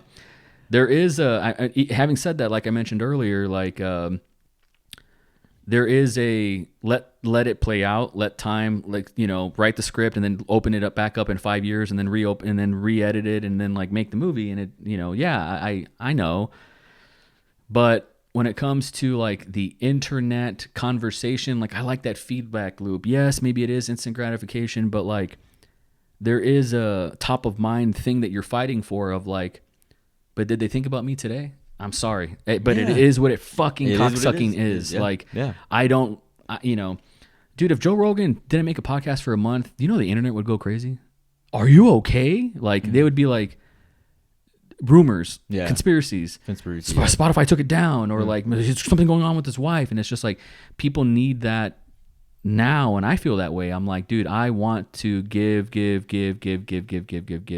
I want to be in that conversation. I have that feedback loop, and I'm just very hasty, man. It's Claire calls me out on it all the time. Like, it's just like, dude, if it just takes 5 more, it's just 5 more days, and I'm like, 5 more fucking days. I'm like, I can't, man. I've been waiting 3 months. Like, 3 months? What's the big fucking deal? It's like, dude, it's chill out. But yeah, man, like delays really pissed me off, and I tried, like, all that just to say I have all this energy in November. January's gonna come. We're gonna approach a new fucking solar system cycle. There's gonna be a new slingshot energy of like that. Those first like 2 weeks of January are always like fucking high. You know what I mean? Like, give me more of that shit. So I'm like leveling up, and I'm like, I want to get the momentum and the inertia and the consistency in like 2 months before, you know what I mean? And so by the time like everyone's fucking high on January, it's like I've been fucking, you know? And so, so I'm bringing those vibes into 2025. Didn't mean for that to rhyme. I keep rhyming. But I'm excited, dude. And so making this podcast, we put it on the books about 2 weeks ago, and it was important to me to do it. I wanted to talk about producing a record for you. But it was also, a touchstone of being able to look back on this 6-8 months from now of like, what did we say? What did we do? How have we evolved? Like, that's very important to me. Like, I like tracking the progress. And I like growing in real time. Like, it's really exciting, you know? And so that's really important to me. How do you feel? Pretty good. Like, on that note, I like, dude, go back to the first podcast to now. I'm even excited. Like, that was a different Matthew, man. I mean, still me, but just my neurons were over here like, whoa, so sharpened, you know? I don't know if it's apparent. I don't know. Maybe it's a little too soon, but I'm more comfortable now as it was. I was a little nervous. It was my first time being in camera, whatever. And now it's like, I can tell. Now I'm like, let's fucking go, baby. You know, like, let's go. Yeah. You know? Sherman is gone. Yeah, exactly. But just to like reiterate on that note, yeah, dude, trust me. I have a little bit like, I want it now too. There's a little bit like, I want it now. Trust me, dude. When I saw that craft music, like, I want that now, dude. I was so like, not like jealousy or envy, just like, I want to be there right now. Yeah, right now. You know, I want to be in that conversation. Yes, right now. Like, that drives me, man, a lot. Yeah. So next time, 2 podcasts, 3 podcasts, like, I could pull up my, like, dude, that's me playing live. You know? Yeah. Instead of like looking at someone else, like, you know. But I didn't mind showing craft. Like, that's like my forefront. That's like my new turnstile. That's my new Ginger, and that's one of those like I pride myself like I discovered that band. Yeah. Like anyway, that's my band in a way, and yeah, man, just and I know it seems like, dude, you're telling a grown ass man, it's like calm down or whatever, but That's okay. But it's I okay. need to hear it. I sometimes need to like trust me. Like I've always checked myself. Like, dude, you will get it if you will. This is the best way I can put it possible is before you get to the climax, like it's gonna be that much more enjoyable when you role play and slow down. And trust me, I'm like, nah, what are you talking about? It's all about the right now. Like let's cut to the point. Right now. Yeah, of course, because it's just like, yeah, I get it, dude. But I feel like that taking your time, sensation is just gonna mean that much more. And when you get to that, like when you get whatever receive or climax, whatever, you're gonna appreciate it a lot more as opposed to like, well, that was it. Like I don't know, in a way. Like so, basically enjoying the journey while getting there. So when you get it, you're like, I hear that. I don't take life for granted that like I'm gonna be here in 2030. right. I would love to. Same. That'd be fucking yeah. sick. I'd love to be here for 30. No, 2130. Like I'd love that, you know. And so that's what I'm fighting is like time. Like I'm fighting. I feel like I'm fighting life. Like I don't know how long I can do this. Well, also too, do you think it's also because of the pace of the internet, how it feels? No, It's just because like, even in my 20s, before like apps on phones, which is crazy to say, even before, like even in my early 20s, like I was just like, I need to do it now. Like I want to write a book now. I want to write the whole fucking thing. Yeah. And then I would go on these long sprints where I wrote 500 pages, and I was like, I don't know how to end this, but I didn't have the craft, no pun intended. I didn't have it. I just feel like hasty. Like I don't know why I feel like this, but part of it has to do with like time. Like I don't know how much time I got. I'm never gonna be 36 ever again. I don't want to wait till I'm 46. Like true. A part of me is like I wanted what I want now. I wanted this 5-6 years ago, and I feel like I've sat on I sat on my hands a lot. Like, but that's not true. Like I have learned a lot in the past 5 years. I've grown a lot. I've upskilled. Like, no, I haven't wasted it. But like, you know, monk mode. Ever heard of this? Yes. I feel like I went into monk mode for like the past 5 years. Like I disappeared off the internet and I'm back. Like for the first time, I feel that way. That's the way I feel. And it's not like I'm back. Look at me. It's not like that. But it's just like I want to be here. I've been in the shadows. I've been like the Phantom of the Opera for a long time, and I know how long great things take. Mm-hmm. But I also know that shit passes you by really fast. Yep. And so I don't want to miss what I don't want to miss. And, you know, what if I miss an opportunity in December 2024 that would pay off in like March 2025? Like I don't want to miss out on anything. Like I'll use this as an example. It's probably shouldn't, but my brother's 30, and like I said, I probably shouldn't use this as an example, but a part of me like wants to shake him by the shoulders and be like, yo, get after it. Like, fucking get it in. Yeah. Make more money. You know? Build more memories. Like, do all the shit, because you're going to wake up and be 40, bro. Yep. You're going to wake up and be 50. And, like, maybe I'll wake up and be 50 and still feel like the way I feel right now. Maybe. But, like, I'll never be... What's an example of a wrestler or any sort of entertainer? We talked about this before. You mentioned this offline. Jerry Lewis, remember? Jerry Lewis. I think you said this about Dane Cook, in fact. That I think you told me like a Dane Cook story that like Jerry Lewis was like a 90 years old comedian. Ah, yes. And then was like, oh shit, like I fucked up. Like I could have said all these jokes. And he's like, dude, you're Jerry Lewis and you're 90 and you still feel that way? Or what was the... So it's basically he got upset because they cut off his time. Right. He's like, I wasn't finished yet. I want to go back there. And they're like, dude, but you're Jerry Lewis. You're like off to the sunset, right? He's like, so it's almost on his way out. He's still doing what he loves And to he still do. cares. And he still cares. I love that. Fuck yeah, dude. For me, it's like I don't want to wait till I'm like 80 okay, so it's like retirement. Like I feel like I'm butchering my whole point, but like No, not at all. retirement. Oh, dude, I want to have financial freedom when I'm 65. It's like, dude, I want it now. Yeah. I want it while I can fucking enjoy it and like fuck my wife in a hotel on a hotel window like in New York City like yeah. when we're in our fucking 30s. Not when I'm 65. I'm sorry, but like I am hasty. Like I want it now, Yeah. you know? Like I try to squeeze like 10 years into 1 year and it's kind of like cheating. Like, maybe like, dude, sometimes it takes 10 years. I know. Yeah. I've learned that the hard way. I've done my thing for 20 years. Like, but I wanted everything at fucking 20. Of course, I wanted man. everything at 20. I mean, dude, I couldn't. But I want everything now. dude, like that craft music video, I wanted that when I was 29. Like, just oh my god, like an accordionist, a jazz saxophone, in the drum, like all that, you know. Yeah, dude. And there's a balance, you There know. is. There is. I know. Trust me too, because I still fight it to this day, but I'm more I'm leaning more to. I don't mean like sit back and touch the grass knives, you know, like yes and no. Stop and smell the roses. Yeah, Knives. it's like yes and no.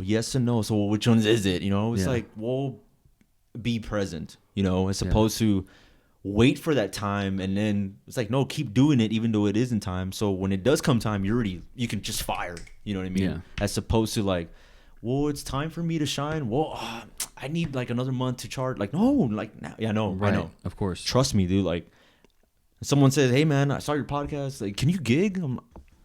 Yeah, I don't want to be like, "Oh, wait, can you get?" No, dude, I'm ready to go. Okay, let's go. Right. You know. So yeah, there's that yin and yang. I do balance. Like, I want it all now, but at the same time too, I guess what I go back to is like, again, I almost don't want to finish this album, the climax, even though that's what it is about. Because it's sad when it's over. Yeah, because I enjoyed that like little mini process. Yes, yeah. and I feel like the climax, it's just a cherry on top, and it's almost like I miss that journey of course, you know, wake up, I hear something, wait, I gotta go to work first, come back from work, and then I'm there implementing. Like took 3 hours, you know, so I enjoy those little things, man. Like just enjoying, like, you know, being present too, just to kind of soak. I mean.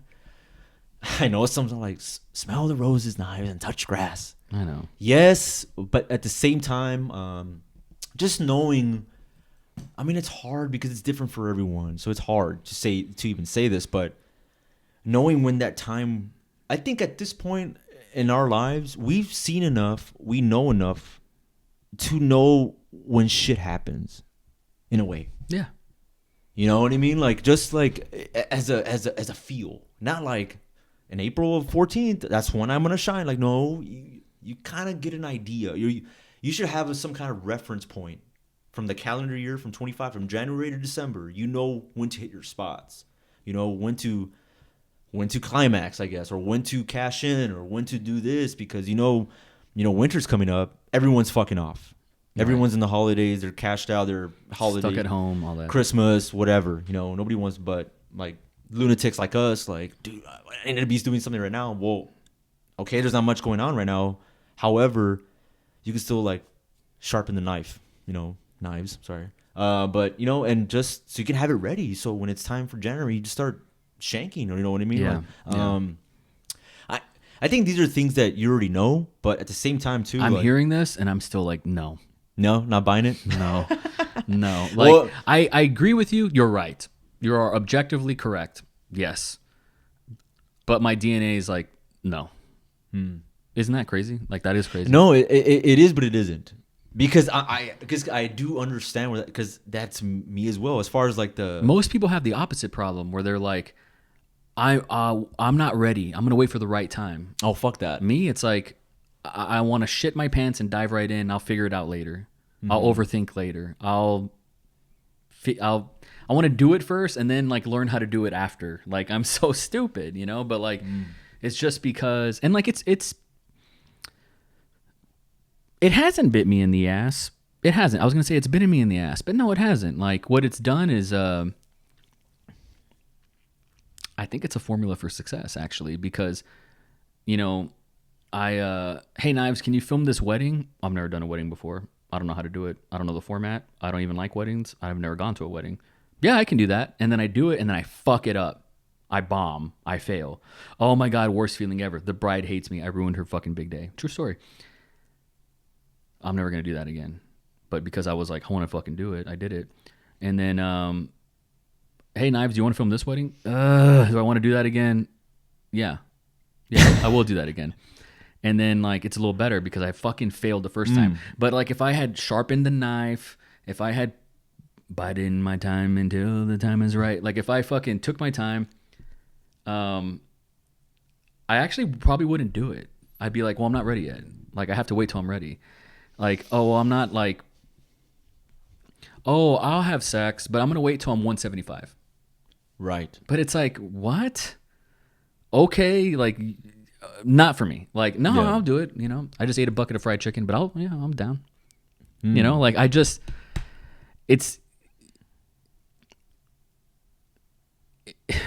believe in like failing forward and like failing fast and learning. Like, that's how you learn. Like, that's how I've learned. Like, my first podcast ever that I filmed for me, well, the first real one for this podcast, I went to the McAllen Public Library.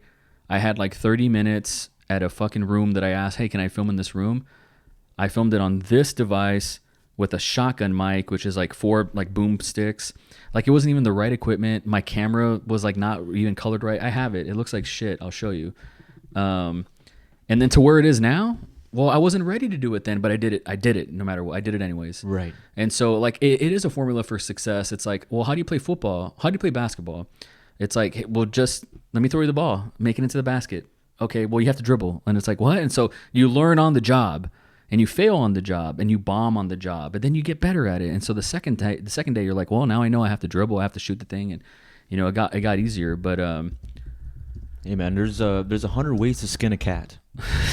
So you're not wrong. I'm not trying to shift or sway your how you go, but like, yeah, you know, I mean, I agree. Look at that. Why did I Not bad. why did I put that logo on the whole video? The whole video. I mean, this looks like shit. My fucking logo's, I was going to say a bad word. It's R-worded. This is just a bad way to do the first ever podcast, episode 0. Eight years ago. But you did it. But I did it because I was like, no one was really, outside of Rogan, no one was really doing video podcasts at the time. And then when we moved together, when I lived with you, I remember I did one in the car. And it's like, who'd podcasts like this? Dude, I just seen that background. It's like, You know exactly where it is, yeah, right? yeah, You know yeah, exactly yeah. where it is. Beautiful. And so, like, I sometimes shit the bed and then just figured out, dude, the first time I ever did a music video, I didn't know what I was doing. Like, I figured it out. Can you do a music video? Because everyone thinks that camera people do everything. But, like, some people are like, they just do real estate. They just do weddings. They just do commercials. Me, I've had to do everything just because I'm like, I'm not going to say no to an opportunity. Yeah. You know, so I did a music video. And then, like, the Landlocked Pirates one was, like, the third one I'd ever done. But I didn't know what I was doing. I was just a guy with a camera. You know, I always tell people, they're like, oh, did you go to school for this? I was like, no, I started filming backyard wrestling videos. And then I just wanted to edit on Windows Movie Maker. And that's how and they're like, what? Like, they're like, the look on their face. That's how you started? I think also too, maybe nowadays people are now maybe convinced or conditioned that you got to look pretty like this with a thumbnail like that. With It has the to be view. perfect. It has to be perfect. I know. And it never will be, man. I mean, Not in the beginning. Not in when the you beginning, start. no. In the beginning when you start, it's Yeah. not going to be this nice and pretty. It just won't. That's You right. know, unless you're grandfathered in. You Imagine I wanted to make YouTube content. I wanted 1 million subscribers. I want to be the next Mr. Beast. And it's like, okay, well, I'm going to make the perfect video. And I spend 1.5 years making a perfect video. Like, no, make 100 shitty videos all year. And then next year you'll make the 101st video, and it'll be better than like if you waited during that. You know what I mean? Like, Yeah. I don't like to be kept waiting. Yeah. I mean, dude, Hydrogenic catalog. I just keep releasing. You could have still slept on that shit and waited on that and waited till you had the perfect band. Yep. Or waited till like because your level, what would you say? Like, Let's pull this up because I don't know. Like the level of musicianship or level of ability, a level of ability. So I'm pulling up jujitsu belts. There's a ranking system. Obviously, white belt is like the beginning, but I black belt is like the end. So where do you feel? Okay, there's white, blue, purple, brown, black. Where are you as a drummer? Where do you think you are? You're not a white belt. Hell no. I don't know. Are you a black I'm belt? probably purple going to brown. Okay. I'm in purple going to brown. You see, so that's where you're at. It's like almost like I'm in purple. I had maybe 2 chances to go to brown, and the master's like, "You're not ready yet." But he's like, "But keep coming back." So you could have waited and still been a fucking white belt, Yeah, but you're like, I can't wait. I can't wait. And then You waited long enough, right? And then hybrid conjure. What happens if you waited till you were like 65? Like that terrifies me. Or say, God forbid, you get diabetes and they have to amputate your foot and you can't fucking drum anymore or whatever. I think about all the time. That's why I put health on the forefront. Like I need all my limbs. Health is very important. I need my fingers and I need my left foot to keep time, dude. It's very important. Your to left me. foot, yeah. My left. You need your fingers, your digits. Everything. You can't afford to slam those into a car. No, dude, I need everything.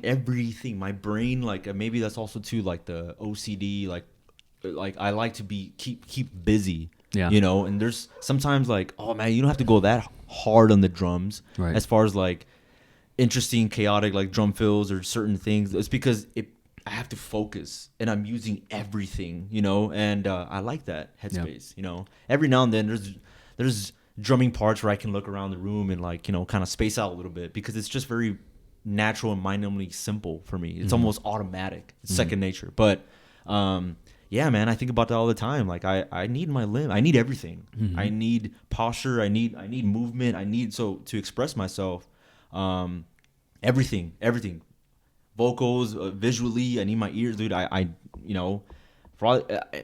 This might be dark to say, but if I was deaf, just get rid of me. I'm not gonna be able to listen to music. I got a movie for you that's about that. It's called The Sound of Metal. Really? Yeah, Oh, by Riz Ahmed. Well, no, he didn't make it, but Sound of Metal. Okay. I'm gonna play a scene, which unfortunately, it's not gonna come out on this podcast. But It's all right. I don't give a fuck. It's cool. So the plot is he's a metal drummer. He's got a band. He starts going deaf. That's the plot. So that's what I'm doing. Okay, no one else is gonna save my life, right? If I just sit here and diddle around, what am I gonna have? Nothing. Okay? And all this shit, like, what does it matter? What does it matter? It just passes. Yo, if I disappear, like, who cares? Nobody cares, man. Seriously. No, that's okay. That's life. That's life. No, for real, okay? It just passes. It just fucking passes. God damn it! You're killing me. You're fucking killing me here. Yeah. Well, then fucking support me. How's about that? Fucking support me, Lou. Huh? You don't want to be here? Of course I do. I knew it. I fucking knew it. I fucking knew this was coming. I fucking knew it. This is about the fucking album, huh? They're in a I band have a together. better offer. What are you talking about? What are you saying? I can't hear you. I can't fucking hear you. You understand me? I can't. I'm fucking deaf. I'm fucking deaf. No fucking hearing. Okay? We're getting chills. Gotta watch this movie, bro. I like it. Yeah, you But gotta watch that's this movie. But seeing that, like, it pains me to a point. Like, that's why I'm so. I think about that with my vision. Yeah, I dude. can't watch a movie. I can't see my kids smile, like all that shit. Like, yeah. Fuck it, the senses, man. Yeah, that's why that's like, touch grass, knives. It's gonna be okay. It's like yes and no. Like, of course, have that. Yes, you need that spirit of like, I'm gonna get yes, because I have it too. Yeah. I want to get shit done. That's why I'm like, damn, this motherfucker again. With an album he just released from it. Yeah, another one. Like, fuck yeah, dude. I don't want to wait another 3 years. No. Especially nowadays, it's different, man. And that formula of like, it takes an album every 4 years. That formula is dead. It's just dead. If you're not putting out, no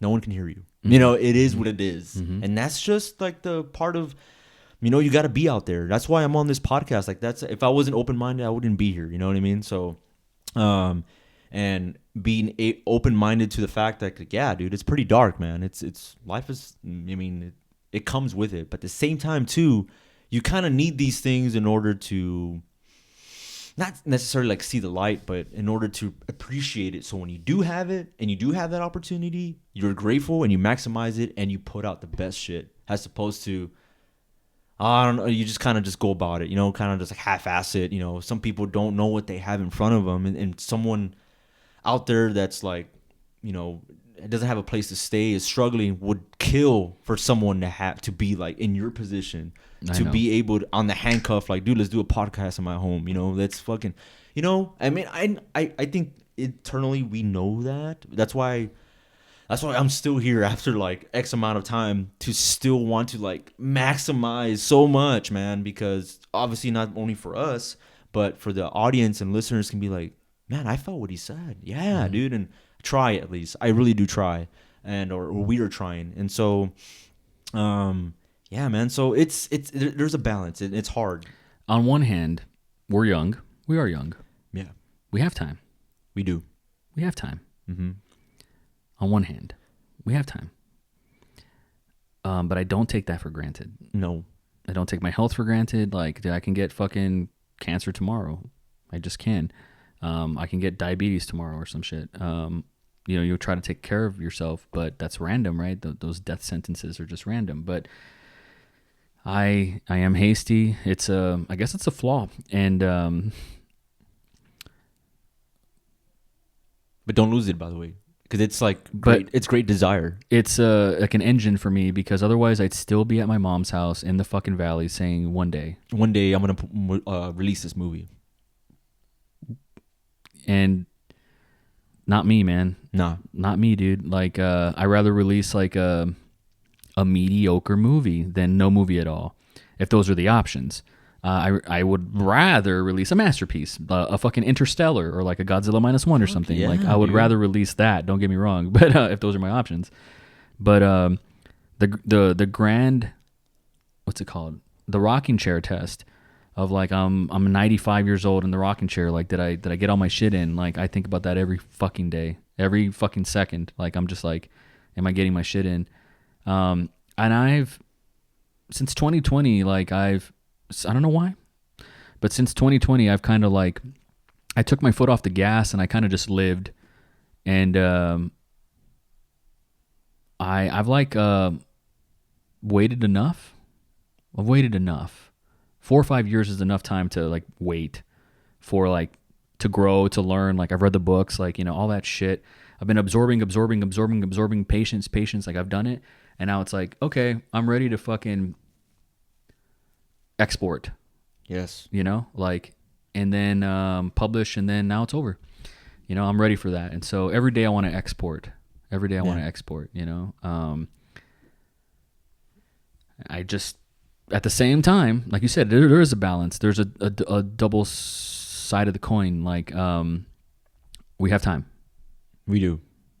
And it maximize our time. That's why the first time, like when I released Hybrid Conjure, I was like, dude, it took me, when I came to Austin in 2013, it took me what, 7-8 years to release Hybrid? I was so proud of you when you released that day. Oh man. I was like, I didn't know he had this in him, but like, this is what I've been waiting for.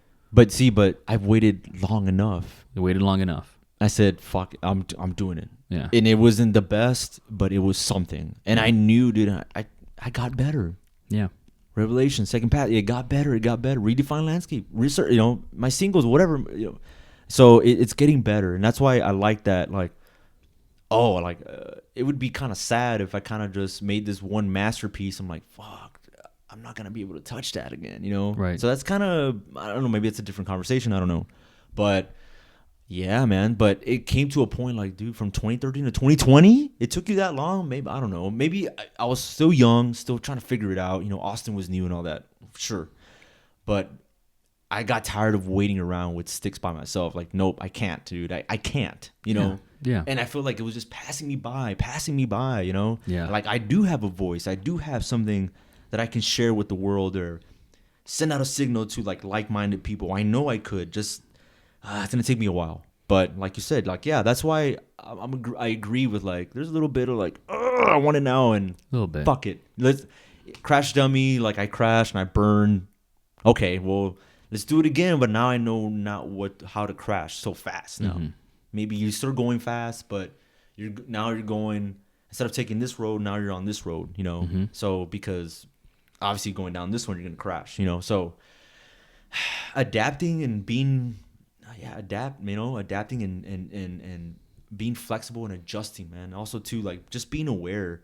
Like for sure, sometimes when you're locked in, you kind of, it's almost hard to like multitask like while you're locked in, because sometimes like in a way, in a good way, is a part of me like I've noticed in my sobriety, like I guess like my ego, whatever. Like even to the point like when I'm locked in like this, I can be like so staring, but at the same time I'm staring over here like the people around me, you know, like I'm staring like their behavior or whatever, like just because I don't know, maybe it's like I'm just being aware, because I know that sometimes like yes, being locked in, being approached, someone can be like fucking taking away my harvest, dude, like stealing from me or being malicious or whatever, you know, like so it's almost like keeping a pulse of like going on what's over here, you know, like I may not have like a night, but I can feel like I don't know, energies or something, and maybe that's to a fault, like what is it called? Hasty? Yeah. I feel real intensely, you know? Yeah. Maybe it's the same thing. I don't know. But I'm very aware of like, whoa, like, I can just feel it. Sometimes it's distant and I don't know what it is, but I know something's there, you know? Or like, I might want to keep my eye on that, you know, even though I'm not looking over here, because I know if I look over here, I'm gonna get distracted. So, but still just being aware, just not, you know, not trying to control everything. No, just keeping on the path and just making sure, like, you know, and every now and then, you have to like, nope, I'm shutting that blind off and then keep going. Yeah, it's okay to do that, because if you don't, you're going to keep going forward and you're going to look back like, I should have shut that blind off. It distracted me or whatever, you know? So course correct, you know, adjusting rather than just, banking on one formula. And trust me, dude, I know, man, I was so sad. Like that thing is dead. That formula is dead. Like how it used to be, it doesn't work no more. And the only way you can be in that formula, you have to be doing it for 40 years. You're already grandfathered in. That's why the Meshuggahs and the Lamb of Gods, it's because they've been doing it since the 90s. And the Quentin Tarantinos. The Quentin Tarantinos, they can come out of nowhere, like sit around for 7 years and like, here's my movie. All right, I'm out. You're not going to see me, you know. They don't need an Instagram. Nope. I know. They're grandfathered in. And they're grandfathered in. But because they pay their dues. They pay their dues. And then it's like, those are the only ones that can do that. Yeah. Now us, we have to wear all kinds of hats. We have to, in order to survive in this climate, especially in the creative mind, the process, right? And it's good and it's bad. Like it's almost we're drowning in information but starving for wisdom kind of thing. You know, it's like there's a lot of things forward, like on our screen, like literally in front of us, like, oh, this is a lot, you know. But if you strip it all down, like, okay, I want to focus on this, and going back to like the chunking, you know, instead of eating the well whole, it's like, let me just take this today. Let me just take a little bit of this today. Cool. Next week, I'll take a little bit of this today. I'll take a little bit, you know, just little by little, you know. And that's hard.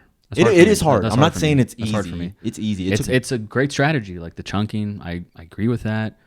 It's I'm hearing it and I'm like, that's hard. It's hard for me. Yeah. So, but at the same time, it's not wrong. I'm not trying to sway your decision. No, because there is a balance. There is a balance because you need that motherfucker, like this motherfucker. Yeah, you need to, like, you know, you need to have that attitude, spirit, whatever. I'm not afraid to fail, dude. No. Real failure is not trying. Oh, that's the worst. Yeah. Just get rid of me. If that, you know what I mean? Yeah, like that's a lot of people though. I see them just sitting, like waiting. Yeah, I'll wait for the right time with the right lighting, with the right camera, Someday. with the right guy. With, you know, like, no, dude, you start now. You know, and Start now. Like, make it a priority. It's like, okay, you stumbled and fall. Okay, like when you do it again, now you're not gonna stumble and fall. Right. Or at least those things that you weren't good at or whatever. You just get better, you know. And it does take time, man. But again, the balance, like, well, it does take time. We do have time, but you know, you have like that. What if I get cancer tomorrow? Like, I know, dude. I know. Me too. I get like, because that's why with this Resurgence album, like, another was like, dude, you just put one out, like, calm down. Like, no, dude, there's no calming down. What are you talking about? You know what I mean? Like, yeah, man. So it's trying to find that balance and have them coexist as best as you can. And it's different for everyone, you know. So, and that's the beauty of it. There's no right or wrong. Again, there's no one way to skin a cat. Dude, I hate to do this. I could probably go another 3-4 hours. Oh, for sure. No, but yeah. we're going to the wheels come off. I know. Yeah. So I just want to give you this platform to tell people where they can find you, how they can support you and follow you, and just a little call to action. You know, now's your time to, as they say on Hot Ones, like, you know, tell the people where you're at. Oh yes. So I'm Hydrogena on Instagram and on YouTube. And my personal account is Matthews Rain, and on X. I know it was different from the last time. I changed it just due to, I guess, my sobriety. You know, I got rid of Awsker for a personal reason. It's still me, but Matthews Rain at my X and my Instagram. Hydrogena's on YouTube, Spotify, Apple. You can find it out there. And what I'm doing today, I'm just living the best life that I can, the best potential. Like right now, this is like the best version. I'm not hiding anything. This is the best of my ability. And I know when this comes out, I'm gonna be like, how am I gonna top this guy? You know, that's just me. You know, It's a good problem to have. yeah. And I'm excited. You know, and I'm always just trying to maximize as best as I can. Not only with my music, not only just with who I am, but who I am for others, you know, to be in this podcast with you. You know, I'm very gracious to be here, man. Very, I mean, how else am I going to be heard without this? Of So course. thank you. Yeah, my pleasure. And also I'm also a brother, I'm also a son, and I'm also a friend. I hope to be a husband and, someday, and a father, but that's hasn't happened yet. But till then, I want to be the best brother, son, and friend as I can be, you know. And I give maybe a little too much, but that's okay because I care, you know. And sometimes, and when you're with me, I have your back no matter what, you know. And that goes for anybody. If you care, I notice it, and I will give you. And if you don't, well, I'll just walk away. You know, it is what it is. And for anybody that's out there like struggling with alcohol, man, there is a way out. You know, it's not, you don't need alcohol to fit in a social setting, to be around people. No, you don't. Just solve the internal not problems, just challenges that maybe you question about yourself, and just be honest. Just, you know, skin yourself naked and point yourself at the mirror first. I know it's not comfortable sometimes and it's not easy. But the best way to start is just to put your thoughts and what you think that is having you at risk or triggering you or put you in a position to drink more or whatever, and write it down and see it for you, so you can see it on paper or on Microsoft Word. Put it in front of you so you can see what it is. So so anybody that's sober right now, you're not alone. I'm sober as well, so if you want to reach out to me personally, I'm more than happy to help. Go sobriety. That's my main thing. I'm all about sobriety. I'm okay with it. I just don't want it. Don't have a desire for it. Been there, done that. It was fun, and I just can't have it, you know. So for anybody, like, there is a way out. Talk to people, talk to someone, anybody, and share with it, you know. And it's okay if someone shuts you down or whatever. Keep going. Like, ask the next person. You know, somewhere along the way, someone's gonna stop by. Hey, you know what? I can probably, you know, help you with a thing or two. So that's where I'm at right now. Look forward to release Resurgence sometime in 2025. I can't wait for y'all to hear it, and I plan to release behind the scenes, and can't wait to come back to this podcast again. You know, give an update in life. And if you're a creative or an artist or musician, filmmaker, actor, whatever, there's also like-minded people, you know, like us and like you. So I'm real grateful, man. And touche, do everything beautiful. I couldn't have drawn it up any better. And live life the best way that I can. And what can I say, dude? I can't wait for the next one. So Beautiful, man. 2020 was 5 years ago. 4. Well, 4 going to 5. Yeah. You know, we're 2 months away from it being Half a decade. Half a decade. 2020. Time goes by fast. And yeah, I'm grateful that you made the time and hung out with me today. It's really cool. I could have kept going. I got to figure out a way. And so if anyone's made it this far, if you know how to just keep fucking recording, you know, with this equipment that I have, you know, I only have so many hard drive space and whatnot, batteries. But yeah, I just like would love to keep it going because, you know, what does a 6-hour podcast look like? Well, there's always like part 1, part 2. You saw the one with Tarantino and Bill. Oh, yeah, Maher. Bill Maher. Yeah. It's like part 1 and then wait for like 2 months. Here's part 2. It's I like, know. it kind of keeps people on edge. He milked it though. But that's pretty cool. That could have been one podcast. He milked it. Isn't You that what- can't do that. But isn't that what we're doing though? I mean, we're not milking it, but Yeah. we're just maximizing this podcast. Of course, but I'm not you going to know be what I like, here's a 4-part podcast. Like, no, it's going to be one, you know? mean? It's all just fat and All just fat. one. Yeah, people love that. Yeah, you're right. You're right. People love you're that. right. You're right. But like, you know, if I talk to Tarantino for an hour and a half, maybe I would stretch it out to 2. I don't know. I mean, that's Yeah, Bill Maher. why wouldn't you? Maybe I would, but Even if you just talk about nothing. yeah. Like you still get it just to get it out. Like, when's Yeah. the next time you're ever gonna interview Tarantino? You know what I Yeah, mean? I love doing this, man. I hope you had fun. I had a lot of fun. This was great. I'll try to get this out as soon as possible. Whenever, as long as it takes, man. No, I gotta. It's like an avocado. Like if I don't make guac out of this ASAP, it's caca. It's brown.